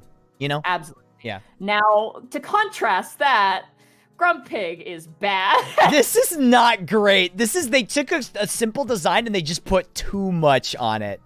Oh yeah, it's very weird. I will say the typing on this is a very strange one. I don't know why it's psychic. I never really understood that. And the name is terrible. Grumpig. Yeah. I like. Where with and this is the thing, it becomes more purple, pink, purple, black, like gray is not good. I don't like that color scheme. Pink and purple can work together, but it does not work here. It's like, I think honestly this is like a D tier. This is D tier for sure. I would put it about. Let me look. I'm gonna say put it behind Gulpin. Okay, yeah, I see that. Oops. Behind Gulpin. Yeah. Its Japanese name, Boopig. The other thing about it is that it doesn't, like, besides, like, the feet and the tail and, like, that's it. It doesn't really look like a pig to me. For sure. Yeah. Okay, this guy. All right, Disco Fever. Spinda, okay, before we talk about Spinda, because this does affect the design, the fact that Spinda is... I mean, we're talking about the design, but this is the interesting thing. Did you know this, right? The Spinda, every time you run into a Spinda, it's randomly generated. Yeah, the spots are different. Yeah, the spots are Yeah. That's a neat concept to work with. I think Spinda is. Can we look at him again? Yeah, sir. Sorry, I'm looking at the sprite. Spinda is, I think, is very interesting. I wish that the swirl motif was more than just the face and the head. Yeah, it feels like there's two different motifs going on here. Because you got the spots, cute, but you've also got the spirals, but the spirals are just the eyes and the ears. That doesn't really make sense. I kind of wish it had, but the thing is, looking at this, I don't know where you would even add more spirals to this design. Yeah, maybe like a belly button or something? Yeah. But the other thing too is it doesn't really give me panda vibes at all. No. Like, Pangoro comes out and it's obviously a panda. This is just kind of a bear, and that's fine. That's okay. But I actually have a shiny Spinda named Disco Fever. Oh, nice. I think C is a good place for this because it's not the worst, but they're just it's missed potential. I would put it right next to Mighty Ina with like. I would honestly put it behind Volbeat, honestly. Okay, I could see that for sure. Yeah. I'm going to say behind Volbeat because it didn't really achieve being a panda. The concept's like okay, but that's about it. It's a red panda? It doesn't look like a red panda either. Oh, it doesn't look like a red panda at all. No, it doesn't look like a red panda either. Yeah, it's just a weird spot panda. Yeah, it's just really strange. Yeah. Okay. Personally, I love Trapinch. I love Trapinch, but I hate Trapinch as it relates to the other two. Because there's absolutely zero correlation between them. It's an antlion. Which is a desert dweller. But these two are not antlions at all. No, but the antlions are actually like oh god, what's the word? Like the larval state of a bug. I mean, I guess So let's remove that from the stat line. I think that's the best way to approach these next Pokemon. Okay. Because Flygon is the one line that's very like broad in its evolution for whatever reason. It's kind of like the Dratini Dragonair Dragonite problem where it's kind of jumps out of nowhere. Overall, I think Trapinch is a delight. I think Trapinch is an absolute delight. Okay, yeah, he's cute. I love that he's 90% like face. I think that's really ambitious and really cute. I like that he looks like he's like made out of clay. I like the fact that he looks like he's something made out of pottery, but he's not. He's not like artificial in that sense, but you can get a feel for the environment that he's from. Yes. You totally tell this thing would live in the sand. You definitely. I love its big mouth. I love its the eye, 3D its games- shiny eye. Oh yeah, its shiny little star eye. It's Yeah, super yeah. cute. In the 3D games, it's really funny because he'll like topple over himself because he's so head heavy. It's really cute. Mm-hmm. I like Trampinch as a concept and a design, and as an antlion Pokemon, I think instead of being something very scary, it is something very cute. Sure. So, Okay. I'll give him a high B, low A. I'm gonna say high B. I'm gonna say probably between Grovyle and Swampert, honestly. Yeah, I'd say that's good. Okay. Now, an awkward middle stage that I don't think is too terrible. Yeah, I get the sense why it's like I used to have a lot of like questions of why does it look like a dragonfly, but that's because antlions are the larval state. Yeah, of a flying dragonfly. insect, Right. Yeah. Of kind of like a hornet dragonfly insect thing. Yeah. My overall like issue with this one, I think the colors on this one are fantastic. I think the color balance, like the yellow, the green, and then the gray is super, super strong. I think that's really good. The white on the back is it's fine. It breaks it up. That's okay. The the legs sort are of weird. attachment points. Yeah, the legs throw me off. The other thing about this is it's always on the ground, which makes sense because it's not a flying type, but it's just kind of weird that overall it has like wings that is significant and never flies. But that's like a minor thing. It's got levitate. So the other thing, it looks so much like a dragonfly, and I feel like that was a mistake. Yeah, to make it look that much like a dragonfly rather than a dragon itself. Yeah, so because like when we think about it, we have Yanma, which is a much better dragonfly design. Yes, that's actually a dragonfly. Yeah, this is kind of like just a weird. It's weird. It doesn't look like a dragon type. It barely looks like a ground type. It feels like it should be a bug type, and it's not.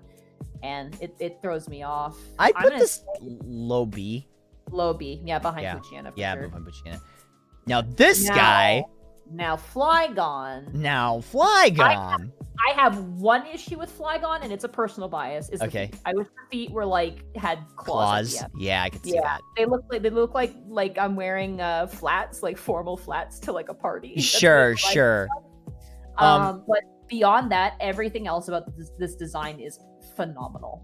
What an amazing design. I love the eyes. I love how it has like the almost like the goggles. The goggles. Yeah. I'll give you S on this one. I'll give you S. Yeah. I would say S, but I would put it below Aggron. I honestly would put it below Mudkip because Mudkip is overall just a fantastic design, and Flygon is really, really good. I think the foot thing throws me off though so much. Honestly, I feel like Shedinja is better too. Like overall, Shedinja has less flaws. We could put him there. We can always move him around a little bit. Yeah, we can always move around for sure. Yeah. God, I hate this. I hate this Pokemon. You don't like Cacnea? I think Cacnea as a cactus Pokemon is pretty fun. He's a scarecrow. Like he looks like a scarecrow kind of cactus thing. I think Cacnea is really nice. I think it's very cute. I like the roundness to it. You look at that's a cactus. Yeah. It hits the notes of being a cactus Pokemon, you know? I know like a lot of people don't like the whole mouth, like the mouth being a bunch of holes, but I think that's the only way to get the mouth to work to break up all of the zigzaggy points and stuff like that. Yes.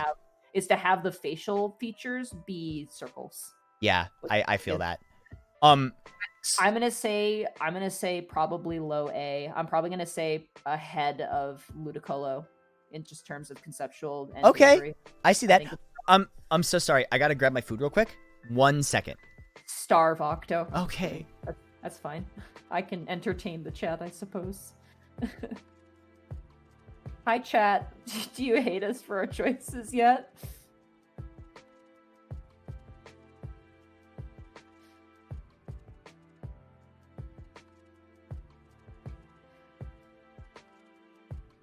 How dare you do Mawile that dirty? I'm sorry. I as a child I hated it. Now it has never grown on me.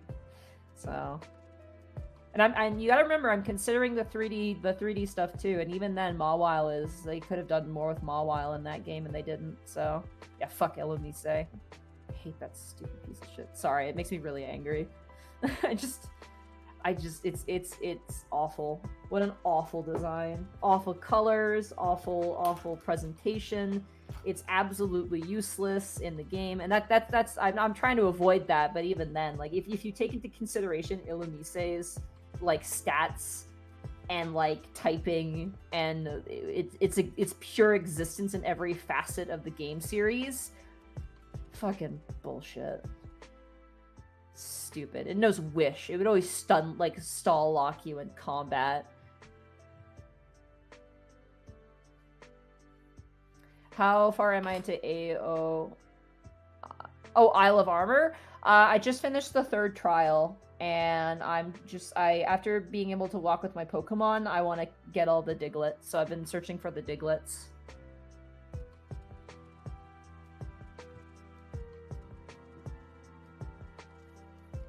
So that's...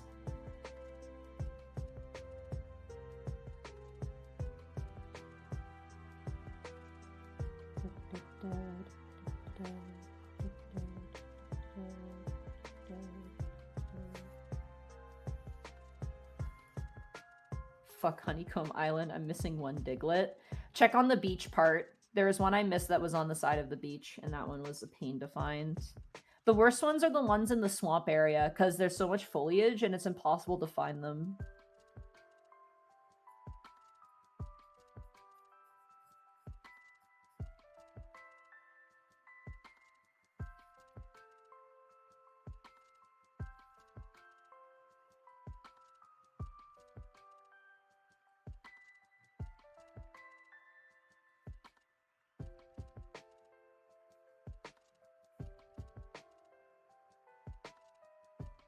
Is the DLC worth buying? If you like the wild area in Pokemon, I'd say it is. I mean, I'm a huge Pokemon person, and it's like my knitting game. I really like it a lot. But oh, hi. Hi, I'm back.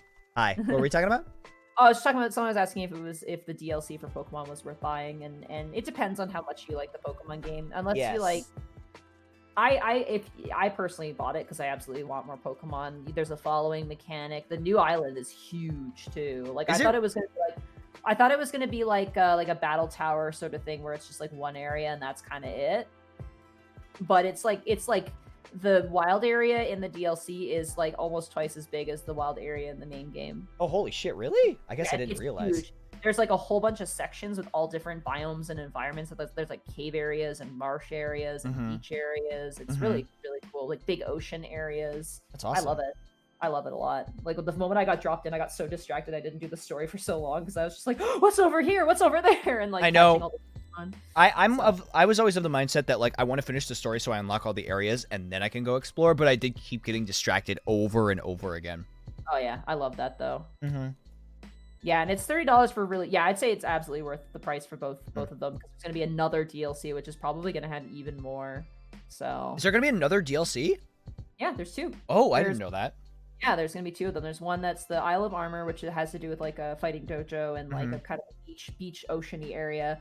And then the other one I think is like snow themed? Crown Tundra, yeah. And that's going to have like some other stuff too. So... it's really intriguing. There's a lot of snow-themed things happening lately, and I'm like, what's happening? I've already had enough of snow. I live in northern Canada. Leave me alone.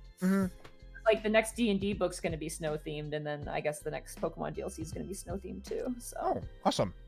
Okay. This is the one where I take issue. Okay. What's your issue here? It's supposed to be a Scarecrow Pokemon. Oh, I never realized that. Yeah. I wonder why they went from... Cactus to Scarecrow. So it's like, you want to know why this bothers me? Is because it's half Scarecrow. Like the face and the head really go Scarecrow. But then the body says cactus. The body is just boring. It's just triangles on like a voodoo doll body. Oop, shit. I feel like they could have done more with this. I unplugged my headphones. Uh-oh.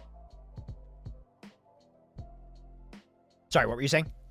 I was going to say, I feel like this is one of those Pokemon where I feel like they could have done more with this Pokemon. Yeah, they don't push it because they really hit the cactus thing early, and then this is sort of like, yeah, it's a cactus, right? Yeah. I will say this thing, Cacturne in the 3D games moves amazingly. It's very lurky and kind of sways its limbs side to side. That hits the dark. That hits the dark typing for sure. Also, look at its Japanese name. Noctis. Yeah. Yeah, like cactus, but Noctis. Noctis, yeah. That's cute. I don't think it's terrible. I feel like it could have been better. It's just missing something. It's just missing some stuff. Sure. The head is great. Like, if you Yeah. love this Pokemon, it's great. I'd It is say great. high C, low B. Yeah, I'm gonna say high C. I'm gonna say probably ahead of Lanoon. Because it does give kind of the Scarecrow vibe. Yeah. I have issues with this design. All right, well, let me see it. Oh, So, really? I know it's a bird. I just wonder why it turns into a dragon. That always confused me. That is a good question, but then again, Mm-hmm. I feel like it reminds me almost of like, I don't know the word for it, but like in mythology, there's always like these really graceful looking big birds, like not like phoenixes or anything, but they're like kind of like these heavenly looking birds or whatever, like doves and stuff. That's kind of the vibe I get sometimes. Swablu is kind of a potato looking blue orb, which is fine. I think it's cute. I think its movement's pretty cute. And as a first base level, like base form Pokemon, I think it's great for what it is. I would give it B tier. I would give it B. I would give this a strong B tier because like the little thing on top of the head's cute. The little tail is really cute. The beak is cute. The little cloud. Like I prefer a bird that has wings. That's a personal preference. So like for me, Swablu wouldn't be above any of the other birds really. But as a design, it's very soft looking and it comes together pretty nicely. Now, Altaria, I like a lot more. Yes, it feels like it commits a little more to the design. Absolutely. Yes. The dragon thing, I agree with. It's kind of weird. I don't know why. Yeah, they could have kept it as normal, but whatever. I think overall, and this is the thing, is that artwork doesn't really do too much justice. The 3D model of this in the 3D model game, the 3D games, is really good. Really, really good for this Pokemon. Nice. Wait, there's a Mega Altaria? I didn't know there was a Mega Altaria. Yeah, it's a big fluffy cloud. I love it. That's cute. That's a strong one. That's a strong one for sure. That's a good Mega form, actually. That's a really nice one. Like the way they fly with like the big open wings, I really like that a lot more than just when they're kind of all tucked in together, because you get the real sense of the form there. Yeah, that's true. I actually kind of prefer it tucked in. Do you? Yeah, just because I feel like it sort of... I didn't really ever picture it with wings.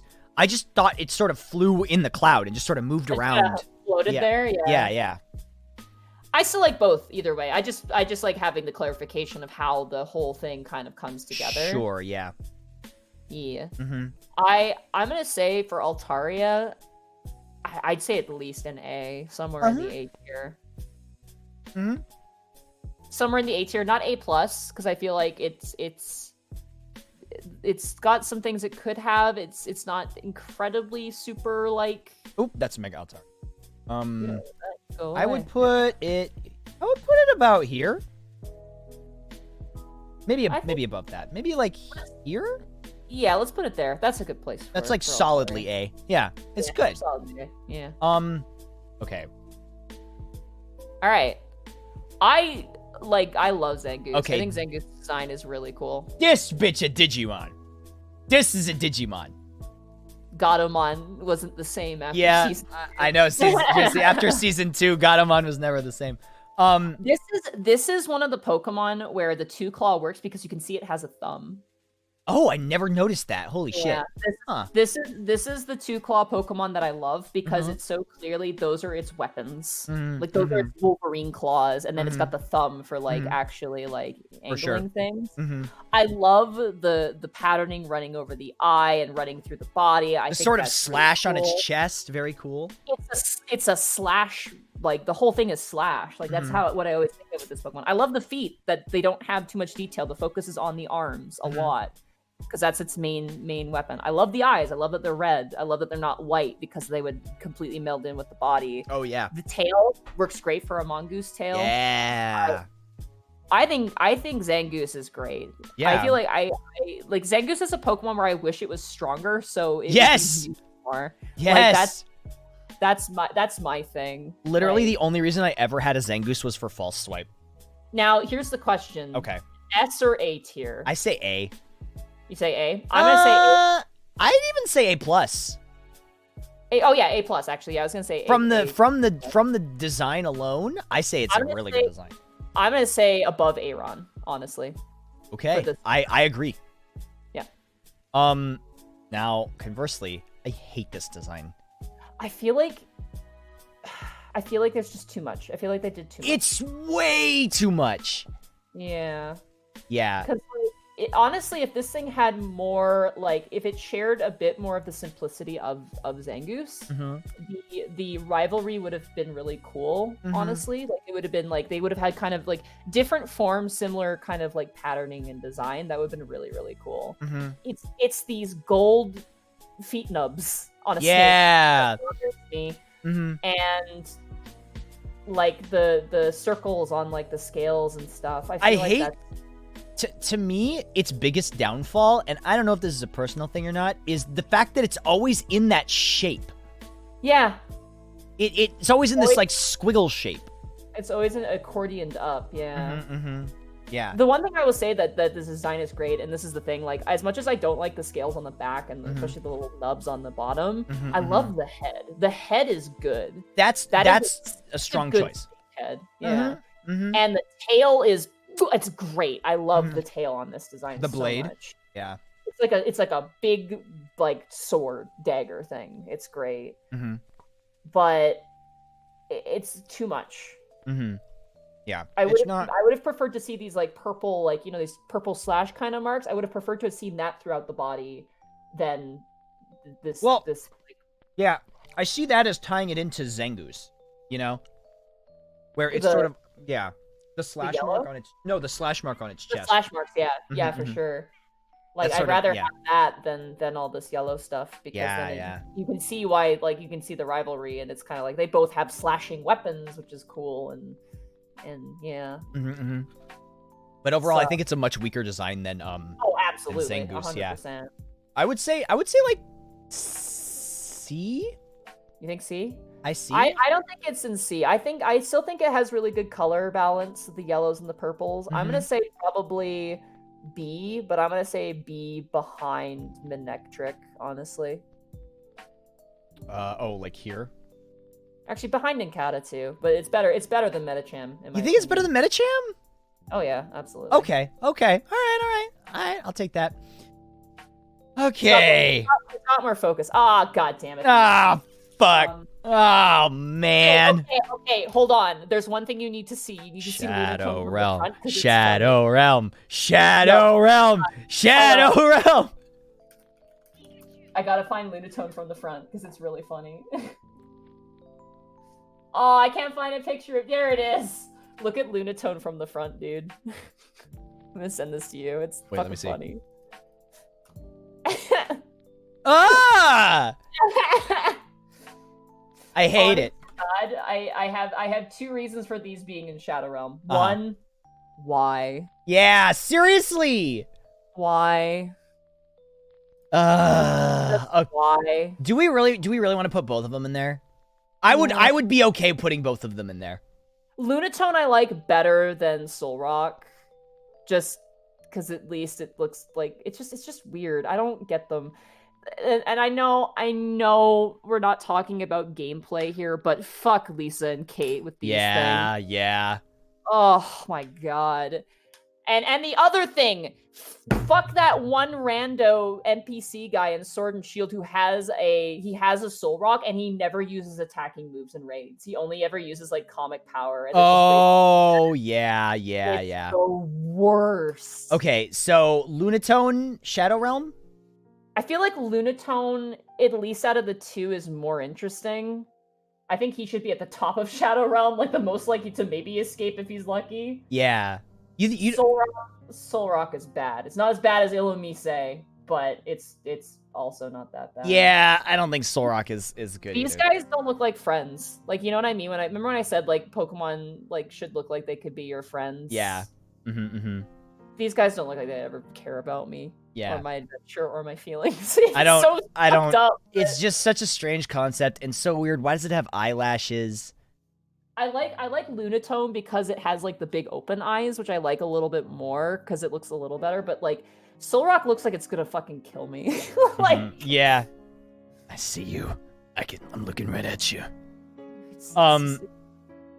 Okay. Well, do we want to keep him in Shadow Realm?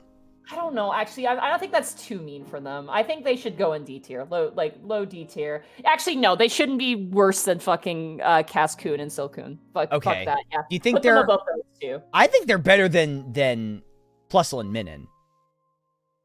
Yeah, I'd say above Plusle and Minun. Yeah. Sorry, Solrock and Lunatone. We got a little. Yeah. Okay, now this thing. But What? Here's the thing. Before we continue, though, do you prefer Solrock over Lunatone? Because I think Lunatone is just like. I think overall, Lunatone is better because it's simpler. That's my. I like the open eye. I like the shape of it. I wish like it didn't have the color. weird mouth. But Yeah, the weird mouth is weird. Mhm. Solrock is just like. I don't know. It just really bothers me. I don't know why. Anyway, sorry. No, that's fine. Because right now people in chat are just like, people are really wanting Solrock, but like, I don't think it's better than Lunatone. I feel like, and then again, I'm like, I don't want to be biased though. No, Like- I really honestly think that that Lunatone is better than Solrock. That's my unbiased opinion. I really just think it's sleeker and less cluttered. The other thing too is like, whenever I think of Sun Pokemon, I think of Sunflora and like other Pokemon too. So Yeah. No, for sure. Honestly, if we could just put an equal sign between the two of them, because they're kind of like similar enough, but I still think Lunatone's. I made Lunatone more interesting. Wait, click on this. What? I'm looking at Discord. All right, let's see. Fucking hell yeah! There's peak Pokemon design right there. Yeah, this is what people really want. What is next? Oh, that's what's next. Okay, Barboach. Let's see. Barboach. It is the definition of okay. Yeah, it's just so. It's a loach. Like it's a Yeah, loach. It looks like yeah. a loach. Yeah. It's got the fins. It's got a random zigzag. I mean that's just instead of just being a gray worm. Yeah. It looks like what it's supposed to be, you know? That is about, and that's all it's got. That is really all yeah. it's got. The color scheme is, I mean, the color scheme is nice. It's got that nice cool gray with the blue, but it is the definition of, like, yeah. I don't hate it. I don't like it. It's, it exists. It's okay. Yeah. Ground is because they can live in like muddier water, It relates to it relates to it relates to the Whiscash. source of a loach, which is completely fair. I'd put it at low C, high D. Honestly, Yeah, I'd it's say C. low It's C because it's really not like bad. It's just kind of there, you know. Yeah. I put it here, low C. Put it there. Yeah. Now Anyone this wants guy. to rally up and defend Barboach, go for it. Okay, Whiscash is great as a catfish Pokemon. Whiscash is a lot better. Whiscash is great. Whiscash is not only a great design, but also again, it's kind of like Ludicolo, where it's got a lot of character to it. For sure. Well, it's very solid. I'm gonna say definitely A tier for Whiscash. 100%. Design, like the lips are great. I like how the lips had the little things coming off of it. Yeah, yeah. And yet it doesn't look super cluttered. It all kind of comes together really nicely. I like how it's got its initial written on its forehead in case it forgets what its name starts with. I love it because as much as we ragged on Barboach being a Snorfest, I love that the zigzag on Barboach led into that. Yes, definitely. The one problem I have with Whiscash is I don't like the spots on the back fin. I think that's unnecessary. That's about or it. hell. Duel. But beyond that, the expression is great. The I join body only to is see really Sceptile great. at It's sea, but a you have great- Breloom it's a at A, so I I like can them. forgive these crimes. Yeah, I think this is a really great design overall. And the eyes, the goofy eyes. I mean, catfish have such weird, they look so weird. Yeah. Yeah. Yeah. Corfish. All right. I'ma get you. Carved Corfish is fun too. The only problem with Corfish that I have, and this is kind of impossible to do anything with, is it looks. I mean, it's like and this. I'm gonna say this. It's gonna sound so dumb, but I wish it looked more like a crawfish. But how? You know what I mean?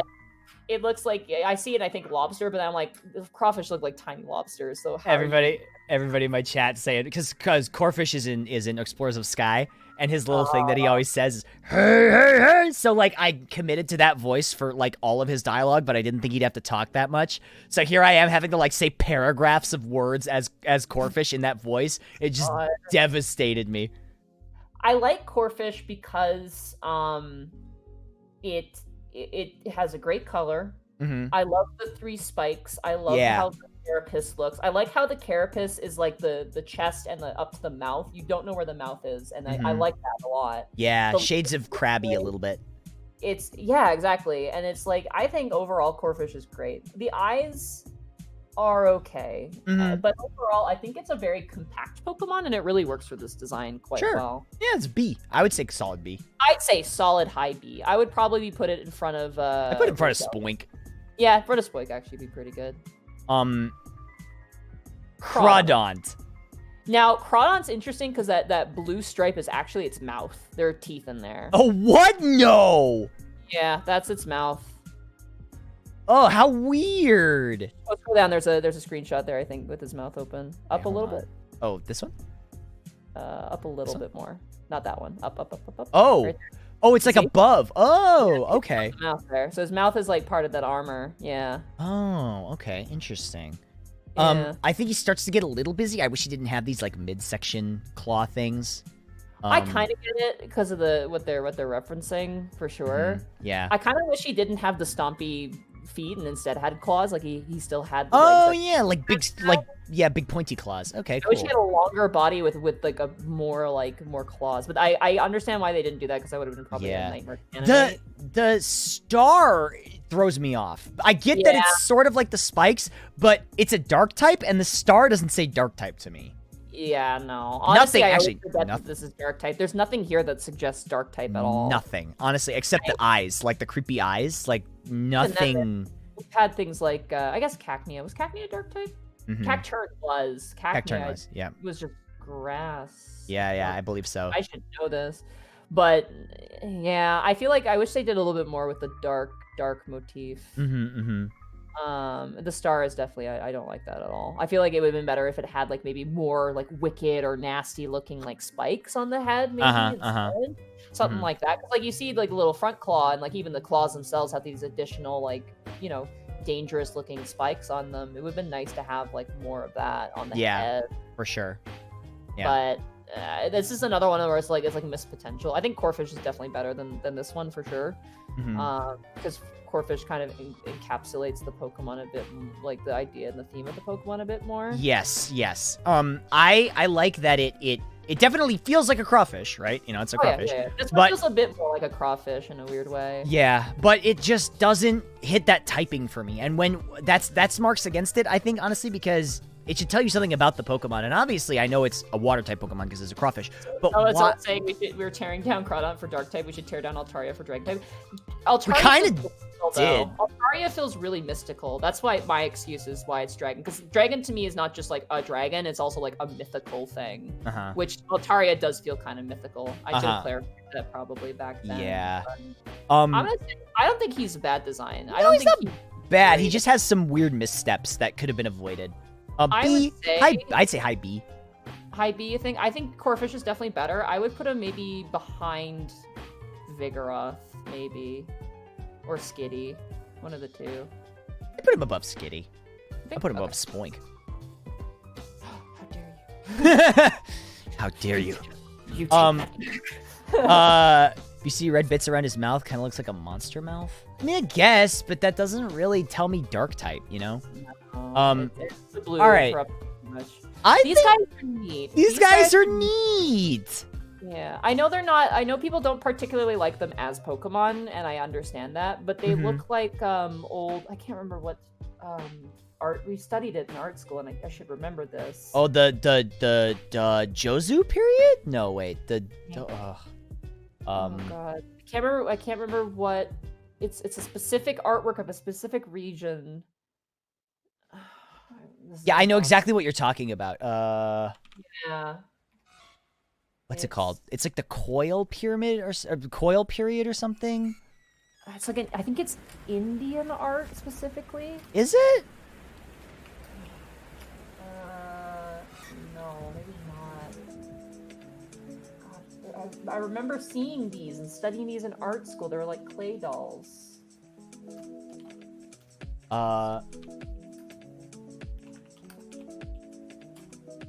This is gonna. Oh, here we go. Oh, okay. Maybe it's Japanese. Dogu Jomon period clay figure. Jomon period. Jomon. Yeah, Jomon era. Yeah, they're based off of Jomon era art. That's what it was. Yeah. Definitely. Like both of these Pokemon are definitely based off of that. Yeah. Which is a very cool aesthetical choice for a Pokemon. The one thing I have with these two Pokemon, I like them conceptually. They don't look like my friend. like Baltoy. No. Baltoy looks like my friend. Claydol does not look like my friend. Claydol looks like I may have unearthed an evil, and it's just kind of in its standby phase. You know what I mean? I like Claydol. I would put Claydol solidly in B. I'd probably put it like I would say here. low B. Low B. Because of its lack of somewhat friendliness. Sure. I think Claydol is cool, although is it a good design one? I don't know. I think it definitely hits the typing really well. I think the typing's really strong. Like ground psychic makes total sense. The colors are great. I love the one thing I do love about it is this design has a lot going for it, and it's kind of abstract, but it's not busy, not like Hariyama. I'd put it in B. I'd put it like right under Baltoy. Yeah. I honestly, I would put them together because they're kind of the similar idea, and they have a similar amount of like balance and execution. So I'm totally cool with that. Yeah. Okay, so I'm gonna say it right now. Some people have come at me for this. Okay. These are the best fossil Pokemon. Oh, okay. These are the weirdest, most interesting, most out there fossil Pokemon. They're weird. They're weird and cool. Nostalgic tells me yes, but objectivity tells me no. Okay. I think these Pokemon could have been executed a bit better. I do like the fact that Lileep and Cradily are a little bit mysterious. Yes, now, it's so cool. The problem is, and this is my hang up with these, is that is not conveyed well in the sprite art, but is conveyed very well in the 3D models. Yes. Colosseum and Exegale Darkness. Lileep, I never thought those were his eyes, ever. Really? It took the 3D game to help me figure out that those were eyes. Oh. I think Lileep as a concept is pretty interesting. I like that they went for ancient plant. I think yes! Cool. Like Precambrian stuff. Like way before even dinosaurs, you know? Like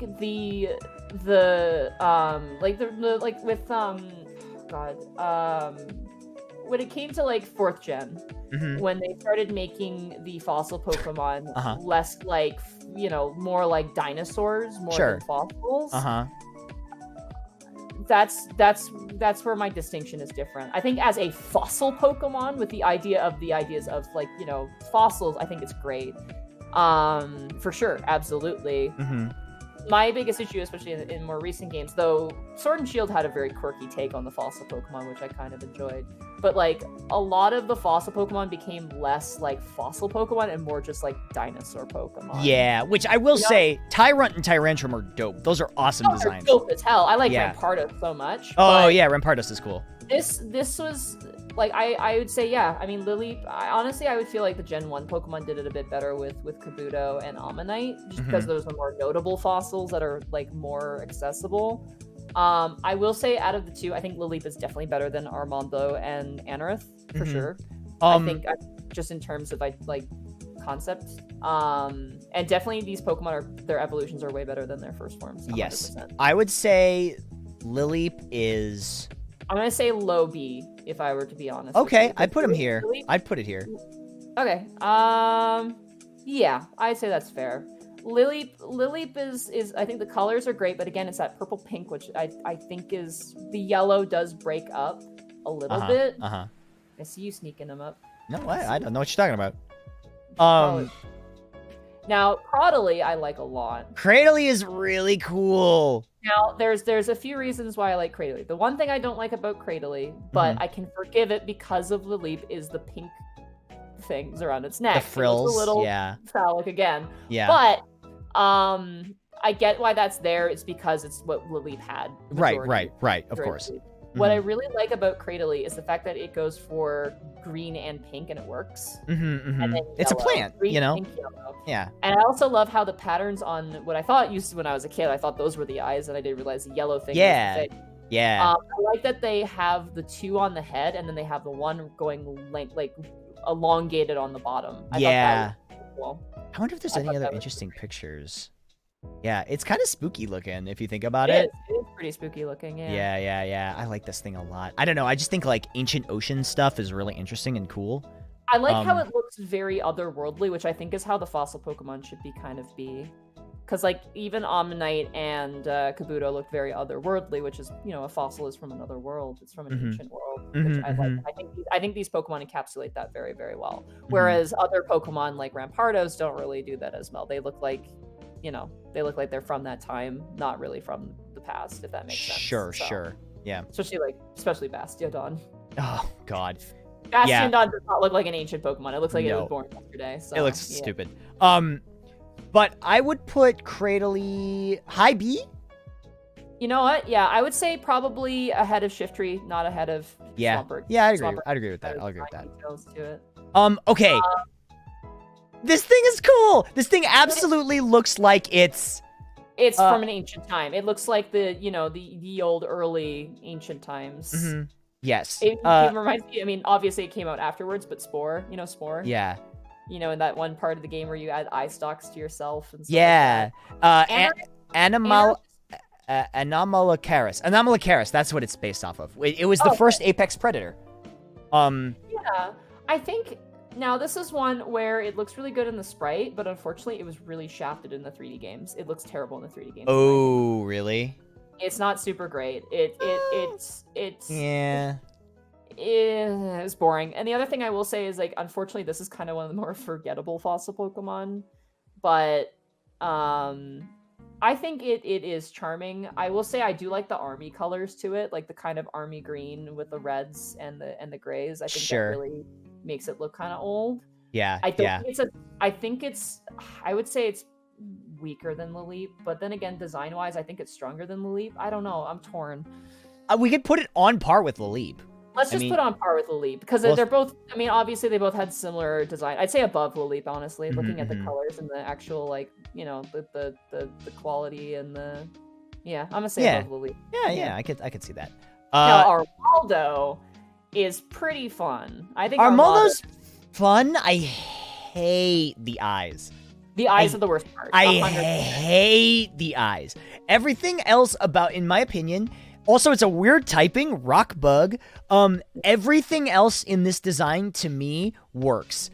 But the eyes are the part I hate the most about this design. I feel like that carried over from Anorith, though, because it had the little stalk eyes. Yeah. Makes sense, but the whole thing is really, really cool. It's fun design for sure. The colors are great too. Like, I like how it goes to it goes from that army green to like a light blue with the same. It still has that same thing from the head on it. It has it carries over like the claws. The little, the claws, and it carries over those like things on the side, on the neck instead. Gives it like really armored looking legs. I kind of see more of the bug type. The front mandibles give me a bug type vibe, and then the rock, obviously, it's very solid looking. So I arguably can see the typing a bit better when I look at this. I've never forgotten this thing's typing, so that's where it feels super strong. So I honestly think that this one is better than Crawdadly 100%. I prefer Crawdadly myself, but design wise, this one is I think Armaldo is. We could better. put this low A. You think? I think low A. Yeah, I think low A. Honestly, I think I would probably put it in front of Carvana. Honestly. Yeah, I think that's about where it goes. It's just a neat design. It is a very neat design. Like it's very creative, and like I said, the eyes are probably the worst thing, and that's the only thing I can think of. Yeah, A for Armaldo. It's one of these Pokemon that has only like 2 Pokemon in its evolutionary line, and it's not an egregious jump like Wingull to Pelipper. Like, this feels like a natural evolution of that. Sure. Oh boy, here we go. The top tier boy. All right. Is that Feebas? Oh boy, Feebas. Okay, so he sucks, but he's supposed to suck. Yeah, he's supposed to suck. So it's like, it's that thing where it's like, boy, he's ugly and not fun to look at. But then it's like, oh, but that's the point. That's the main thing. I mean, here's the thing about this though too. Like Magikarp is supposed to suck too, but Magikarp has a great design for being sucked. You know what I mean? Like yeah, he's got color. He's bright red with the lips, and he's got like the little beard thing, like little trails coming out. The fins are white, and all that stuff. Like there's a lot of intrigue and a lot of depth to this. I mean, Magikarp sucks. Like that's the idea. Like Magikarp can only use Splash. That's the whole idea. But it is still cute. It is still appealing, and it's still like it's delightful in its patheticness, but also it still has something to come back to and enjoy. You know what I mean? Mm-hmm, for sure. Whereas this feels like it was so intentionally made to be shit that it feels like they didn't care, and you can tell. Right. That they're like, oh, we need to make a crappy looking fish. So let's just make a crappy looking fish. Yeah, like, yeah. If anything, like, yeah, it's meant to look shitty, but they could have made it look shitty with some effort. You know what I mean? Yeah. Like, they could have put more effort into making it look like garbage. Like Magikarp. Like Magikarp's great because he's on his side. He flops around. Yeah. Gaping mouth. It's kind of humorous. Like it's got that humorous edge to it. Feebas doesn't have that humorous edge. It's just kind of boring. He's just sort of there. I would say C. I would say D tier. D tier? Okay. It doesn't even move interestingly at all. Like in any game I've seen it in 3D or just flat pixel. Doesn't look fun. Yeah. It's just boring. I'm gonna say behind Loudred. Whew. Okay. Fair enough. Okay, Melodic. Okay, so my issue with Melodic, I think this is a beautiful design, and it definitely hits the. So let me kick it off. Dragon kind of look, yeah. I'd say minimum A+. Yeah, minimum A+ for sure.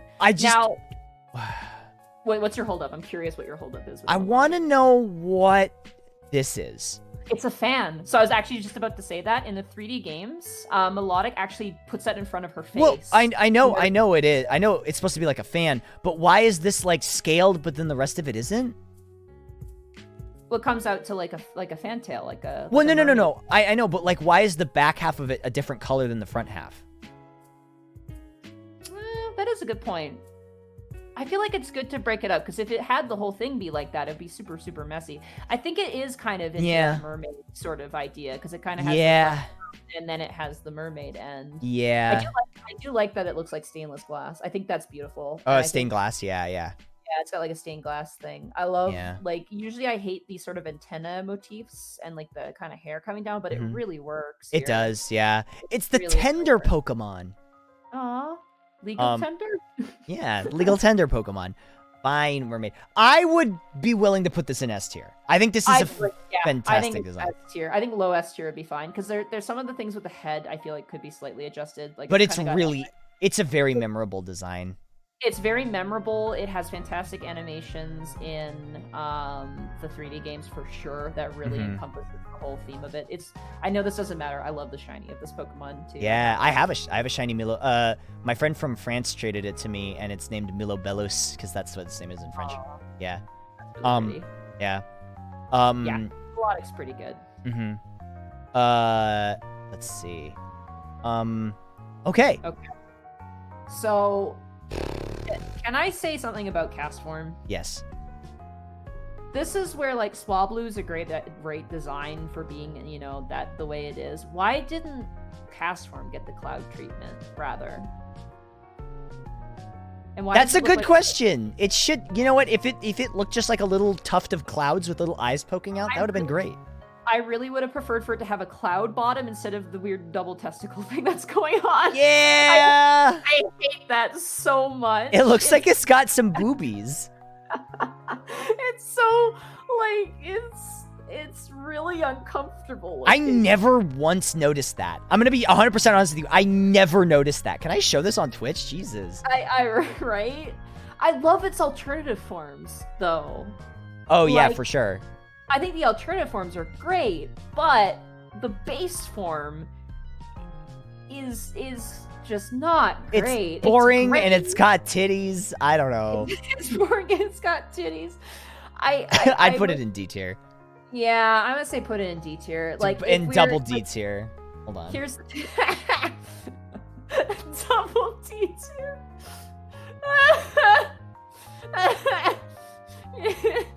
Oh god. That's where cast form goes. That's where cast form's going? Mhm, Perfect. mhm. Because I feel bad, because if we judge cast form on all of its different forms, I feel like it would have been higher, but the problem is it's base form. What you're going to run into all the time is just not that great. It's not that great at all. Yeah, no. Let's see. Do you want to rate the forms? Nah. Nah, I really don't care about not cast really. I don't care that much about cast form to rate the forms. Yeah, cast form's pretty, in my opinion. Yeah, it's agreed. a cool concept because the game introduced the weather mechanic, yeah. but it's still kind of Forever dooming all of us. Now, I love reptiles. I love chameleons. Yeah. Kecleon is okay. All right, as far as it's a cute concept. I like the color change idea, but I like that it's bipedal. I do like the bipedness too. I'm glad it's not on 4 legs. This is like the opposite of Trico. I'm glad this thing is standing up on 2 legs because it's got a neat proportion to its body and its head. yeah, and the spirally tail and stuff. The spirally tail and everything. I like that. I don't think it needs the little wing things on the back. I think that's kind of unnecessary. The head is great. I like the stripe in the middle. Apparently, when they turn invisible, you can only see the stripe in the middle. Yeah. Yeah. I say there's a little bit of some conflicting stuff going on. It's got a lot of the jagged patterns and then the spiral, but I think it's nice that it breaks it up so it's not too much just like a zigzagoon or whatever. I would honestly... The natural animal has that as well. well. Okay. That is... The natural animal has like the pretty like, curvature tail, but has a lot of spikes to it, so I can forgive it for that reason. For me, I put this thing solidly in B. It's fine. I'd say in front of Metacham for this one. Okay, yeah, for sure. Just with Metacham, like Metacham's okay, but I feel like Kecleon had a more like they had an idea and they executed it at least somewhat well. Sure. Like Metacham just feels like, huh? Mm-hmm. Okay, Shuppet. Shuppet is, I think, out of the ghost Pokemon, probably one of the weaker ones. I agree. The eyes are interesting. That's it. It's cute. It doesn't have a lot going on though. Yeah. It kind of falls into Surtskit territory where it's cute and it's doing a thing, but that's about it. Yeah. This doesn't really give me much to go on. I say this is like a C tier. I'd say honestly. low C. I would probably say between Swallout and Numel, probably. Or actually, no, it's better than Meditite. I'm gonna say probably better than. I'd say it's about here. I'd say there is pretty good. Yeah, I'm gonna say there is pretty good. However, its evolved form. This thing is creepy as fuck. Solid. This thing is creepy. Or Bennett. Sorry. Yeah. Bennett. The 3D game is so well animated. It is so creepy. It's so creepy, which is really what ghost types should be. They're supposed to be creepy. This is like seeing this thing in 3D definitely does it tons of favors. This is another one that is a lot scarier with the animations. I love how when you fight it in the 3D games, when you defeat it, its zipper mouth like slacks open and it just like like the jaw just falls open and it falls over. Like it's that's so creepy. Like a stuffed animal dying. It's really solid. Yeah, I like only thing I don't like is the tail. I feel like the tail is unnecessary. Yeah, I agree. I don't like the tail that much. But it also doesn't, because it's got the mouth zipper and the tail are the same color. So at least that kind of ties. You know what would have been probably better? Maybe like toys that you pull the string in the back and it does like that would be so creepy. Like one of those dragging behind it. Like a pull string? Yeah, dragging behind it would have been really, really cool. Yeah. That would have made it like ran more with the doll motif. Yeah, for sure. So, where did we put it? Sorry, I didn't see where. A+. I put it behind Zangoose and in front of Aeron. Back a bit? I think between Sharpedo and Whaler, because I think Sharpedo's stronger in concept. I agree. I'll agree with that. Now this Okay. guy, this is a S great tier. design. S tier 100%. S tier. Yeah, you want okay, so this design is fantastic because it encapsulates what a ghost Pokemon should be. It's Mhm. got like full kind of spooky Halloween.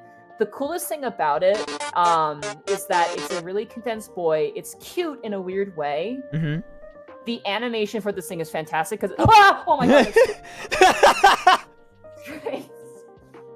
Oh, that actually scared me. Because there was no sound and I was just looking really closely at it to look at the details, and that actually fucking scared the shit out of me because it just burst. It's so funny. So many people in my stream have gotten scared by that. That freaked me out. But I love that it has. Sorry, I'm gonna go back to. No, it's fine. We'll talk about Duskull. I love that it has like the skull mask. I love that it has the dog bone on the back. Yeah. Wispiness on the bottom and the top, and I love how its arms go behind its back. It Yes, has this, I was just gonna say that. It's sort of like the old man, sort of like hunched over kind of look to it. it's youthful and old at the same time in the weirdest of ways. Yeah. I would totally put this. Before Sans Undertale decided to make his appearance, in the 3D games, he actually only has one little iris, and it bounces between the two eye sockets, and it's so. And when he attacks, his arms come out, and he kind of doodles them around. It's really, really fun. I always thought it was just like floating in the center, so whatever side you looked at his face, it always looked like he was looking at you. Yeah, it moves back and forth. In the Yeah. game, which is really kind of eerie and neat. I think this is a fantastic like Pokemon design. Mm-hmm. I think it's a fantastic just design in general. Sure. Like whenever I think about like when they release like ghost Pokemon, like oh god, my brain, it's on the tip of my tongue. Merchandise, there we go. Like ghost Pokemon themed merchandise. If there's not a Duskull on it, I would be surprised. He's such a good over-encompassing ghost design. Sure. Like, 100%.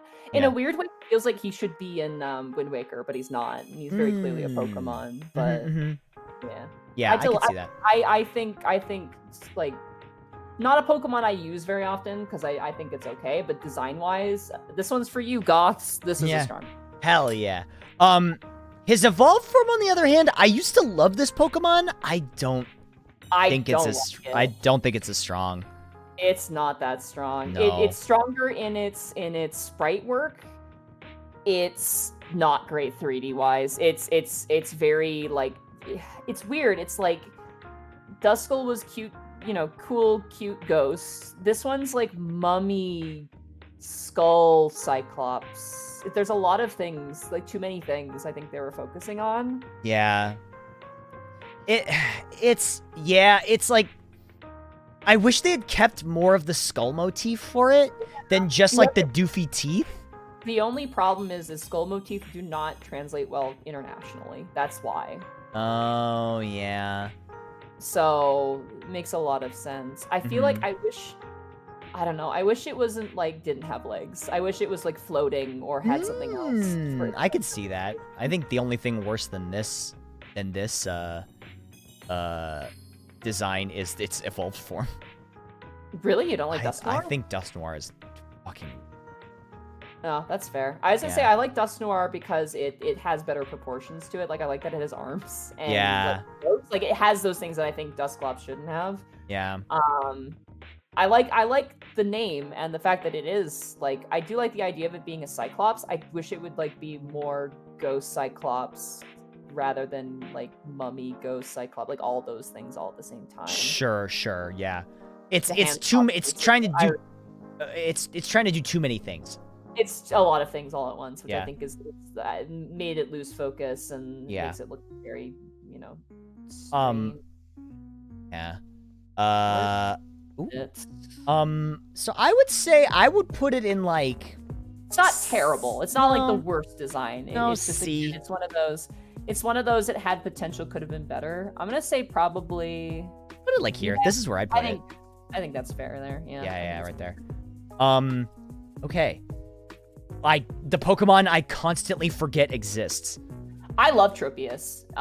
And specifically I love Tropius because, and this is another story. When I was a kid first playing this game and I got to the area where Tropius is, I remember I randomly stumbled upon it and I couldn't catch it. I ran out of Pokeballs and there was nothing quite like the excitement of trying to find this thing because it was so big and so cool.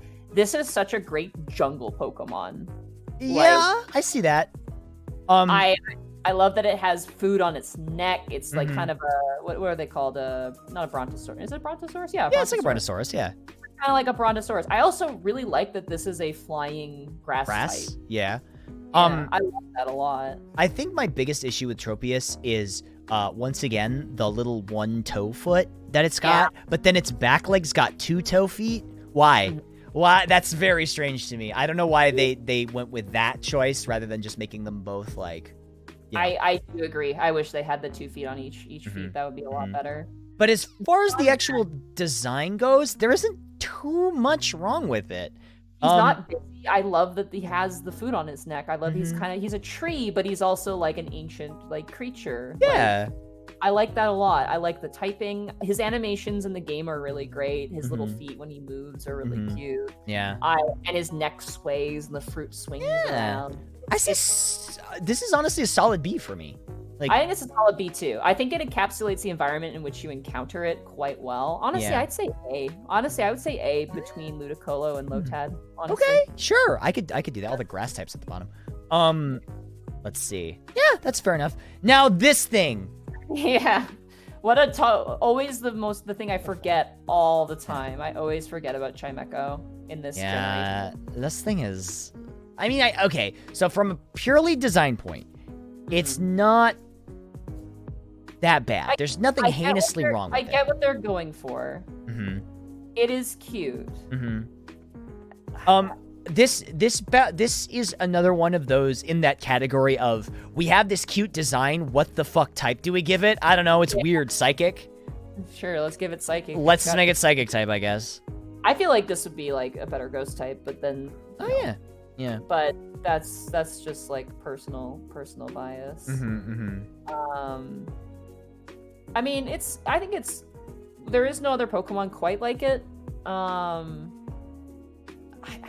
I like the splotchiness on like the actual like ribbon part beneath it. I think that's great. I don't really like the splotchiness on the face or the head. I think that's unnecessary. Yeah, I could see that. Yeah, it doesn't really need that. But overall, I don't think there's really anything. That's a pretty average one. It's pretty. Again, a pretty average looking one.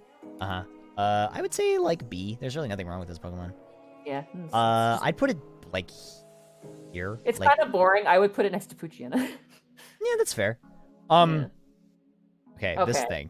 A lot of people have been talking about this one. So I love Absol. I think Absol looks really cool. When I first ran into Absol, I thought it was a legendary Pokemon. Yeah. That's how good the design was when I was a kid. When I ran into the Absol, I caught it with my Master Ball. That's how Yeah. So this one, if it doesn't go into A tier, it has to be at least A+ or S. In my would opinion. say Absol, A+. And I'll tell you why. Okay. The big marks against Absol for me are, well, first of all, I love the asymmetry on its head. I like that. That's for it. But the tail not matching this is strange. This thing should have had like a Batwing motif on it like this. Or I feel like curve to it, like a sick kind of curve. Yeah, rather than the big horn look to it. I feel like that's a little strange. Overall, I think this is a strong design. I think this is great. Oh, it's super great. I love how this thing moves. I love how like the proportions are. I love the mane. I like how it's gray, white, and just red in the eyes. This is kind of like Poochyena, but actually good. Like actually has a lot of good character to it. Yeah. It's really nice, but we're not ranking those right now. But I really like it. I like the theme it has because it doesn't relate to anything. It doesn't really have too much of a source material, but it does look like a Harbinger or like an Omen kind of Pokemon. That would appear but mostly. I also like that it's dark type, but it's white. It's mostly bright, which I love. I think that's very interesting. Yeah. It's very cool. I'm gonna say like if I could negotiate S, I'd love this thing in S. Low S, I think would be really strong. I could see that. I would say like high A plus, but I'll say S because it's a great design. It's very memorable. I always remember this Pokemon. Like I definitely love Absol way more than Duskull, but I think Duskull is the better design too, because it's just overall is just a fantastic design. Yeah. Fuck this thing. Yeah, fuck that thing. It's not great. No, this thing is so stupid. Cascoon and Silcoon though. Let's be fair. It's let's put it with. At least it's something. At least it's something. It's something. Yeah. Yeah. So. Yeah. Okay, I love this thing. This is. I think this is another yokai one. I'm pretty certain. The one thing I really like about Snorunt is its animations in the 3D games. Oh, it's always shivering, isn't it? Yeah. He's always shivering and shaking, and it's very delightful. I also like that it's an ice type that has warm colors added to it. Like it's got the yellows and the oranges, which are incite like kind of a nice. Sure. Warm, I'm trying to see and trivia. Yet, you still look at this and know it's an ice type. It's really interesting. Yukinko. Oh yeah, childlike spirit in Japanese mythology. Neat. Let me see. Yukinko. Oh yeah. Cute.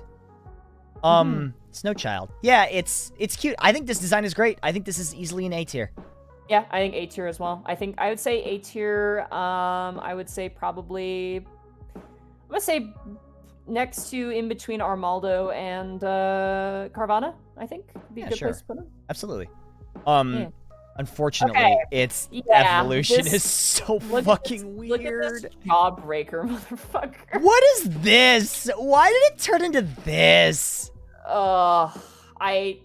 This is almost Shadow Realm tier, honestly. I was gonna say, can we Shadow Realm this? We can absolutely Shadow Realm this thing. As a Canadian who has experienced the snow, there is nothing about this that makes me feel like ice. What is this? Like, I don't get what this is. It's a face. Look, it's the face Pokemon. Even they didn't know. Yeah, they're like, what? I don't know. It just turns into this, I guess. Frostlass is 1,000 times better. Oh, Frostlass is fantastic, and it carries over from the yokai Pokemon. Does this carry over? Does this come from a yokai? I wonder, does it at all? In its this article, does it say? Wait, sorry, what was the question? Is Glalie like Frostlass and Snorunt, and the fact that it comes from a folklore thing? Oh, let me check the trivia section. Yeah, because then maybe. Glalie is based on human features, most likely a cold, distant person or facial expression. So it's literally nothing. It's literally nothing. Look, they're trying to make excuses for it. Yeah, it's literally nothing. This thing sucks. Shadow Realm, dude. Shadow Realm, this piece of shit. No, they didn't even care about it. This thing sucks ass. They made a new evolution for Snorunt because they felt bad. They felt bad that it sucks so bad. No, they even gave it a Mega Evolution too, which is almost worse. I know. Why? Why? And it looks. Fuck this thing. All right, Spheal. Did we put it down into S? The Shadow Realm? I didn't see. Oh yeah. It's here. It's at the top of Shadow Realm at the least, because at least it's better than. No, actually, no, at the top, never mind. Nosebastard should be at the bottom. Fuck that piece of shit, sorry. Yeah. And yeah. What do we think about Spheal? Spheal, okay, first of all, the name is 100 top tier. That's amazing name. that's like top tier of names. That's top tier Pokemon name. Like, that's one of the best ones. Spheal is great in the 3D games. They roll around, they're great. They look like a friend. This is another one where they really look like the friend. I like how they have the balance of the white too. They have the white spots and the white teeth, little tiny ears. This is what Seal should have been. Yeah, absolutely. This is like, I honestly think high A for sure. Okay. Yeah. It's name encapsulated. It's a seal. It's a sphere. It's cute. It's a Spheal. It's a Spheal. Now, alternatively, Celio. Once again. Yeah, I don't know why it exists. Hitting that awkward phase. Yeah, it's called the ball roll Pokemon. Yeah. Because Spheal is the clap Pokemon. It's like, is it? Spheal should have been the ball roll Pokemon, and then Celio should have been the flat Pokemon. Yeah, this one sort of suffers from that like awkward middle school stage. C tier. I would say It's not probably terrible. like behind camera up, honestly. Yeah, I put it there, above. Yeah. This thing's Now, Walrein's cool. I think Yeah, Walrein's really. Walrein's pretty cool. I like this one. Walrein encapsulates the fierceness of a walrus. 'Cause, Of a like everyone looks at walrus. walrus, they're like big blubbery things. They can fucking kill you though. Yeah, They're, like, easy. big. They got those giant tusks that are like, they could hurt you. Now, I love Walrein a lot. I don't think it's A or A plus tier. I think if I had to decide, it would be probably B? high B. Yeah, I'd say B. I mean, it definitely hits all the notes that it needs to. It does, yeah. I feel like Put it there. Yeah, I think that's a good place for it. Yeah. I remember farming this thing a lot in Ruby Sapphire for XP. Yeah. Oh, yeah. One of the people has it in the late 4. Oh god, what's her name? Glacia? I think her name's just Glacia, isn't it? Is it? It sounds right. Sure. Somebody All in right. chat will correct us. All right. Now time Here for we the go. Pokemon that I constantly forget exist. These guys are garbage. They're forgettable. Clamp Pearl is conceptually kind of fun, but we already had a Clamp Pokemon. It kind of Yeah. felt significantly better. Yeah, this is a Digimon also. But the thing is, Yeah. like, we already had it done better, but there's nothing really bad about this. It's just like, No, it's a C tier. It's not bad. This is C tier. This is like middle ground C tier between Volbeat and Spinda, honestly. That's exactly where I was going to put it, yeah. There's really nothing to write home about this. If Shelder didn't exist, it probably would be higher as a concept, but we already had the, clam Pokemon. Now these assholes afterwards. What the fuck is up with these? Okay, so here, I have to go on a bit of a... If anybody has the answer to this, I'd love to know. Why? I feel like they had the concept for the Divergent Evolution, but then they didn't know how to connect any of these. Yeah. I feel like Huntail is based off of a, what's that fish called? A Viperfish? It's like an eel. It's like based off of an eel. Oh, a Gulper Eel? Not a Gulper eel, dude. Gulpers are way cooler than this. Than this fucking asshole. An Oarfish? Yeah, like an oarfish, but Yeah, I without how guess. cool an oarfish is. Yeah. It just looks like tropical eel, but just the colors. I mean, it's weird because this is the same kind of like yellow blue motif we've been seeing, but the shapes on this are so all over. They're all over the place. Because, like, if you look at it, well, hold on. So We'll get here's to this. okay, we'll get to that fucker. But here's the thing. Here's the thing that I always thought was the case. So the tail of Huntail looks like the head of Gorbis, and the tail of Gorbis Like almost Huntail. has the front of Huntail. So It's kind of true, that's the only saving grace in the design here. but it's not great. But Like, it's this it's is- still shitty. It's still bad. It still sucks. like, this is another one of these forgettable ones, and yet when you see it, you're like, ugh. Yeah, Like, you know what I mean? There was an attempt, that like shitty star, where that's what we got going on here. You know what's weird? We'll get to this one. I think Huntail, out of these two, Huntail's the better one, and we'll get But to it's why. still D tier. It's still a D tier Yeah, Pokemon. D Like, tier, probably near Feebas. I'd say between Feebas and Lunatone for sure. 'Cause Yeah, it's still for a sure. deal. It's kind of neat. But yeah, it's got some things about it. this thing. What the First of all, fuck is this? I agree that this thing should have been the evolution of Love Disc because it makes more sense. It does Also, make sense. Also, why double does D it tier. Raw. Double This is D going tier. That's easy. It goes to the double D tier. 'cause Yeah, it's got double raw. D tier. This is absolutely double D tier. Like it The makes no sense. eyelashes. What is this? It looks like it should evolve from Love Disc. It really does. Really, really does. The snipe eel. What is a snipe eel? I've never heard of it. Snipe eel.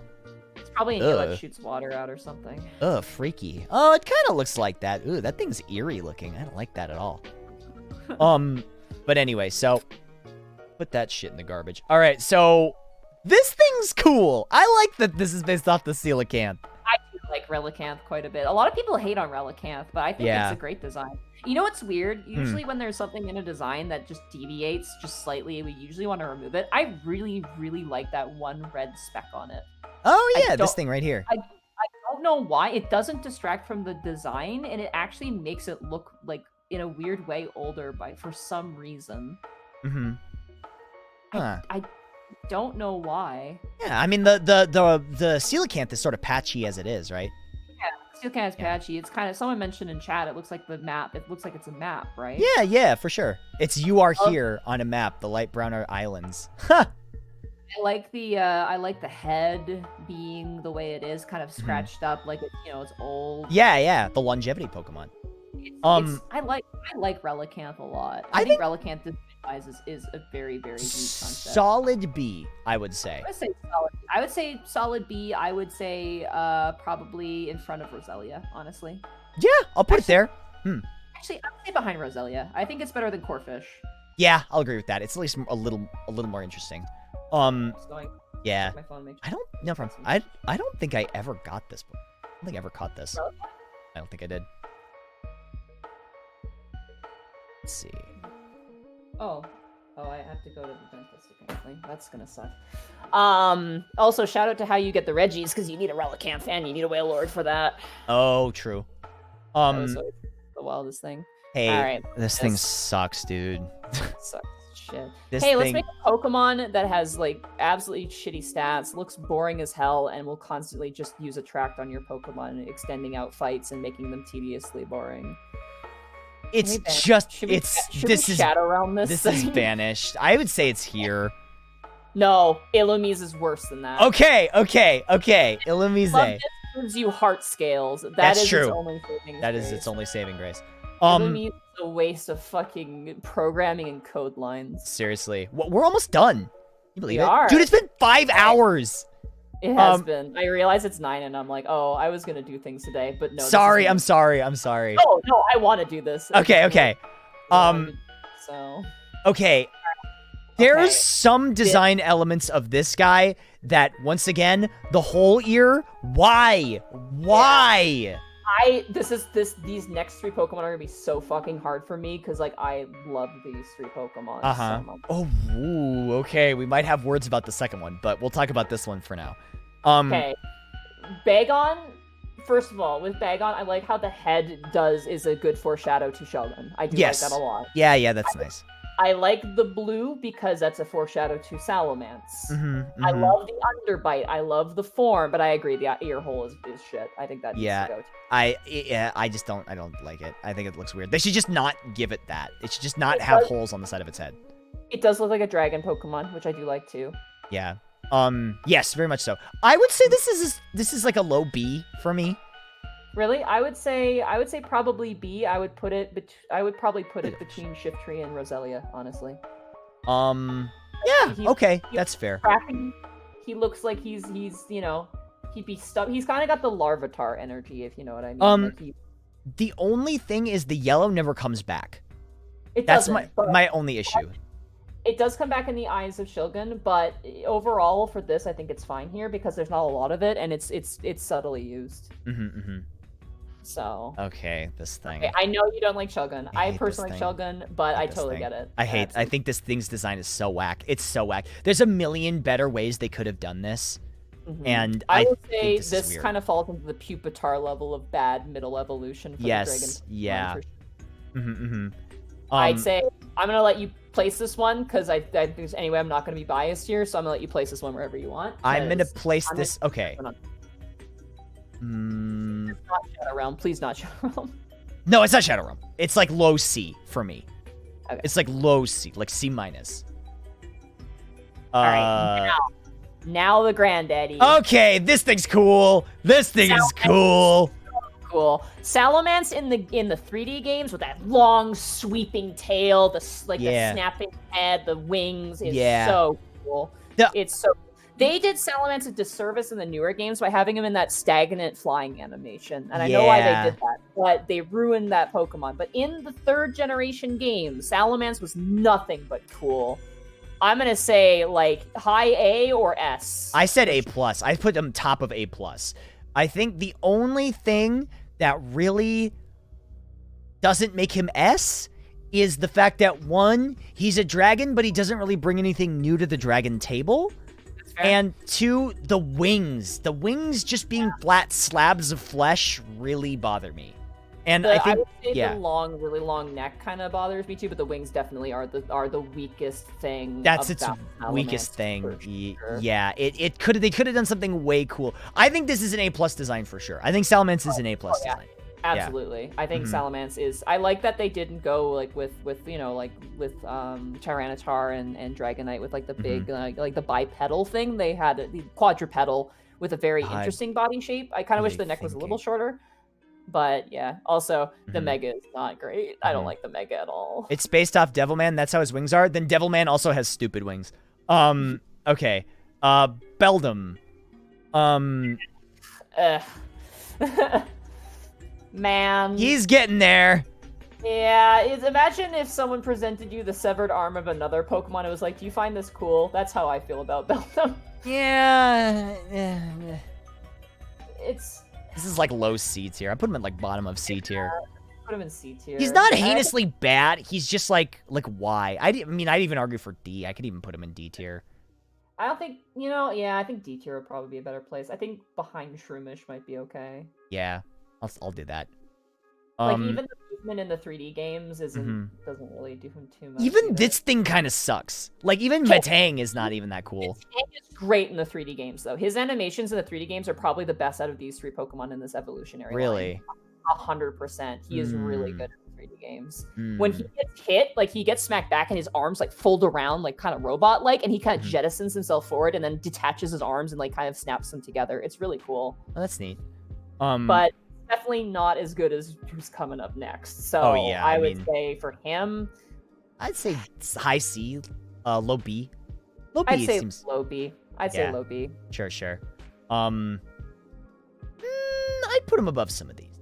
I'd put him. I would definitely put him above.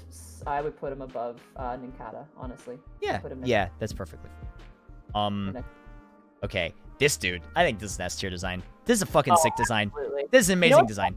The reason this is S tier is because I can't even tell what the inspiration was, but again, it's like Aggron, where standalone, it's just a fantastic creature design. Yeah, it's just a really like great design. I would even put him kind of garbage. I will say that. Like the sprite is kind of bad, but the 3D games Metagross, and this is the other thing too. When Metagross moves on screen, they specifically angled the camera to always kind of be like to the side or beneath him to give a sense of his immensity. Yeah. And every time he moved, you feel the weight of the metal on this thing. This is a great design. The 4 legs, it's just really cool. I'm gonna say probably above. I'm gonna say above Melodic, honestly. Yeah, I'd agree with that. I think Metagross is definitely. I would say above Flygon. Yeah, honestly, I think Flygon should be behind Melodic too. Sure, easy. Yeah. Say that. Okay, these guys. Lumpy boys. Now I have to preface this by saying Regice's death animation in Pokemon, the 3D Pokemon games, is fucking hilarious. I should try and find the clip for you because it's really funny. Because I had to go through the 100 battle gauntlet to get Ho-Oh and Coliseum. I'm sure you remember that. And I had to fight a Regice, and I'm gonna see if I can find it. In the meantime, Regirock. I like Regirock, but it's not a good design. No, it's not the best. I mean, I think these Pokemon in general are weird conceptually. They're really weird. They're just It's intentionally like very like artificially like H. Think am I just supposed to do it with a phrase like H? I named mine HR Block. I remember HR Block. That's funny. It was funny. But, no. This clip, unfortunately. So, I literally just as I was about to stop, I found it. I'm gonna send this to you. Yeah. Let me see it. You can see why Metagross is fucking awesome as hell, because Metagross kills it. I would say Regirock is like B. Like, it's perfectly fine. I'd say high C, honestly. I would put him like maybe. Yeah, I'd put him in front of Azurill, honestly. Sure. Just slot him there. He looks like your stereotypical stone golem. Also, I sent you the clip there. Wait, let me see. Get it. Oh, he's using Meteor Mash? Okay, he got hit. If audio, I just laugh my ass off. It's so great. Like, it's like the best. Well, I'm done. Well, Like, that's it for me. Oh, hang on. I'll link it in chat. Yeah. That's funny. It's so, like... That's really good. I well, was delirious at that point. Down I go. Okay, so Regirock. Of the golems, I think this is the best one. Really? I prefer Registeel, honestly. Really? I think this is cool. Yeah. Just like the crystalline structure, it's, to me, almost alien. Like, it is. All of them seem pretty alien. I would say yeah. Regirock is the least alien of them all because he looks like kind of a rock golem, and I've seen that before. True. Yeah. This is my personal favorite. But I think the legs are weird. I don't like the pointy legs. Yeah. The legs are the worst part for sure. I like the back. I definitely like the coming out of the back. I think that's really good. The arms are definitely good, but the legs are. Yeah. Legs are not good. The legs are honestly, not great. I'd just slap him next to Regirock, honestly. I really would too. Okay, now this guy's cool, but my issue is once again the legs. The legs feel a little strange. They are structured better though than Regice's legs. Yes, that's true. I would put this. Arms are great. The animation for this guy 3D is really, really good. He seems to me like the other two seem like natural meets unnatural. Regice seems so robot. Yeah, he's extremely alien, extremely unnatural. Either way, so I put them slap them all together. Let's just put them all together. Really, I would put this guy in B. I'd put this guy low B. Okay, I mean, I would say probably if I were to put him there, I would probably put him next to Claydol, honestly, on the right side of Claydol, because he's got his same kind of artificial idea. But yeah. All right, these things. All right. Now, Latias, can we do both of them? Because they're basically the same idea. They're basically the same thing. Okay, so here's my problem with these guys. They're starting to get into that mode of really busy. They're a busy design where they add like a lot of lumps and frills that don't really need to be there. I guess so, yeah. I think I like the idea of them for sure. They give me kind of like a jet engine kind of plane feel, like a cool plane. Yeah, that's sort of their thing, I think, yeah. I would say, I think both of them have this with they're meant to be like opposites of each other as well. Yeah, sort of a yin and yang thing. Yeah, clearly yin and yang thing. It's interesting because they're structurally different. Like Latios looks more like mature, I guess, and older than Latias. Latias looks like more the plucky younger one, if that makes sense. No, for sure, I totally get you. I think they're good designs. I think they're good designs that they're worthy of a decent amount of praise. I agree. The back end of these things definitely seem kind of weirdly lumpy, bumpy, and weird. It'd be nice if they had kind of, with Electrike, that aerodynamic sort of form rather than like these spikes and things like that.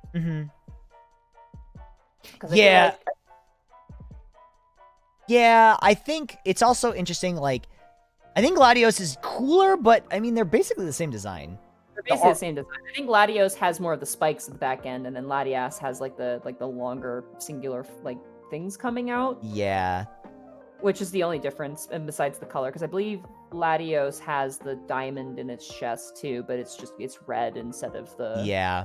The one thing I don't understand is the psychic aspect. I don't know why they made these things psychic. That's strange. Maybe that has to do more with the story behind them, but it's whatever. I don't know. Yeah, that's another weird one. Yeah, these are both. Can you scroll down real quick? I just want to see what the other typing is because I forgot. I believe it's dragon, right? Yeah, dragon psychic. Yeah, dragon psychic. Okay, yeah. That makes sense. They're mystical Pokemon. They're kind of mysterious. The psychic is. I feel like dragon flying would have been good, but we already got Altaria, so. Yeah. But they definitely look like planes. Like they're like aerodynamic flying legend things. Yeah, I would say high B, low A. I would say let's scroll up to A and just take a look at who else is in A real fast for me to make my choice here. Yeah, I'm gonna say probably high A, probably behind C dot. Okay, yeah, I agree with that. Yeah. Man, we're really giving C-Dot the... C dot's a strong design. It's a great design. It's a really good design, to be fair. Like, it's yeah. very creatively executed. I think Yeah. it's brilliant. Yeah. Okay. A lot of people like this guy. I have some problems. Okay. I have some problems with Kyogre. So, okay. I never liked Kyogre. I love this generation. I've never liked Kyogre. My issue with Kyogre is, first of all, the hands are a little weird, but I can forgive that. They're fins, right? They're not really supposed to be hands. They're fins, yeah, but they've got the little thingies on there. I do like the square kind of motif because there's squares on its chest. Yeah. I agree with that. Yeah. The tail. What is this thing? Yeah, the tail's What bad. is this?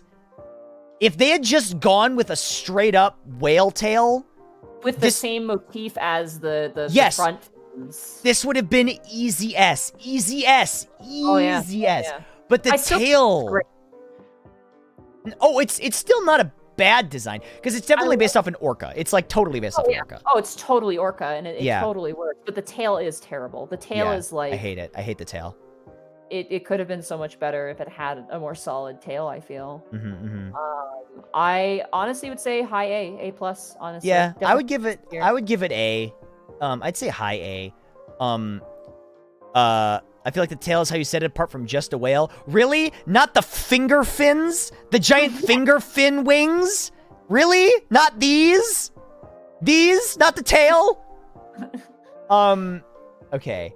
So I would put it like high A. I'd put it like top of A. I would definitely put high A. I feel like, yeah, actually, yeah, I'd say probably top of A would be very strong. Let's see.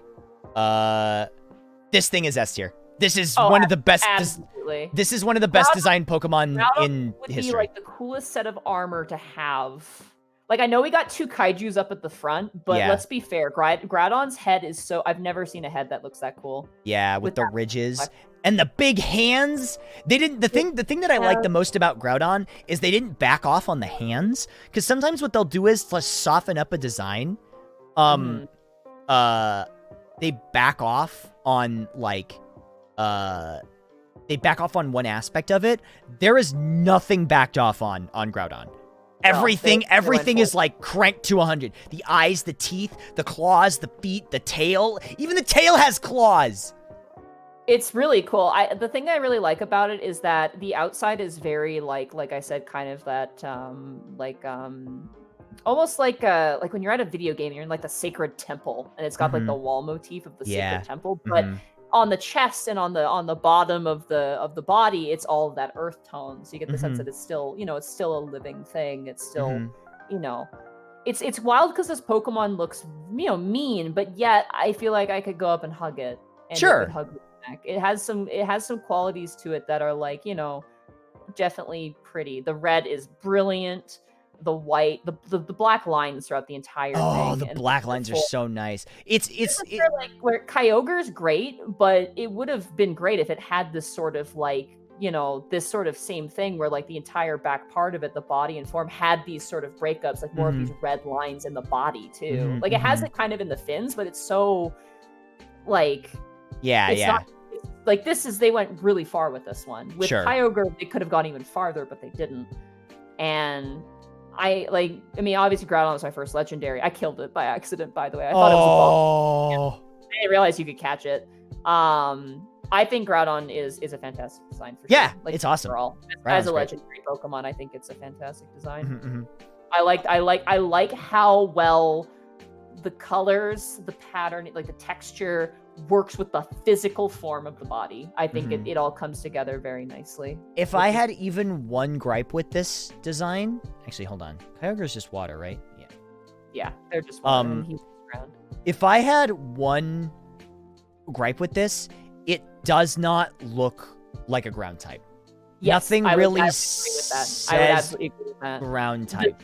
The chest suggests ground type, and a lot of like the back tail suggests ground to me too, because it looks like a digger claw, like on a machine. Yeah, for sure.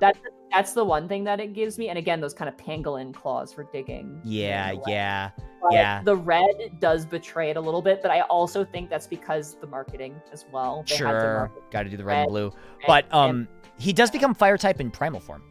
He does, yeah. Yeah, he yeah, does. yeah. So he does get fire type here. Cool. This Okay. guy. Rayquaza is pretty cool. He's pretty cool, but I've got some issues. Yeah. I wish he had back legs. I think that would make the design cooler, more like a dragon. Mhm. I wish he had teeth, honestly. Like he's kind of got this. He's got two little fangs, and he's got this red lip thing going on. I wish he had teeth. I still find it funny that Mega Rayquaza is in its own tier in competitive. Yeah, that's really funny. Yeah. Let's see. Yeah, so, I think this is a strong design. It's a cool design for sure. I love how it has kind of both Groudon and Kyogre's, you know, they have their patterning kind of going through physically, like the body part, Right. Like the less live, like the segmentation carries a lot of the Groudon stuff, and then like the yellow is a lot of Kyogre's. It's a good blend of both ideas. Yeah. I would say we talk about the shiny. I don't think I've ever seen the shiny. Shiny Rayquaza's top tier. I have a see. shiny Rayquaza, and I'm so happy. It's Ooh. black, dude, with yellow. and Oh, that's pretty cool, actually. That's dope. it's super dope. That's sick. I can't wait for Rayquaza to be in Sun and Moon, so I can, or not Sun and Moon, Sword and Shield. so I can transfer it over and I can have it in. I would game. put him high A+, low S. I would say probably next to Salamence. Yeah. For sure. I think he's got a little more going for him than Salamence. He's cool. He's like a Sky Serpent. I like that. It's neat. Yeah. Yeah. Man, Mudkip holding it down up here at the top. It's a great design. Like Mudkip's amazing. Yeah. Okay. All right. Hey, Jirachi. what the fuck is up with this thing? I mean, I'm curious. Where did Celebi land in the previous? I forgot. Good question. I think Celebi looks like garbage, but that's a personal opinion. But I fought against Celebi. I actually said that if fairy type existed, Celebi would have been fairy type. Absolutely. Yeah. Celebi was, I think it was B tier. I gotta check again. Yeah. Jirachi is A tier. So- We put Celebi in A tier. so the middle thing in Jirachi's stomach is an eye. Oh, what? Yeah. I Jirachi. How do you say Jirachi? Oh, that's disgusting. What? Did you find the picture of it? with the No, eye but I'm open? just imagining it. I'm imagining like a photorealistic eye. Yeah, here we go. I found it. It's not photorealistic, but it's still pretty bad. Here, I'll send you an image. Okay, let me see. It's the wish Pokemon. It's meant to grant wishes. But Oh, I hate this. Because in the movie, that's how it grants its wishes. It opens this eye in the stomach and it grants the wish. This is the worst thing I've ever seen in my life. This is awful. That's an edit. This is an edit. You should show the screenshot from the movie. That is actually legit. That is from the movie. And I actually own this movie. It was a gift from a friend for my birthday. They gave me this movie. And it had, like, not Groudon in it and then Jirachi in it. Okay. So... Okay. I'm not shadow realming it. I'm not shadow realming it, but this is like a low C. What the fuck is going on with this thing? Yeah, it's Also, nothing about this says steel to me. Once again.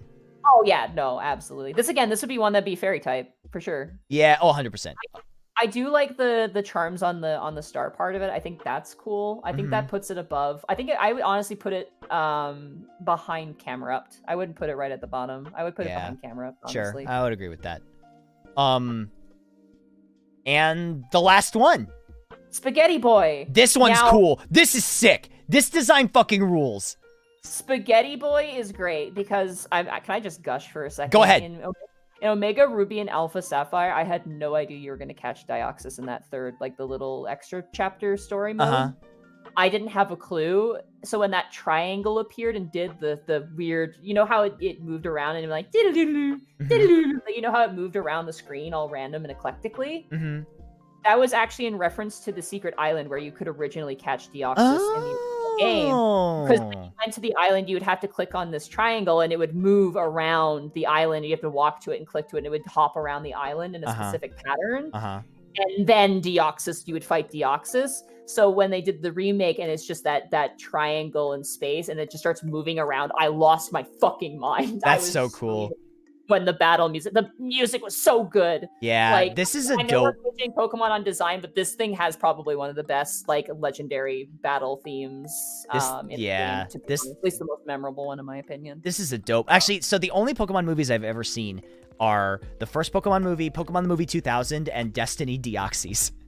Okay, so you know what's interesting about Destiny Deoxys? It was based in Vancouver, so the location was based off Vancouver. No kidding. Oh, that's awesome. Yeah. So I'm gonna. I know you love this Pokemon, but I am gonna counteract some of these things here. Okay. I do like that it is a DNA Pokemon. It does encapsulate that well. I feel like parts of it are really busy. I think the head is kind of and I do not like the center chest thing being a different color. That seems very weird for me. Yeah. So you got like the blue and the orange. I feel like that center chest should have also been like maybe. I guess the purple does match with the face. I just wish they brought more purple into other parts besides the face and the chest. Sure, yeah. On the legs and stuff too. Omitting the forms, I don't really like the base arms on the form. I think that it's like it's weird, but it's kind of. But it's a helix. It's a double helix, like spaghetti. I know. It's like ding and a, but Yeah. I don't know. I feel like it could have maybe been a bit different. I don't know. I kind of wish it had, like a little bit more variation. I think the feet are great. I think the body is fine. It definitely looks alien for sure. The eyes are really good too. Oh, the eyes are so good. It does feel a little Digimon-esque. It does actually feel You really have to agree. It Digimon-esque, feels kind of Digimon-esque. I'm gonna say I think Mudkip beats this one out though, dude. I'm sorry. Like That's fair. That's fair. because this Deoxys is cool. He seems less like a friend though. Yeah. Look at this fucking boy holding his own. He's a friend. It's I'm- like the perfect color, the perfect hold. Like I think Mudkip is so memorable about third gen though. Like whenever I think about like starter, people are really upset that Mudkip is an S tier. I'm so proud of this boy. I'm so proud But of it this boy. is. I think, like, again, I'm going to defend Mudkip. Mudkip is a very unique creature that was turned into something that could be, like, a really kind of weird, really strange animal in the animal kingdom made into something really cute and iconic. I feel. Definitely. Yeah, for sure. Memes aside, like, legitimately. Sure. Mudkip is the Pikachu of Gen 3. Yes. Yeah, that's fair. That's It totally honestly fair. feels that way. That's totally fair. We did it. Okay. We did it. You want to look it over and see if there's anything you want to change? It's really hard to see everything. Okay. But You want me to zoom in? I can zoom in. oh no, I mean it's too close. I can't. I want to zoom out a little bit. Oh, like this? There we go. That should be everything. Okay. So S tier wise, yes, I'm gonna say I think Shedinja should go at the end. I love Shedinja. I think actually Duskull should be behind Shedinja. I think as well. 2 ghost types at the end. Yeah, they're good. They're good designs. A plus tier. I'm gonna say put Slackoth at the end. Of A plus. Of Slackoth. A plus, yeah, like here. Put him at the end there, yeah. And Yeah. then I'm gonna say Aeron behind Wailord as well. I think it's good, but I feel like Leiron and Aeron. Yeah. God, Aggron is so cool. Aeron's really fucking cool, dude. Like, so cool. A tier and boy is B tier full. B tier and C tier really got filled up. But that's good because there They're should not bad. be. It doesn't mean they're bad. I think a lot Yeah. of people in chat think that because these Pokemon are in like such lower tiers, they're garbage. They're not. It's They're just, not. you know, B is perfectly fine, and C is could be better. It's there's, like, missed some- potential. Yeah. Yeah. Because I mean, there's so many ways we can organize B tier, in like different orders. Because I think that Corphish and Crawdont, looking at them again, I think should be near the end, and definitely Poochyena and Mightyena should be near the end as well. I would put them. I'd put them here. I'd put them below Registeel. Yeah, I put them there. Forward, Yeah. you know? I think where's Poochyena at? Yeah, Poochyena should be at the end, honestly. Actually, no, Poochyena should be ahead of Vibrava, and then that's about it. Yeah. Vibrava's pretty low. Yeah. What else here? I think everything else is kind of okay. I think everything else looks good. Yeah, I think everything else looks okay for the most part. I mean, it's a generalization. Yeah. This is a big S tier. I think these are really great designs, though. This 3 was really strong. Honestly, I'm scared for you going into 5 because 5 has some fucking bangers for sure. Yeah. It also has some shitty ones, too. It has some of the worst ones and some of the best ones. Best ones, Like, absolutely. Yeah. It's got like Doing that Excadrill and oh man, it's got my boy Golurk in it. yeah, Golurk, but it also has like Conkeldurr and Timber and Girder. What's another one? It's got Krynagel. That's another one that I'm like. Yeah, oh god, I forgot about that one. It does have Scolipede though, which is top tier. Oh, I love Scolipede. Scolipede's great. Scollipede's an amazing bug type. Yeah, Hydreigon's pretty cool. Yeah. It's got Leavanny. I love Leavanny. Leavanny's really cool. I forgot to mention, this tier starts to fall into that that trap of Pokemon with really tiny waists. Yeah, it's about this kind of. Well, no, Yeah. not really. When It's are just we gonna got get to Sableye hear and, Pokerap? and Gardevoir. Gardevoir If we're and talking proportionately. Blaziken sort of has it too. Yeah, Blaziken's A tier amongst the look at Ludicolo. He is barrel. He is rotund. I love him. And look at there's Wailmer. Wailmer is I the know. roundest. I'm not saying they all have it. I'm saying we start to see it more. It's because we didn't really pick based off of types. I'm not seeing any type favorability besides ghost types. But I think the ghost types definitely have. But even then, we have any ghost types. Hang on. There's not a lot. Oh yeah, Shuppet's down To in another C tier. successful Yeah. listing. Shuppet's down there. Lines ye. This generation apparently had the most water type Pokemon, I believe. Just overall, not just new Pokemon, but the entire expanse of the game. I mean, makes sense. There's a lot of water. 7.2 out of 10. No, too much water. I still love how Pokemon in Sun and Moon made a poke at that. That was really funny. Sorry, 7 point. Was it 7.8 or 7.2? 7.8. That's what It's it like was. 7 out of 10. Too much water. Too much water. They had that in Sun and Moon when if you take a picture and you're supposed to it's like a fake fake Instagram Pokemon thing. Yeah, and, 7 out of 10. Too much water. And So funny.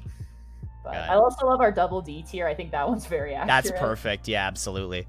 I was gonna say, do I put Nuzleaf there because he has nipples? But at the same time, I'm like, nah. Nah. I think this is a good list. I think overall this is good. I feel like definitely people are not gonna like it, but I think I honestly there's so many Pokemon I probably would have put Sceptile higher. I probably I would have put Gulpin way higher. I'm looking at this and there's stuff that I don't like, but that's not what it was about. Yeah, I'm it just was glad that about the Illumise is in the fucking bottom because that's where it fucking belongs. And that's I hate how it looks. I hate seeing it with my eyeballs. And Nosepad's just a piece of garbage. Nosepad's worst. Oh my god. Yeah, man. Nosepass sucks. Nosepass is honestly the worst.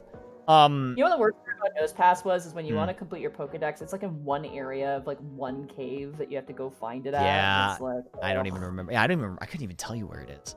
It's in the cave on Dewford Island. We have to go in there. It's in a particular section of it. Okay. So, okay. man. Dope. Well, we did it. I'm actually really happy that we did all that. Yeah. That was a lot of fun. That was fun.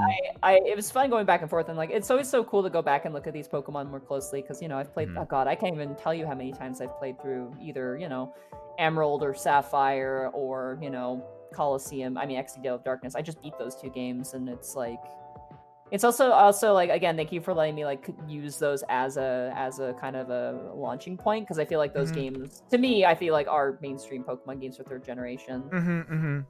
And I feel like the animations for certain like design ideas definitely bring the designs more to life and like in their movement more so than just like their sprite presentation for sure. Sure, It's like yeah. Cradley and Leap and Matang and Sableye definitely gets so much character from the animations. Yeah, too. for sure. I think there's a lot, and there's also a lot of Pokemon that I forgot were in this tier too, or in this generation. Specifically like Gorbis and Huntail. Chimek. I always forget about Chimek. Chimeco, yeah, there's a lot that I forget are from this one. Mascarin, stuff like that. I always forget about Barboach. You can get a Cert Skid in XD Gale of Darkness. Oh, sure. That's why I always remember it. Cool. Well, as I wrap up, you want to tell people where they can find you? Oh, so I was saying I said Monty because she had finished all the games. Yeah, I've played this game way too much. Yeah, like, that's why people were suggesting you. Yeah, thank you, by the way. If anyone in chat do this, thank you for this. This was a blast. The moment I was the Gen 3 Pokemon with me, I'm like, there is nothing I would want more to do that, please. I'm so glad. Man, I'm getting through this faster than I thought. I thought this would be like a multi-week process, but honestly, I'm blown through this.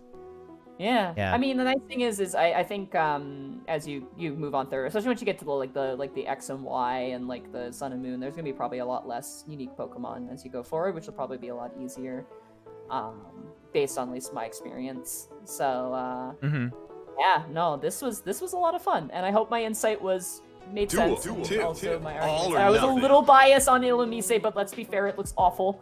Like, yeah, it's bad. It's bad. Like, that was one, if I was gonna be biased, it was gonna be to Illumise because that thing is a sin. I hate it. It's the worst. It's the worst. But no, thank you so much. You can find me at MontyGlu on Twitter, where I'm gonna be posting all kinds of random things. I'm in the process of hopefully getting a frog. Hell yeah. Yeah, and then I should show you a picture, Octo. I'll send you a picture. Yeah, please do. And then you can also find me at twitch.tv/MontyGlu, where I am streaming Pokemon. I'm actually just finishing up XD Gale of Darkness. My hope is to purify all the Pokemon, catch the Dragonite, and then purify Shadow Lugia. And then after that, I'm moving on to Final Fantasy IX.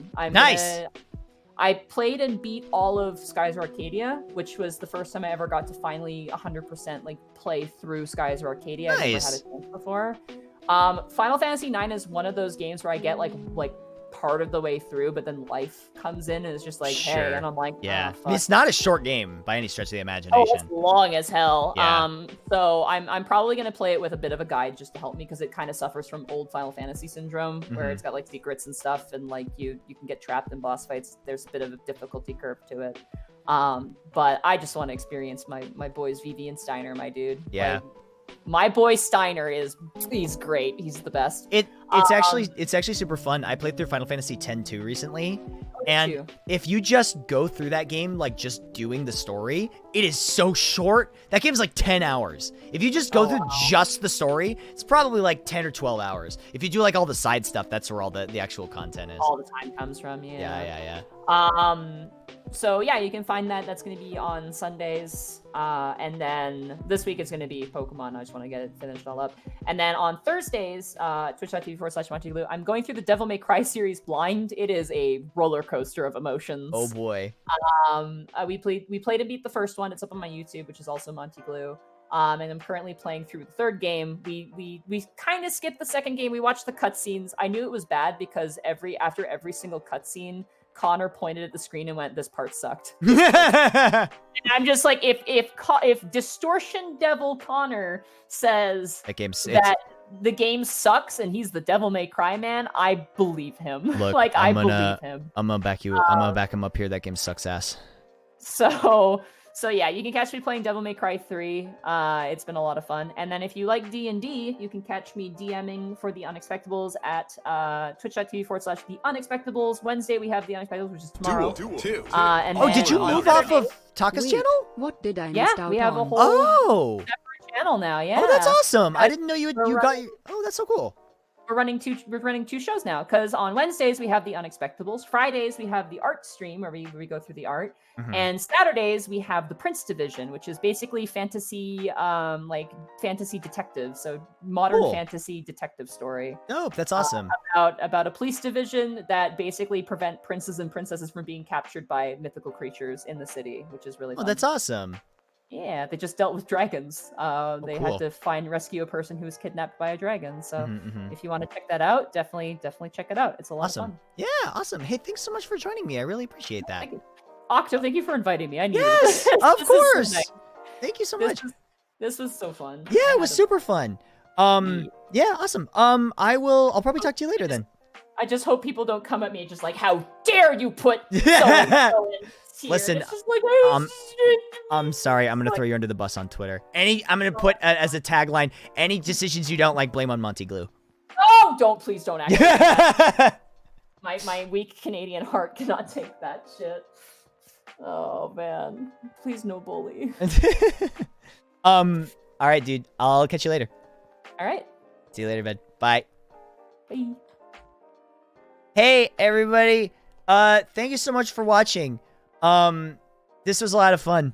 I really like doing this. This Hey! has been so fun. I can't wait to watch the next gens less than 3 Kitsurito! less than 3. Kitsurito, thank you so much for the 300 bits. I really appreciate that. Thank you. I will, okay. So, when's Gen 4? I have to get someone for Gen 4, and I'm bouncing between asking, any plans to redo Gen 1? I'm thinking about it, but I don't really want to be in that headspace right now. I'm thinking about asking Jesse or Kraken. I think it would be really fun to do it with Jesse, because Jesse knows nothing about those Pokemon at all. I'll ask Jesse. Jesse would probably be easier to get, because Kraken's like constantly streaming all the time. Jesse? I'll ask Jesse. I'll DM him. I'll text him. Okay, I have his number. I'll just text him. Let's see. I think getting Dodger to do one would be great. I love her reactions. I could ask her to do Gen 6, because as of right now, Ty has Gen 5. Nobody has Gen 6. Or 7. I actually love Gen 6. Let's see. Get Wooly since he'll know nothing about these. Maybe I'll ask Wooly for Gen 7. That might be really fun. I love Gen 6. Personally, I love Gen 6. I think Gen 6 is super fun. But yeah, anyway, thank you so much for watching, everybody. To everybody that cheered and donated and subscribed, or however you chose to support the stream, I really appreciate it. Sorry if I missed you during the stream. I focus on the discussion. And so, you know, but I do appreciate it, and I do see it, and I thank you so much, for supporting the stream, supporting me. Tango Gemini, thank you for the 100. I appreciate that. Hey everybody, I'm really glad that we have this fun and exciting community here, and we get to do cool stuff like this, and you know, we get to hang out and have a good time. So thank you so much. I'm gonna probably end now. I see the new Hades update. Yes, I did. I didn't have a chance to check it out though. Thanks, Badgers. Thanks. Be well, everybody. Take care. I'll see you later. Mwah. Be well, okay?